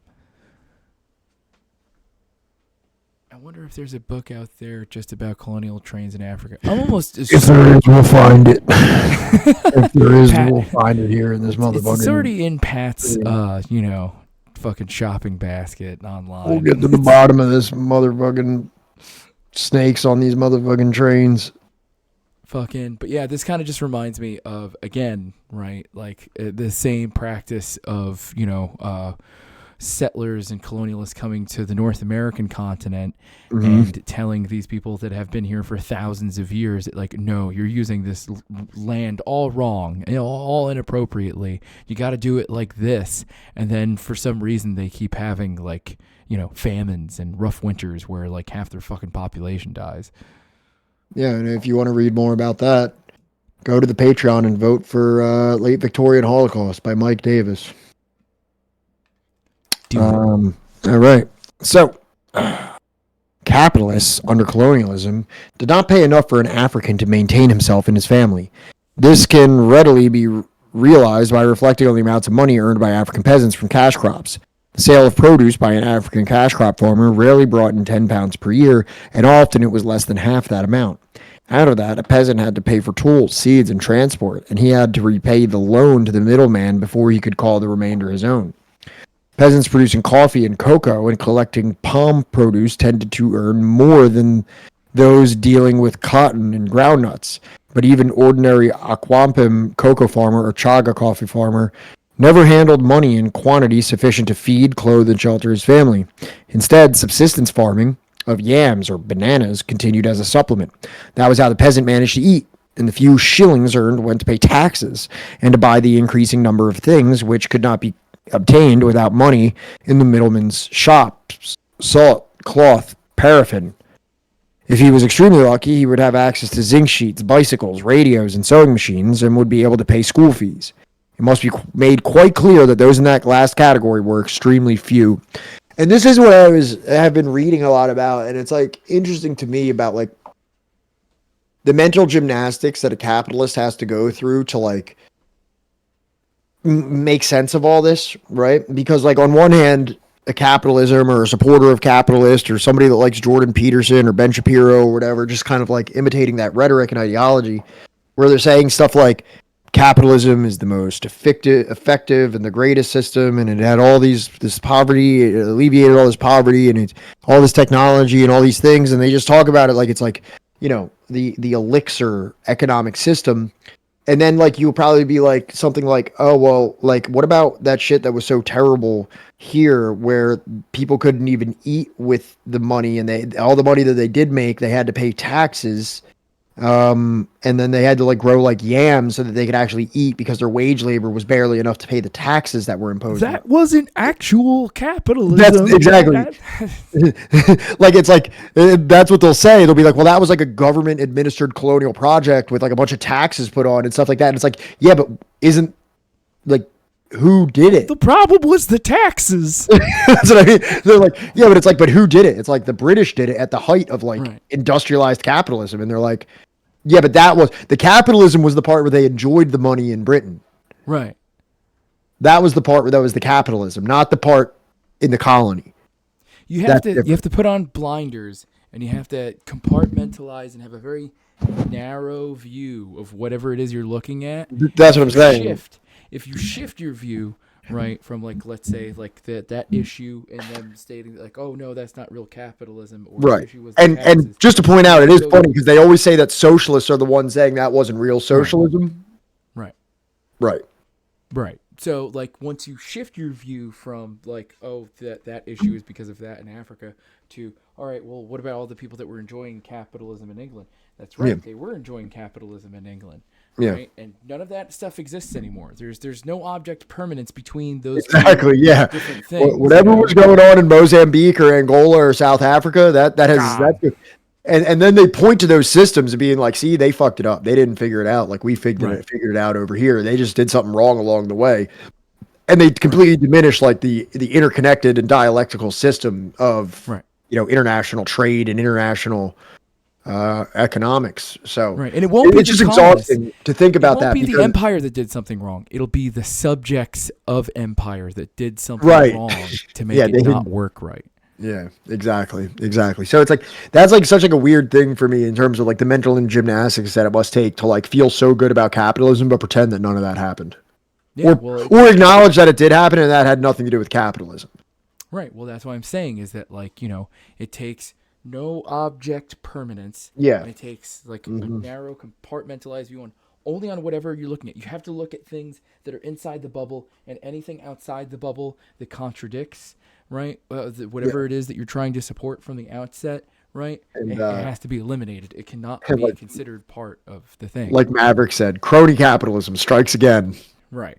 Yeah. And then Sands is fine. True capitalism has never been tried, actually. That's my favorite. That's my favorite. favorite. I feel like if you ever have a conversation with somebody that isn't that says that about capitalism, you essentially force them into acknowledging that they believe in something that's never actually existed. Like this kind of like, non-coercive, laissez-faire, everybody votes with their dollar and the market's completely free and there's no government subsidies or price fixing or, nationalizations or, or welfare programs or bailouts or, social security or medical, like, it's like, you know what I mean? It's like, yeah, I have no idea if that's ever actually existed.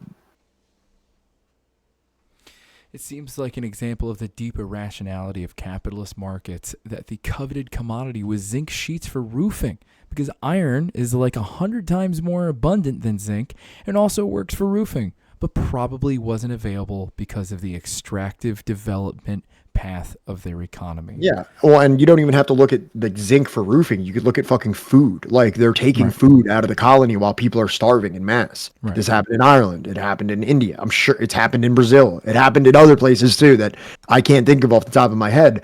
But you know what I mean? Like they're literally like probably pushing the bodies out of the way of the train so that the train can get food, not even to like starving people, but like for commodity sale or for reserve surplus for an army or something like that doesn't even actually need it, just for a reserve surplus. Right. Yeah. And so they can sell it to like, settlers in like the Falkland Islands or some right. shit. And it's like, well, that's not part of the capitalism. You know what I mean? Like that's not the capitalist part. So we just have to cut that part out. And it's actually the entrepreneur that also had no backing from the government whatsoever. That's also not it. I don't know. It's making my head hurt. And I'm kind of tired. And the more I think about it, the more confused I get. Let's be honest. The zinc was probably just to like make cans to can food.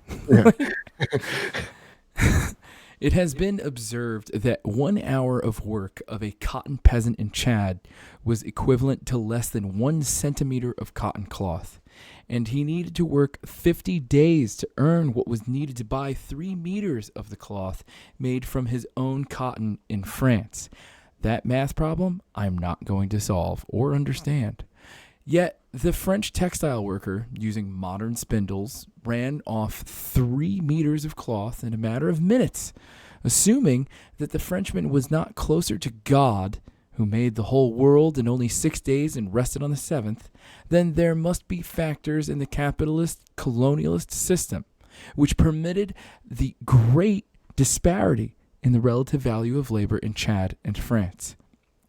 In the first place, the Chad peasant was defrauded through trade so that he sold cheap and bought dear, and therefore received a minute proportion of the value that he created with his labor. This was possible not because of mysterious market forces in physical hands, as bourgeois economists would like us to believe, but because of political power being vested entirely in the hands of the colonialists. It was a consequence of monopolistic domination, both economically and politically. Secondly, the quantity of time spent by the Chad peasant was longer because colonialism did not permit him to acquire the tools to shorten the hours required to produce a given quantity of raw cotton. And this all kind of goes back to, you remember that like discussion that we were having the other day about like, you know, were those joint stock companies like the East India Company and the Dutch East Indies Company or whatever, you know, were they capitalist companies? And so was colonialism like a direct like private enterprise capitalism, or like, because it's like you get into this weird thing, it's like, because then it's like those companies are kind of like the government, so they're like de facto a government, which like for a capitalist that means that that joint stock venture company would like cease to be a private entity, and now that's the government now, so it's not capitalism because the corporation is now governing a place. But like, in my opinion, I think that's one of the biggest flaws of like ANCAP or libertarian logic, because like they're very one-sided in what their idea of what a government is. Like, let's just take government and break it down to its constituent parts. It is a who governs, who is governing our life. You know what I mean? And it's like, let's say we wiped out everything that we have. Let's take away let's just use America as an example. Let's take away the Constitution. Let's take away the Bill of Rights. Let's take away Congress. Let's take away the State Department. Let's take away the presidency. Let's take away the police. Anything, the post office. Let's take away all that stuff. Let's take away all that stuff. Now we just have Walmart and Amazon, and McDonald's, and all this stuff is still there. Would your life not effectively be governed? Like let's think about just government as like a concept, right? Like right. What would Amazon and Walmart not hire like some kind of like a private militia force? If they haven't already? Yeah, well, I mean, isn't there already a historical precedent that proves that that's kind of like what private institutions will do given the opportunity? To eliminate any chance of unionization or union effort? To do whatever they want, just to do whatever the fuck needs to get done by force. You know what I mean? Like, I don't know. Like it just like, doesn't it seem like there would still be like a governing apparatus of corporations if we just removed all like traditional government structures that we understand? Yes. But that's the thing is that like, you know, like that's our whole government as it is right now. Our government. True.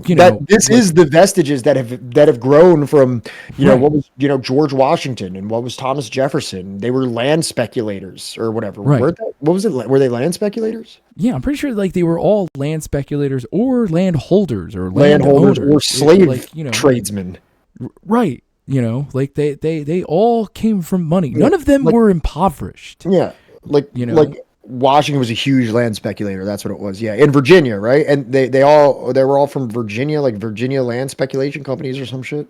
I believe so.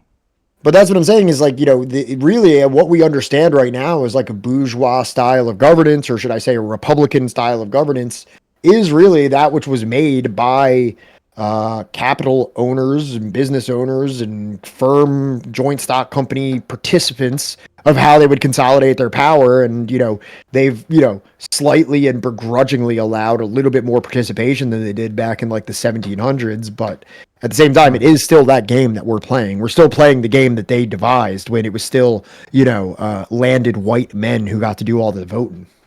Well, I mean, like at the end of the day, no matter how much they let in, you know what I mean? They will never allow any drastic point of redistribution of wealth, of resources, or any of that, because from like day one, right, the people that were allowed to vote, the people that were in on the decision making were landowning, slave owners. So they would never become class traders, or it would be like highly unlikely that one of them would become a class trader because they're all in on the fucking game. Right. And even for those that had the most like a milquetoast, like disagreements about like slavery or like the rights of enslaved people. Yeah. Right. They still went along with it. Right. Yes, people say about that. They're like, the founding fathers actually didn't really like slavery. And it's like, okay, were they for voting rights for black people? Were they for like equal standards of black people? What did they think about Native? How about even just white people? Were they for like an equal standard of living for like impoverished white people even vote? Like, you know what I'm saying? That's what I'm saying. It was never designed to work for anybody that is not wealthy. And I'm like talking like intergenerational wealthy. And it still I'm not talking doesn't. about like, I'm not talking about like ski-doo fucking like used fucking ski-doo salesman wealthy. I'm talking like wealthy, like you command where capital goes and what capital does. Duttmeister, George Washington was doing like tax evasion, emancipation evasion by moving his slaves from area to area. And then also, I mean, like, how people are always like, yo, fuck taxes. This is America. Like there's these really corny shirts that say like tax this dick or something like that. And it's a picture of George Washington and shit like that. And it's like, yo, do you guys not know what the Whiskey Rebellion was? Do you know what the Whiskey Rebellion is? Is that where like they literally like rioted, over like the taxes of whiskey? Yeah, and then George Washington like had them like violently put down, like fucking like shot down like dogs for fucking disagreeing with the whiskey tax and not willing to participate in it. But I'm sure he felt bad about it. Yeah, he didn't actually like to. And like I'm not anti-taxation, but I'm just saying like you pretend like the United States isn't like a fucking taxing fucking, or like it hasn't always been like fucking full of fucking taxing. Right. Like, how else do you think that this whole operation has remained afloat, for the last 300 years, if not by, like, just the most fucked up miracle that, anybody... Well, it's not really even, like, the most fucked up miracle. It's because everything that you think of it is that holds it up, like if it's like efficiency and incentive and free marketeering and stuff like that, isn't actually. It's actually been like brutal subjugation and exploitation is what has kept this fucking thing floating, and it's floating amidst the corpses of probably billions of people at this point. Yeah, 100%. It is floating amongst the buoyancy of billions of corpses.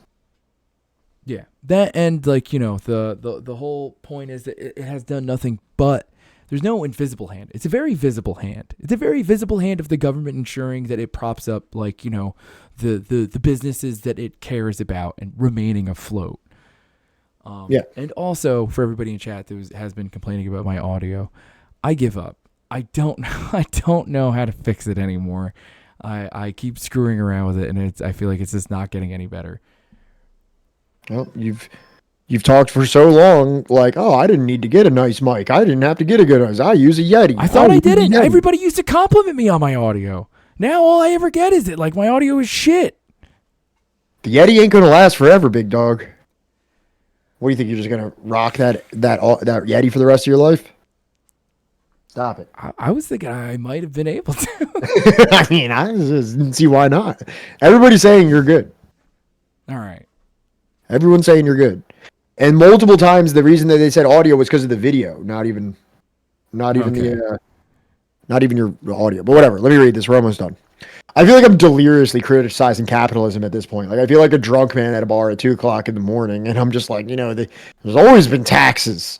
You talk about the whiskey rebellion. Like, I'm like only conscious of taxes at this point. We only conscious of every third word that comes out of my mouth at this point. Yeah, you might as well have a cup and a string. That's not fair. This thing served me so good for so long. So, to a certain extent, it would have been in the interest of the colonial powers to have had better agricultural techniques in Africa, leading to increased volume and quality of production. All colonial regimes sponsored some scientific research into tropical agriculture. However, the research was almost entirely devoted to cash crops. It was limited in scope, and it was more easily adaptable by plantations than by African peasants who had no capital. The pitiable amount devoted to agriculture improvement in Africa during the colonial period contrasts sharply with the increasingly huge sums that were devoted to research in Europe over the same period, with enormous benefits to both industry and agriculture in the metropoles. Side by side with the ill-founded claims about socioeconomic modernization went the claims by colonial apologists that European rule brought political uplift and emancipation. One of the long-standing arguments in this connection is that Africa was in chaos in the 19th century and that tribes like the Ngoni and the Yao and Samori Sofas were killing left, right, and center. Consequently, Africa was saved by Livingston and Stanley. For the most part, such wild statements have no place in the works of the present generation of European scholars of Africa, since they are known to have no resemblance to reality. However, some writers still preach that the Bantu could be saved from the wasting struggles and from their general economic and technical backwardsness only by the imposition of a stable European government. So it still goes on. It still goes on. Within any social system, the oppressed find some room to maneuver through their own. For instance, under the slave regime of America and the West Indies, Africans found ways and means of gaining small advantages. They would flatter and con the slave masters who were so arrogant and bigoted that they were readily fooled. Similarly, under colonialism, many Africans played the game to secure what they could. Africans in positions like interpreters, police, and court officials often had their way over the ruling Europeans. However, that should not be mistaken for power or political participation or the exercise of individual freedom. Under slavery, power lay in the hands of the slave masters. Under colonialism, power lay in the hands of the colonialists. The loss of power for the various African states meant a reduction in the freedom of every individual. Colonialism was a negation of freedom from the viewpoint of the colonized. Even in quantitative terms, it could not possibly bring modern political liberation to Africans comparable to the little that had been achieved by capitalism as an improvement of feudalism. In its political aspects, capitalism in the metropoles included constitutions, parliaments, freedom of the press. All of those things were limited in their application to the European working class, but they had existed in some form or fashion in the metropoles ever since the American War of Independence and the French Revolution. But Jules Ferry, a former French colonial minister, explained that the French Revolution was not fought on behalf of the blacks of Africa. Bourgeois liberty, equality, and fraternity was not for colonial subjects. Africans had to make do with bayonets, riot acts, and gunboats. And on that note, that's it. And on I'm that walking because I'm trying not to Michael Brooks myself, and I'm trying to stay heart healthy, and I hope you all are too. Lord Hemmel now is saying that might have a little too much gain, or I might be a little too close to the mic, which may very well be true. So it's not just you, Johnny. There we go. Fucking Yo. Guys, thanks for hanging out with us here for the past 5 hours while we go deeper and deeper into the process of colonization in Africa. Today was a little bit of a short one. I really had short time today to work, so Starting Wednesday, we're going to get into probably the second to last stream that we'll be doing on this book. So it's probably going to be Wednesday, and then next Sunday we'll be done. And then the week after that, we'll be beginning our new book. The polls for the new book, you can still join. You can still be part of that election until Wednesday. Until end of day Wednesday, you can still vote. And then we'll announce the official winner on Friday. There's still time if you want to go in there and fuck this whole thing up and make it all line up equally or whatever you want to do. But you got to pay $2 if you want to do that. Please watch my YouTube video. You know where it is. You've probably already seen it. But just watch it. What else? I don't know. That's it. We'll see you on Wednesday. That's all I got. Wednesday.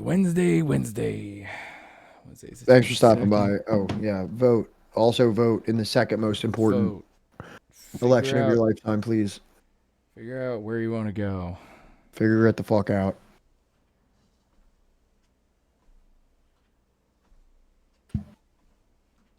Gotta do my Busu and my fucking Duolingo.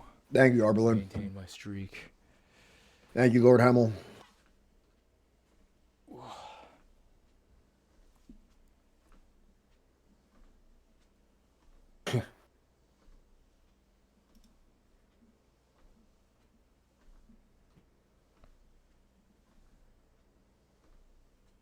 It looks like Silver Spook is in for the win.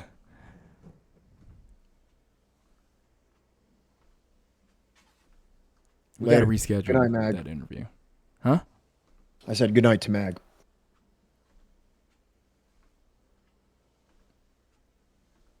Thank you, Maverick. We'll see you soon. Thanks for being here. Appreciate all your help. We have not rescheduled with Silver Spook yet. We will definitely get with you and them to make that happen. You know, that things have been just crazy over here, but we definitely intend to do that. Thank you for the stream question mark. Thank you for modding, Sam. As always. Yeah, as always.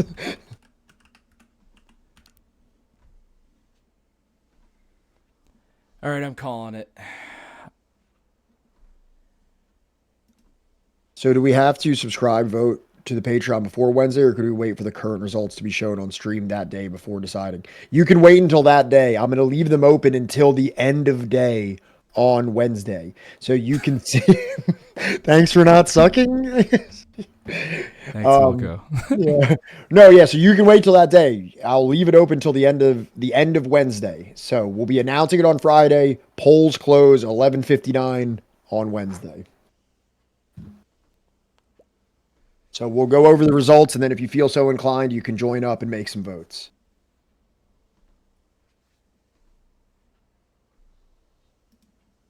Good night, Wilco. All right. I'm starting the raid. I should play this. Johnny, there's a question for you. There's a question for me? Johnny, do you know Feminazgul? Yes, I do. Why? I love me some good Appalachian black metal. Metal. Yeah, do you listen to Period Eater, dog? My cat's meowing. Can you hear him? No. Can't hear shit. I've switched to earbuds because the fucking wired one kept accidentally on it. I just don't use it. I just use my computer speakers. Yeah, I don't have those. Oh, right.